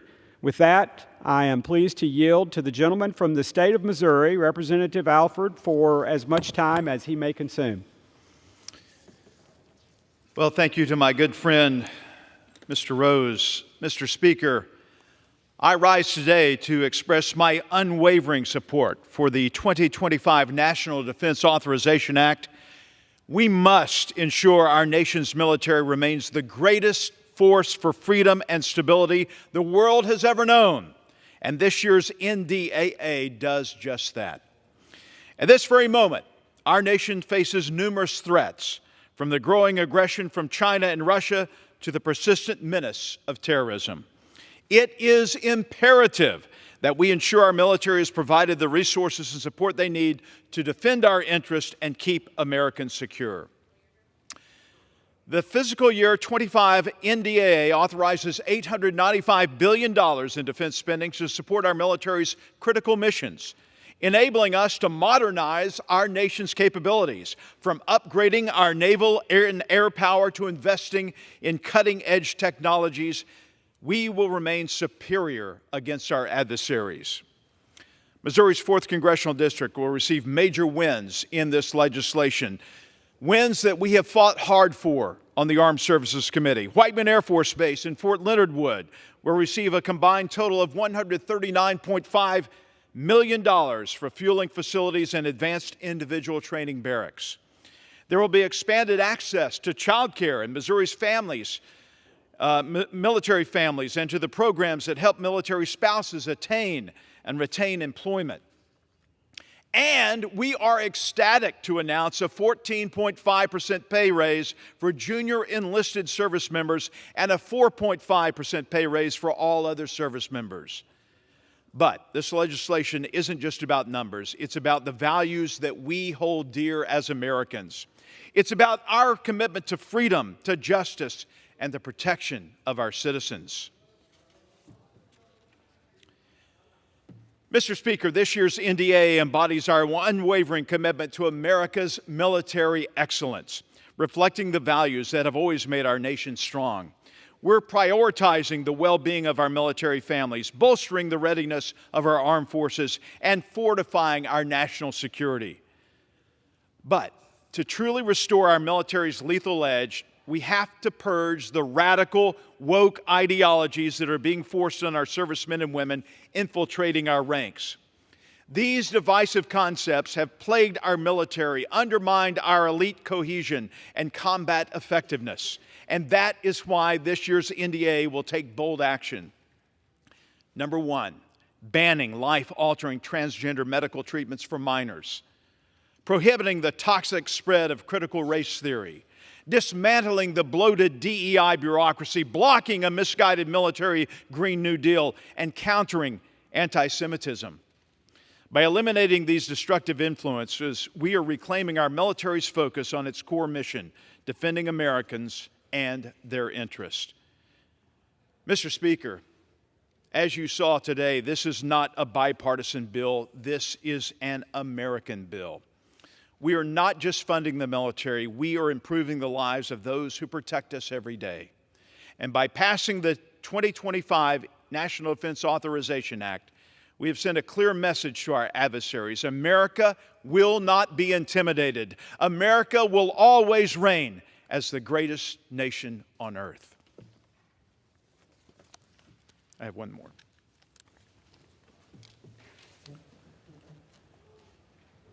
Mr. Speaker, I rise today to honor the life of an extraordinary man, Dr. Gene Richardson, a mentor, a friend of mine, and someone who is really like a second father to me, a man who had one of the biggest impacts on my life, and one of the reasons I'm standing here today in this very hall.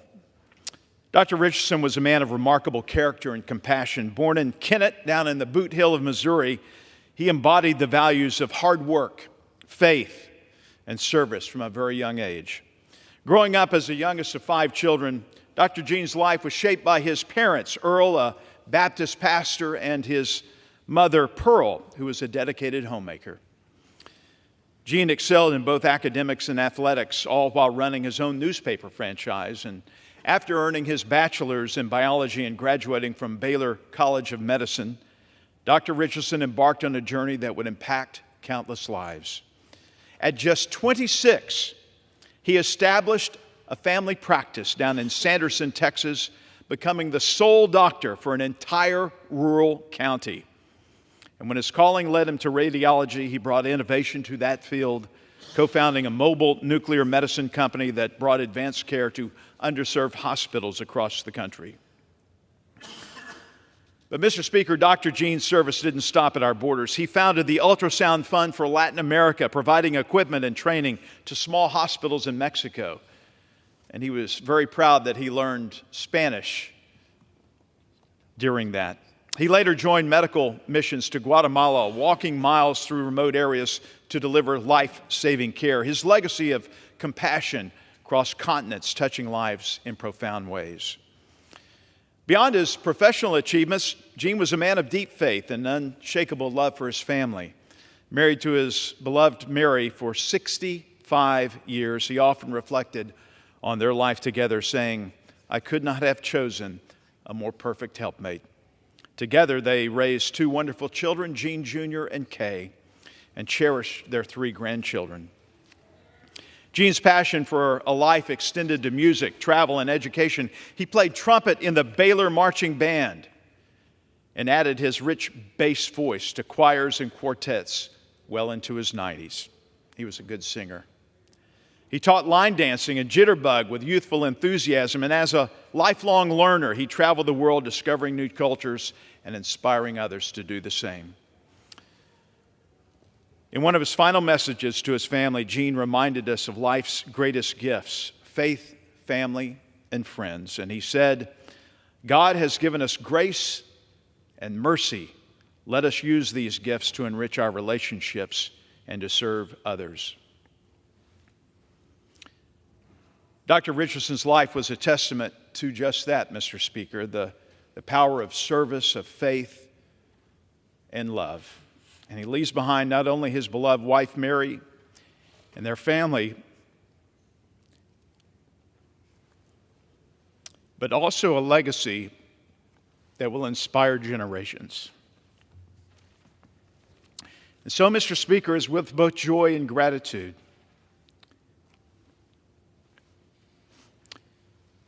that I honor the life of this extraordinary man, and may we all strive to live as Dr. Gene did, with generosity, with courage, and a heart full of adventure. Dr. Gene, we'll see you in the morning. I yield back. I want to thank the gentleman from Missouri for that heartfelt tribute and for his important remarks concerning the issue regarding the National Defense Authorization Act. It's now my privilege to yield to the gentleman from the state of California, Representative LaMalfa, as much time as he may consume.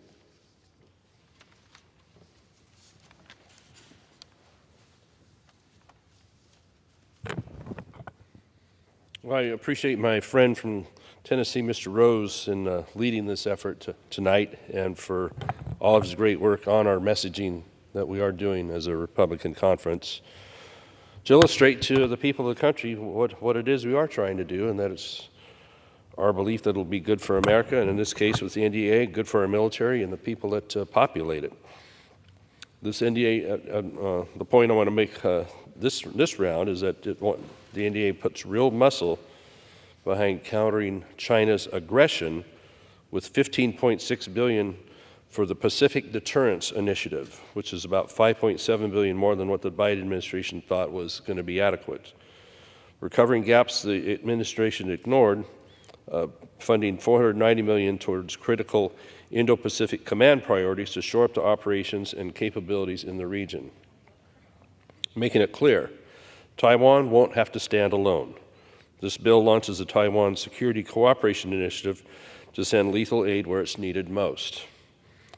Joint training and trauma care programs will boost their readiness, while industrial base agreements make sure their defense capabilities and ours are solid. The U.S. is doubling down on its commitments to allies in this region. This isn't just talk. We're reaffirming congressional support with action. With so much aggression by China in the region and around the world, this is the least we should be doing for an ally such as Taiwan, who is there for us when we need them. We're also demanding a deep dive into the troubling alliance between China, Iran, Russia, and North Korea.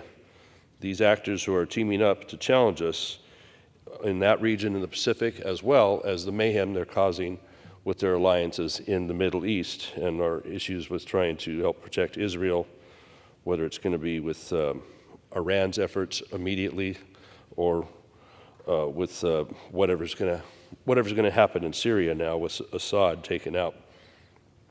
This bill gives counterintelligence agents more tools to expose and crush Chinese Communist Party spies working to undermine us in any of these regions.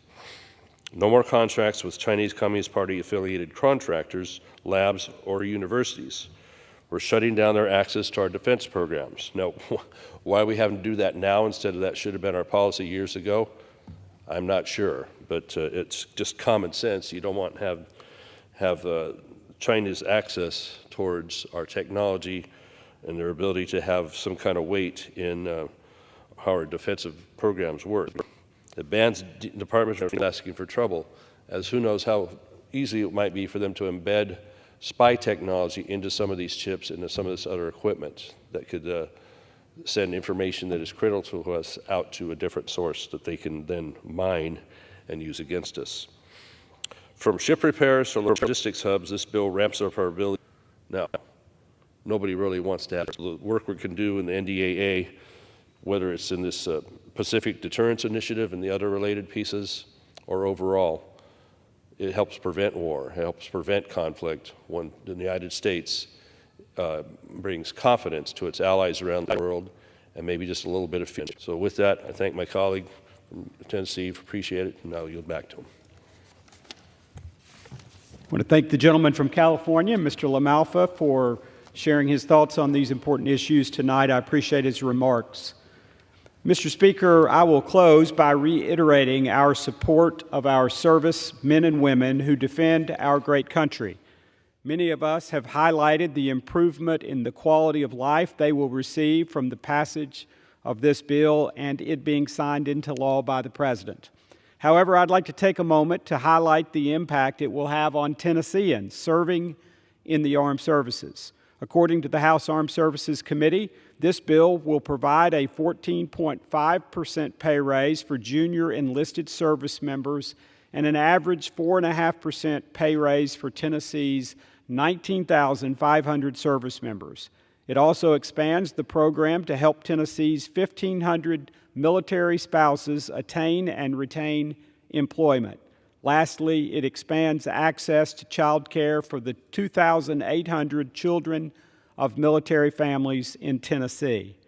These important provisions to increase service members' pay, expand child care services, and bolster efforts to assist military spouses are much needed and well-deserved. Service members' families sacrifice a lot so that their loved ones can keep us safe. I'm proud to support these provisions and am glad that they have been included in the final passage of the NDAA. When Americans elected President Donald Trump to serve as the 47th President of the United States, they sent a clear message. We must deter our adversaries, eliminate our enemies, protect the homeland, and support our troops. That is exactly what this National Defense Authorization Act seeks to do. We are proud to see it passed and encourage the Senate to join us in passing this important legislation so that it can be sent to the President's desk to be signed into law. Thank you to everyone who has joined me this evening. And with that, Mr. Speaker, I yield back the balance of my time. Under the Speaker's announced policy of January 9th, 2023, the Chair recognizes the gentleman from Virginia, Mr. Good, for 30 minutes. Thank you, Mr. Speaker. I rise to express my deep appreciation to the people of Virginia's 5th District for the privilege of representing them these past 4 years. Being their congressman has been the greatest honor of my professional life. When I answered the call 5 years ago to run for Congress, I identified as a biblical and a constitutional conservative. I wanted the voters and my future constituents to know how I would make decisions, how I would represent them, and how I would vote on their behalf in Washington. I wanted them to know that my values and principles come from my Christian faith and my biblical worldview.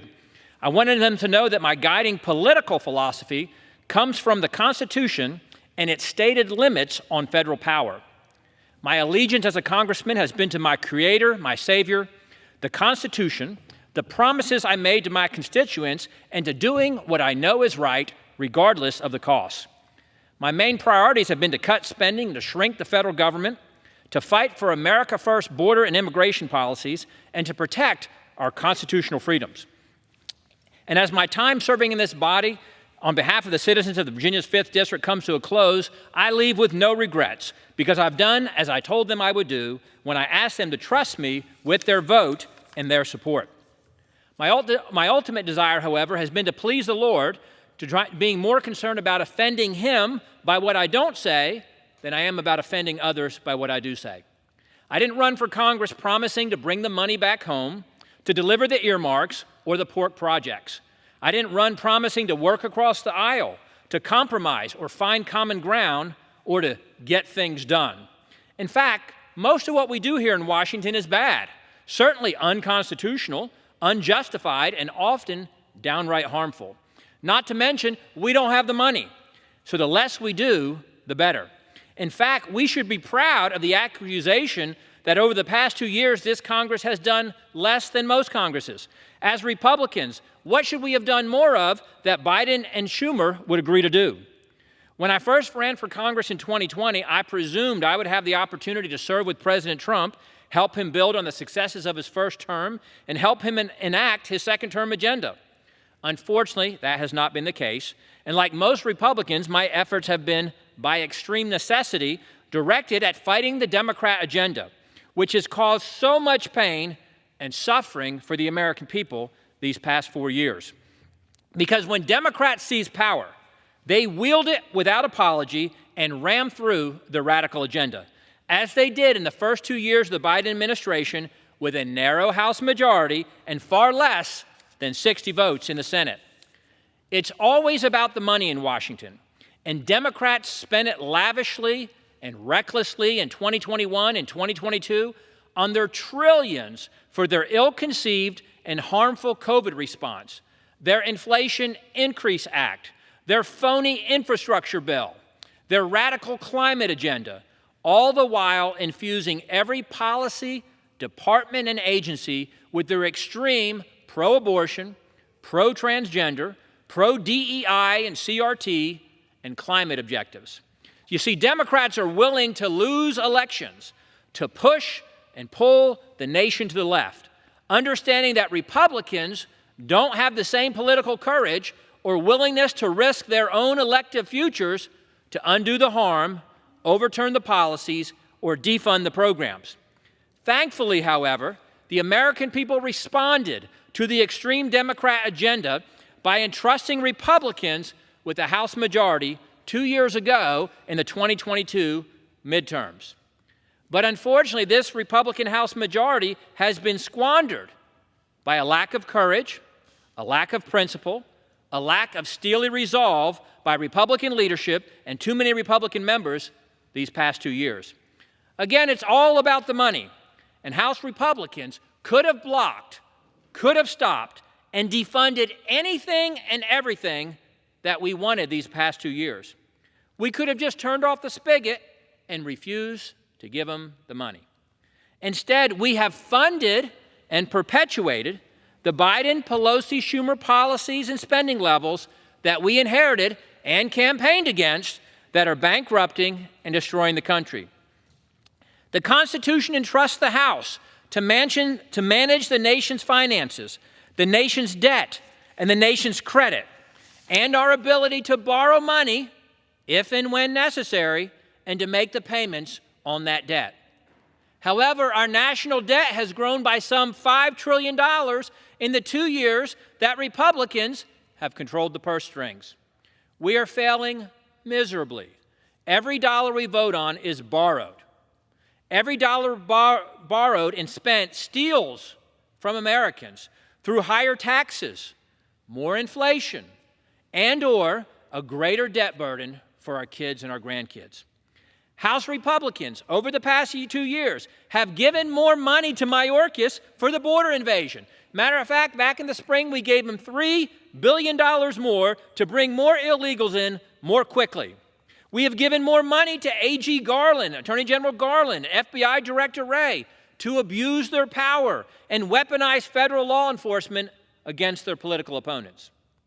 House Republicans have continued funding Democrats' radical climate extremism, their pro-abortion agenda, their pro-LGBTQ policies, and their racist DEI CRT agenda.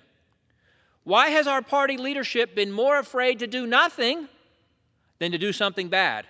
As the medical folks like to say, first, do no harm. However, with predominantly Democrat votes, typically 90 to even 100% of Democrat votes, in a chamber with the Republican majority, our report card shows that since electing our current speaker 14 months ago, we have failed to cut $1 of spending, but have instead continued a $200 billion monthly deficit. We have passed 4 CRs, or continuing resolutions, and 2 minibuses maintaining Democrat policies and spending levels from the Biden, Pelosi, Schumer regime when they had full control. We reduced our majority by kicking out George Santos, who had a solid conservative voting record and had not been convicted of any crime.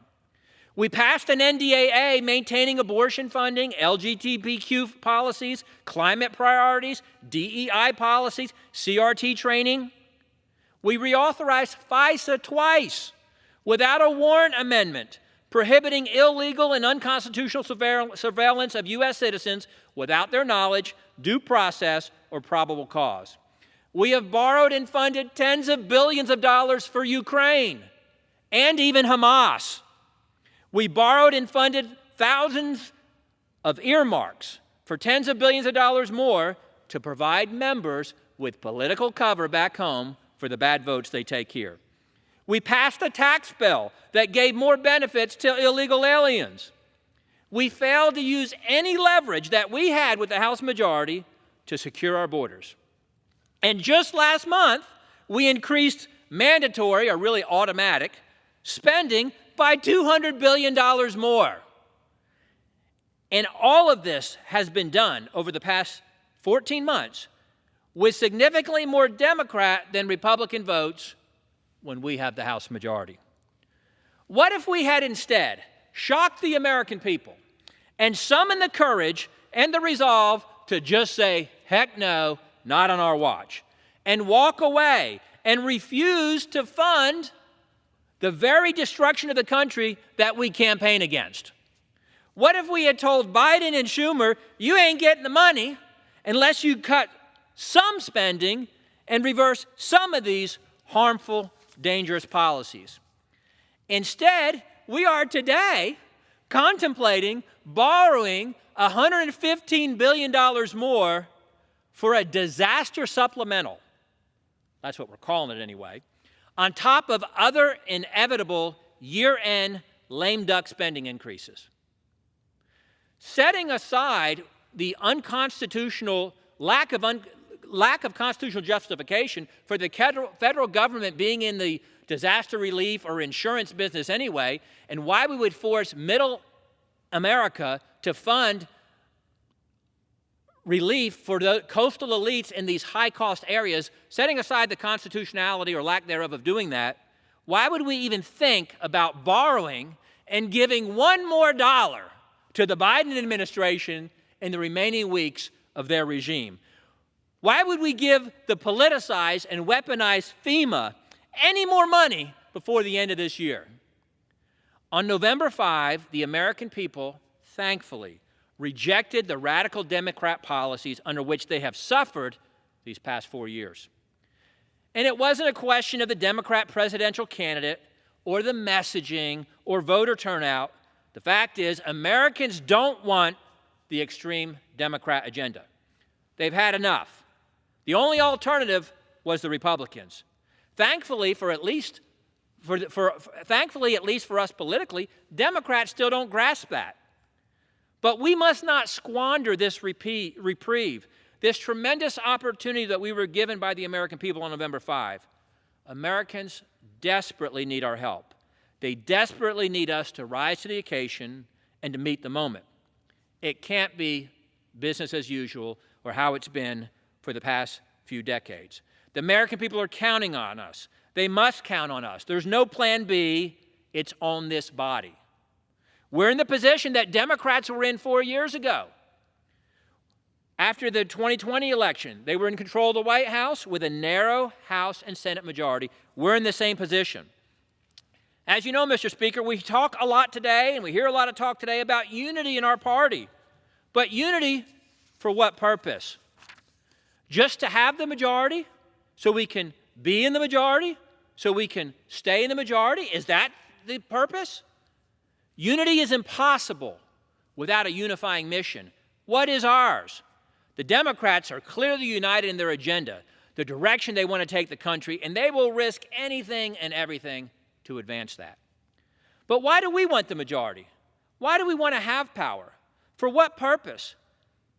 What are our non-negotiables to keep that power? What, if anything, are we not willing to give up or to surrender in the name of obtaining or retaining power? I've often told the Republican conference that we will never change Washington or save our country until it becomes more important to us to leave here having made a difference than it is to see how long we can stay. But for far too many, the primary goal is to be here, to stay here as long as we can, even to die here of natural causes, it seems. And everything else is subordinate to that objective. But we cannot be unified if we're willing to fund the very things we claim to oppose, because some in our party believe it will help them to get elected. Our party cannot be the goal or the objective unto itself, and our purpose cannot simply be to win elections to have the majority. What are our sacred principles, our values, our convictions that cannot and must not be surrendered in order to obtain or retain power? I ask you, Mr. Speaker, are there any? For what, if anything, are we willing to risk losing power to fight for? Is there any issue that transcends politics and elections for us? What is our foundation upon which everything else rests? Many in our country, many people across the country will express their knowledge of the First Amendment, which, as my friend from Chip Roy from Texas has stated, we should have stopped, Congress should have stopped, the founders should have stopped with, Congress shall make no law, and just stopped right there. Again, less is more. But whenever you ask somebody what the First Amendment protects, or what is the first right protected in the Constitution, they will invariably say freedom of speech. I've almost never had anyone answer that question any differently. When you ask them what the First Amendment protects, or the first right protected in the Constitution, they'll say freedom of speech. But of course, that's incorrect. The first right specifically protected in the Constitution, the first one enumerated in the Bill of Rights, intended to protect the people from an oppressive federal government, is the freedom of religion. The founders knew that the most basic, most fundamental, most precious of rights is the freedom to worship or not to worship, the freedom to practice or not to practice our faith as we choose. You cannot separate America from our founding Judeo-Christian principles and our recognition of our supernatural Creator, by whom and for whom we have our existence, our lives, our breath, and our very being. It is He, as our founding declaration expresses, who has endowed us with the unalienable rights of life, liberty, and the pursuit of happiness. But how can a party continue to call itself conservative if it no longer fights for absolute truth and natural law flowing from our Creator? How can a party call it conservative if it no longer protects innocent, precious life in the womb, or looks the other way at the number one cause of death in this country, abortion, and funds it in policy, as some just voted to do today with the latest NDAA? How can a party call itself conservative if it no longer fights for biblical morality, the traditional family, or the definition of marriage? In fact, I've said many times, almost everything that plagues our society and our country is a failure to follow God's design for morality, marriage, and the family.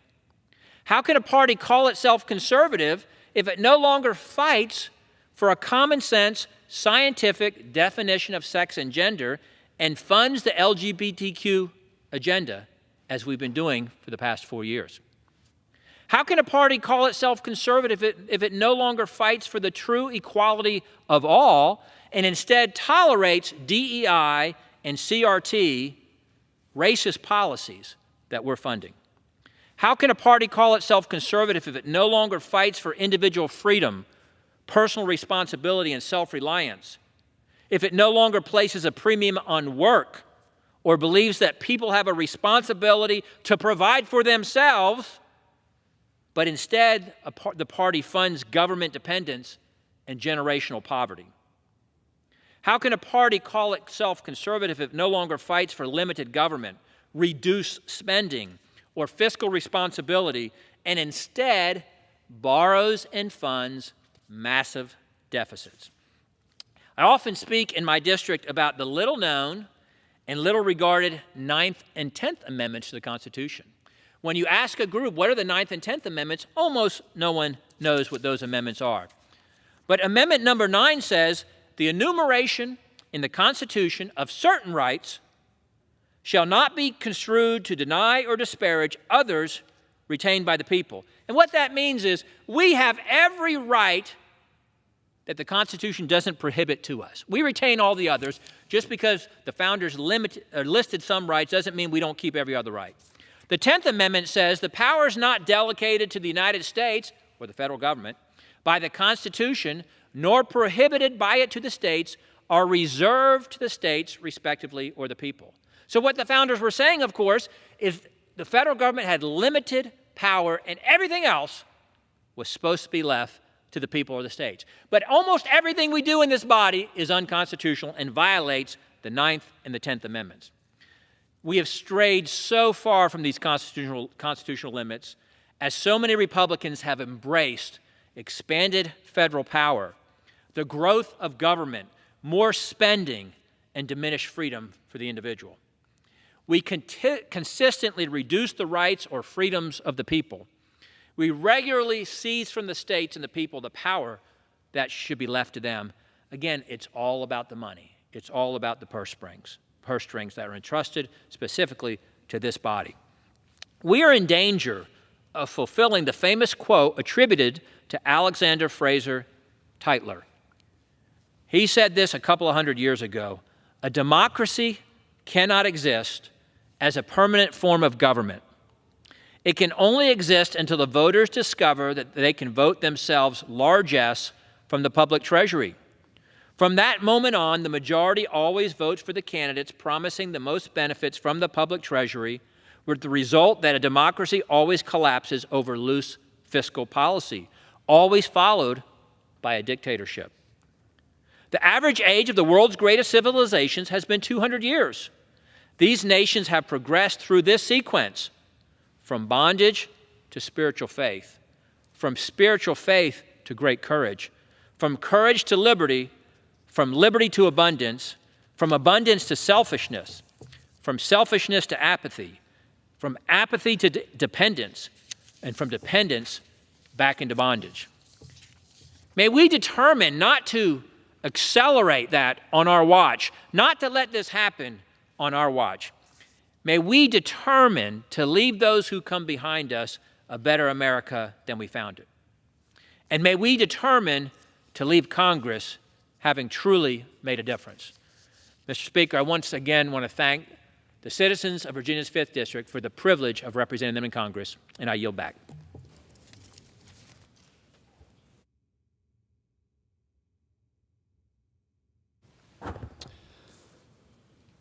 Under the Speaker's announced policy of January 9th, 2023, the Chair recognizes the gentleman from Arizona, Mr. Schweikert, for 30 minutes. Thank you, Mr. Speaker Pro Tem. So we have a half an hour. Consider that mercy for everyone who's had to deal with some of these presentations. I want to walk through. The original goal tonight was actually to do some things that were a bit more optimistic, some things that we've identified where you could actually modernize and cut the cost of this government and actually do the job that we're supposed to do here. But I need to clear up a couple things. So first, I owe everyone, because apparently last week when I was speaking so fast, I didn't explain this particular chart. So I'm making up for myself last week. The point I was trying to make is, in the last fiscal year, our borrowing represented about 6.4% of the entire economy. When you have individuals around here saying, okay, we have these parts of our 2017 tax reform that expire at the end of next year. If we just extend those and don't pay for them, that's what drives us to almost 9.2% of the entire economy 9 years from now. So 9 budget years from now. If we actually find a way to pay for them and still extend those tax reforms, we actually get some economic growth.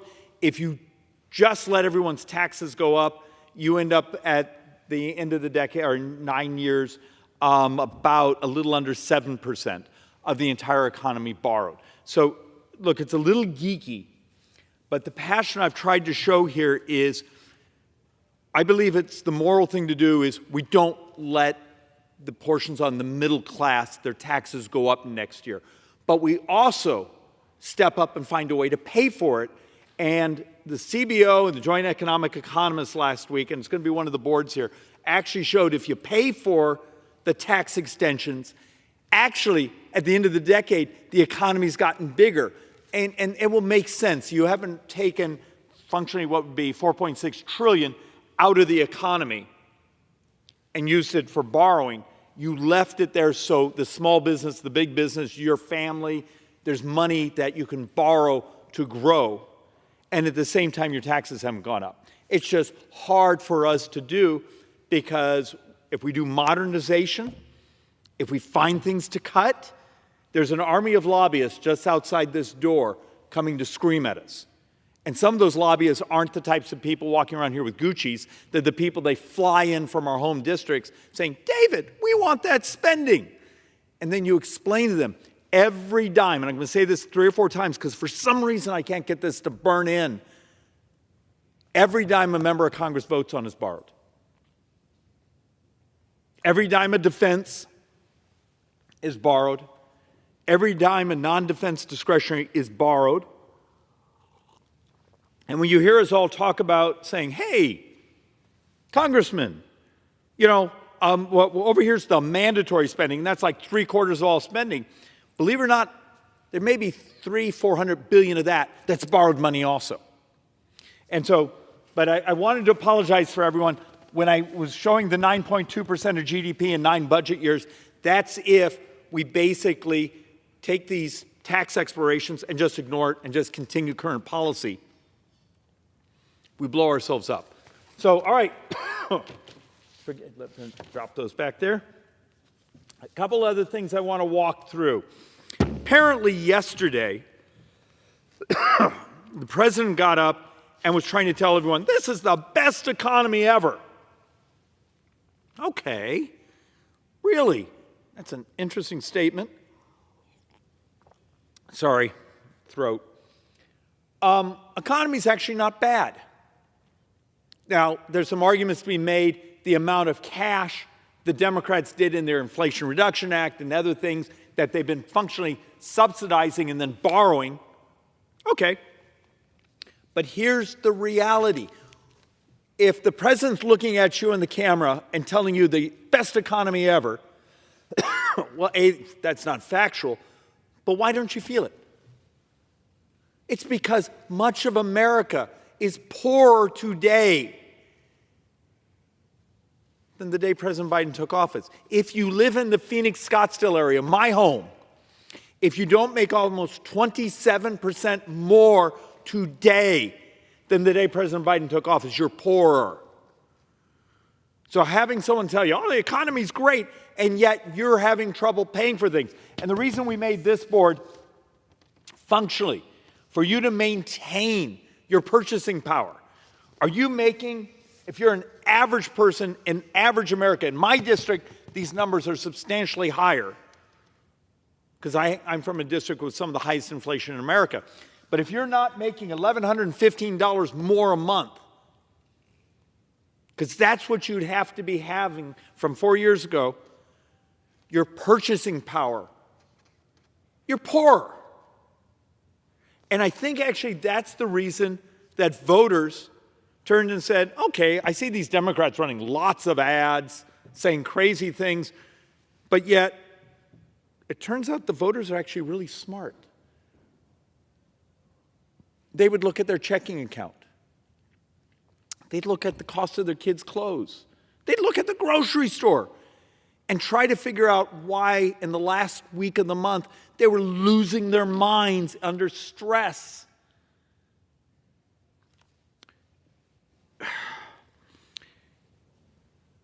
There's a lot of folks here that say things that just from an economist standpoint are insane.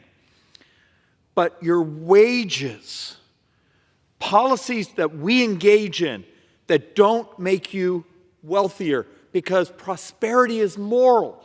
It's moral for the poor person to be less poor. It's moral for the working person to be less stressed. And to not understand the average American. In 4 some years, unless you're making about $13,000 more, you're poorer. And in my district, I think that number's like closer to 18, 19,000, because look, I have one of the higher income districts in America, but also one of the highest inflation.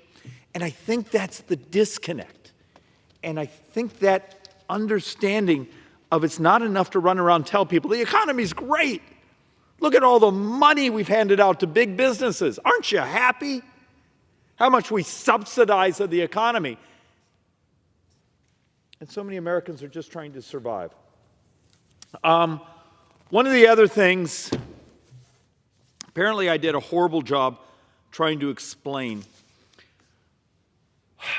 And somewhere here in early January, I'll do a whole presentation on this. One of the fixations of the left is we need to tax corporations more. Okay, do you remember your elementary school economics class? Okay, I'm being sarcastic. Your high school economics class. A corporation taxes you. Who pays it? No, seriously.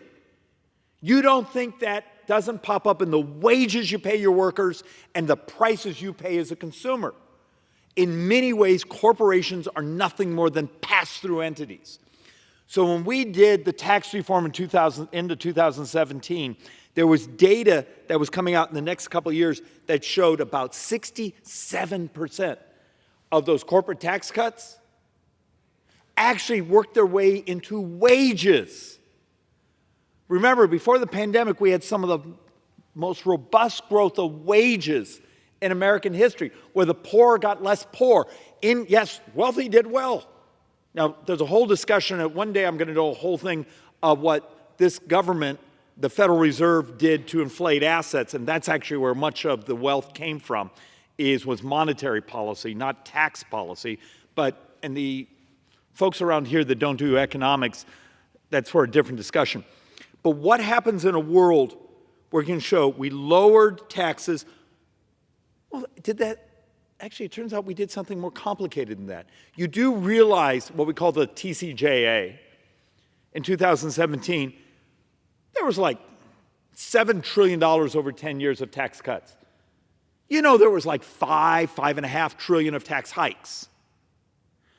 Because the idea was to modernize. It had been 30-some years since the United States had updated its tax code, and much of the rest of the world was kicking our heads in. Do you remember the stories that President Obama over and over and over and over and over talked about? These companies are leaving America. They're moving their intellectual property to Ireland and these things. We fixed that. We made it so you wanted to be domiciled in the United States. That's why we had the miracle, the job growth, but also the wage growth. Before the pandemic, we had the fastest closure of income inequality in modern history in America. I would argue that's moral. When you get economic policy, when you get tax policy, when you get regulatory policy right, it's moral. People are less poor. And yet, so often I watch these people come behind these microphones and they say things that aren't true. So I was trying to point out in last week's presentation, just if you look at expenditures on growth and growing businesses and investments, when we did TCJA, you can actually see, the G7 without the United States in it, they were growing about the same. They were investing about the same. We exploded in growth. So back to your high school economics class. What are the two ways you pay people more? Your wages go up. So you're out there in the private sector, not government, because we're a distortion. What are the two ways your wages go up? Come on. You all showed up for your high school economics class. Inflation, your wages go up. But that just means you're treading water. You got paid more because everything costs more. Productivity. Things in the tax code, in the regulatory code, that get a business to buy the new piece of equipment that's better, faster, cheaper. Those investments in capital equipment, you're able to make more of whatever you do. Your employer is able to pay you more. It's how you create wage growth. And some of the idiot class here, I say, well, we're just going to tax businesses more. You do realize every economic model says is when I raise corporate taxes, it's the workers that ultimately pay for it, because your wage growth flattens out. But it's great politics, crap economics. And look, I did this earlier in the year. I brought all these charts trying to show that much of the wealth of this country, thank heaven, before the insanity of the pandemic, we had the tax reform, the regulatory reform, and the robust economic growth. Could you imagine if this country was at an anemic growth rate when that happened, what our lives would have been like? It's also one of the reasons we exploded out. Now, we spent too damn much money. There was too much fear, a number of stupid policies that hopefully we'll put into the history books that no one else will repeat. But the fact that we had modernized the tax code, it's what's given us a fight. And when President Biden yesterday was taking credit for a great economy, I sure hope he looked in the camera and said, thank you, Republicans, for modernizing our tax code so we maximize economic expansion and corporate stability. Because much of the wealth that this country, much of the opportunity, much of the employment base, and the way we can afford that is because we have a competitive tax code now where the rest of the world stops stealing our jobs. So, and one other thing I want to help try to understand, because every time I go near this subject, I get people, because their brains are sort of caught, and I don't mean to say this mean. I'm not trying to be mean. All right, let me walk through a concept. Mr. Speaker, you're from a state that produces hydrocarbons, oil, things of that nature. Back in the 70s and 80s, do you remember the posters, "No war for oil"? The world competed with each other for hydrocarbons. Do you remember? I had a professor back when I was a younger student who was famous for writing these papers about peak oil. The world's going to run out of hydrocarbons. Well, it turns out that was completely wrong because he didn't understand the ingenuity that God gave us as humans and how we found technology that to get to those hydrocarbons that in a previous decade were impossible. But the point where I'm going on this rambling, 70s, 80s, the world basically fought for hydrocarbons.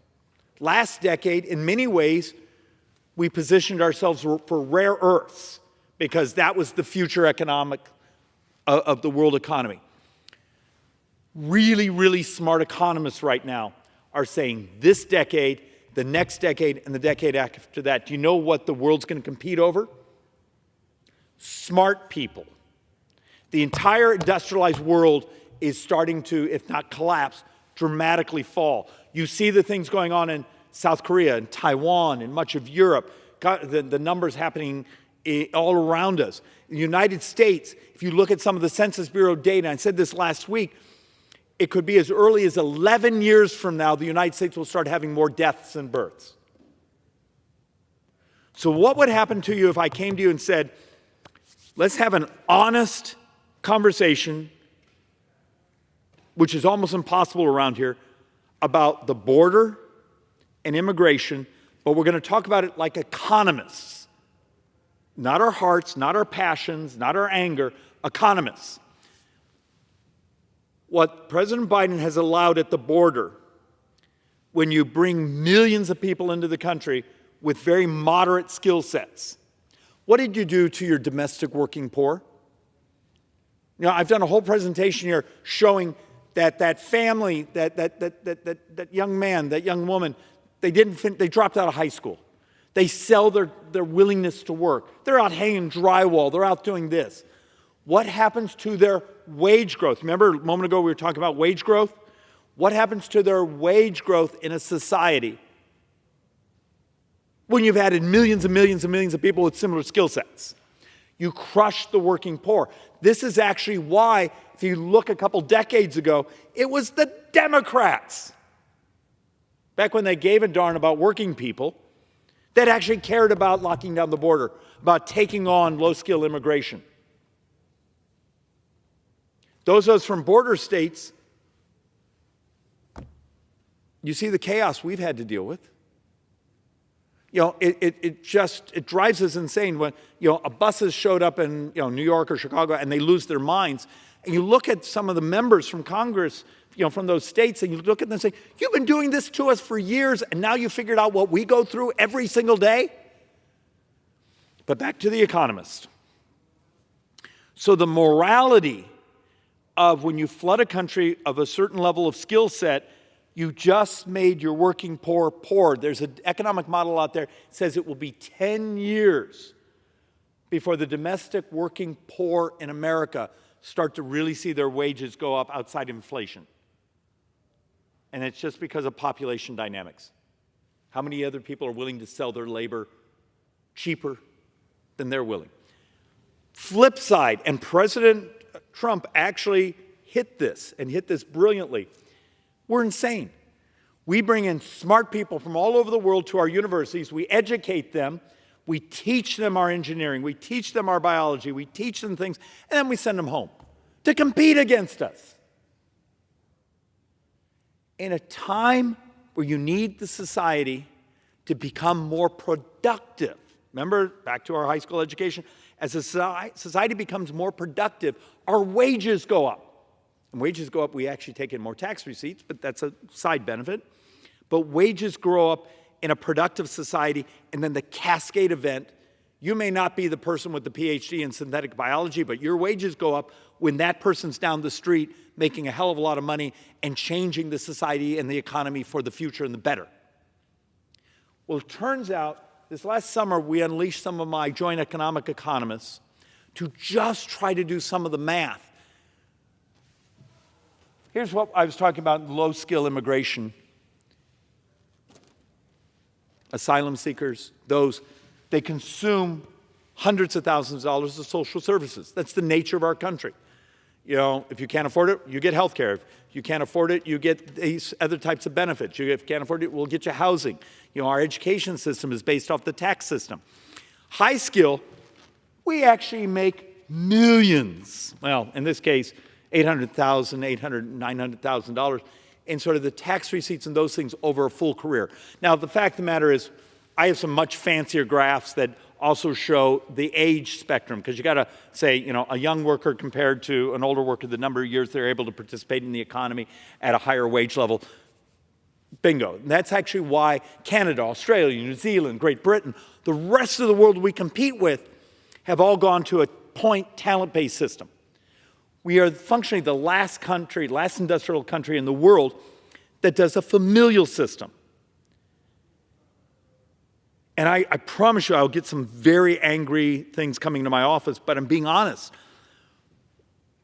Our immigration system is substantially based on who your family is. My cousin moved in, they're sponsoring me. It's a family chain migration system. But the rest of the world has figured out that as birth rates have collapsed around the world,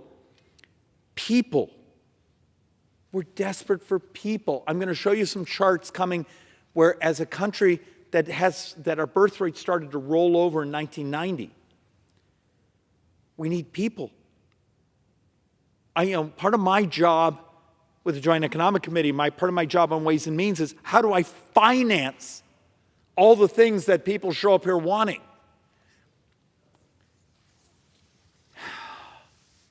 And I know it's not something you hear a lot of Republicans talk about because so many people don't understand the demographics of our country. We're going to have an honest discussion that one of the most powerful things we can do for economic growth is actually modernizing our immigration system, not sending home people that we educate to compete with us. And there's models out there that says it would make our entire society more prosperous. So it's worth thinking about. And actually, can I give you just a thought experiment? Because I was trying to explain this to a reporter earlier today. One of the things that's expiring from our 2017 tax reform is research and development expensing. You go, huh? So you're a business and you're researching a new way to make something, a new piece of technology, a new type of biology, a new cure for a disease. In 2017, what we did is we made it so you could expense it right then. Under today's tax code, you basically depreciate it. So it says, okay, you spend $1 million trying to build a new tool, and you get to amortize that research over the next 7 years. Think about this. If I expense it in one day or do it over 7 years, government basically gets the same money, right? It's just the timing. But if you have the ability to say, I spent the money, I expensed it immediately, what happens? You get this virtual cycle of, oh, I have a new, better tool that's better, faster, cheaper, And then you jump onto the next one, jump onto the next one, and you get that productivity curve. Back to productivity again. How do you pay people more money? But one of the complaints we were getting after 2017 is that all this money was going into research and development to make a society more prosperous, more modern, better, faster ways to cure people. And we had a shortage of people with skill sets. So one of our economists is trying to model what would happen if you said, we're going to do expensing of research and development, because we know that pops economic growth, but you also did talent-based immigration at the same time. You may get a multiplier effect. This is thinking like an economist. This is what we have to do to get ourselves out of this hole. Remember, functioning the first 2 months of what we call this fiscal year, we're borrowing about $10 billion a day. If you do the whole 12 months and be a little more honest by saying, because here's the April tax cycle, we're still borrowing about $74,000, $75,000 a second. And it just gets worse. And it gets worse because of demographics. I'm going to show this twice, but I got to say it again. 100%, well, close to 100% of the debt for the next 10 years is interest in healthcare. It's people like me. It's baby boomers. It's not Republican or Democrat. It's math. Except it's also the type of math we're not allowed really to talk about here. Look, I'm going to race through a couple of these boards just to make a point. For every dollar we take in tax receipts, we spend $1.39. Does that give you a sense? So when I have someone that comes to me and says, David, there's a continuing resolution coming. Now, we actually probably as Republicans would want to move that continuing resolution when we have President Trump, so we have unified Republican government, so maybe we could do some of the policy changes. But how about the debt ceiling? So we're going to also do a slide here on talking about, do you understand when you say, David, I don't want you to borrow a dime. Great.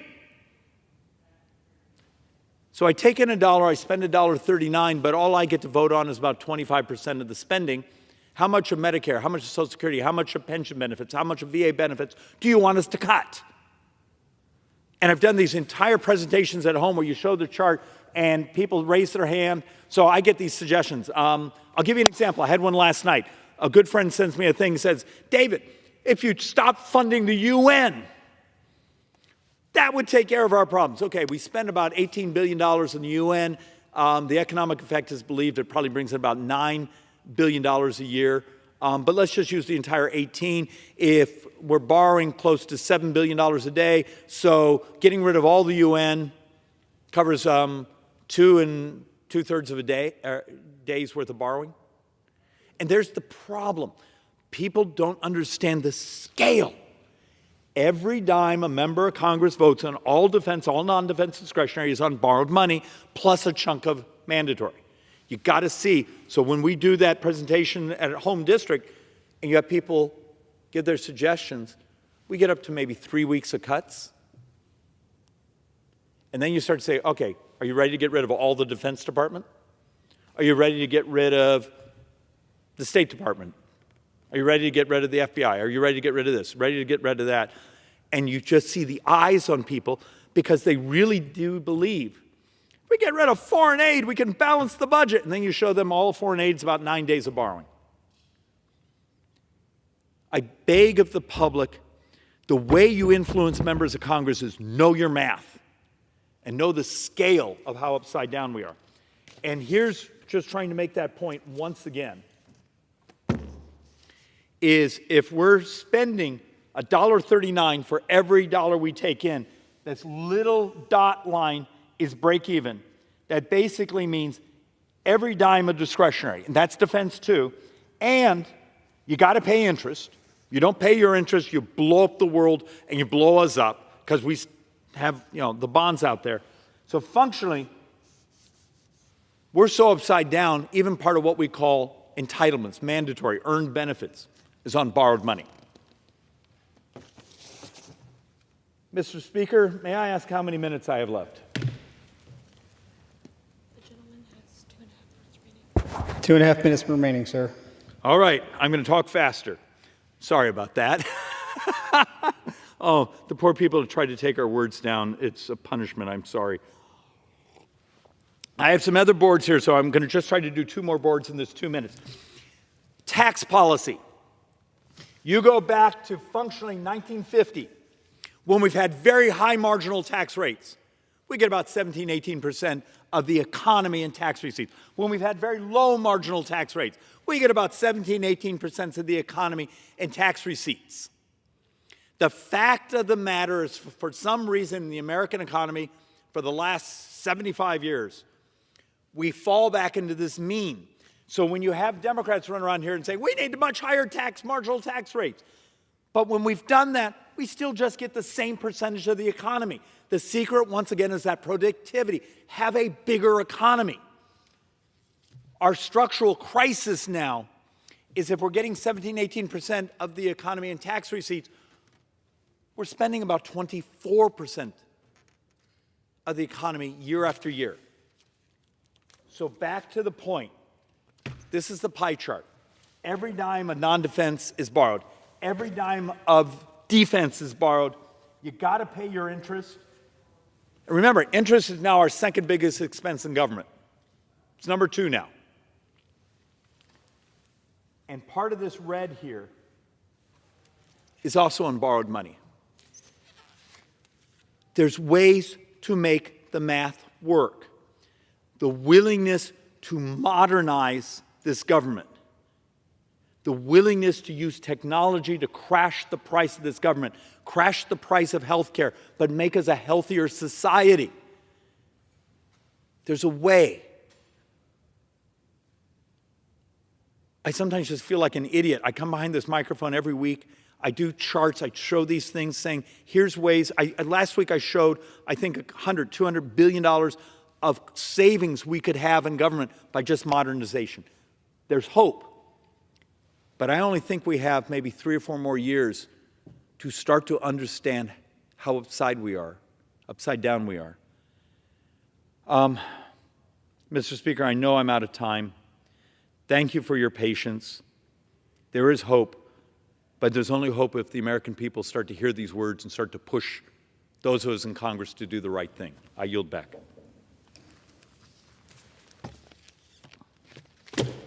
Does the gentleman have a motion? Mr. Speaker, I'd like to move that the House stand adjourned.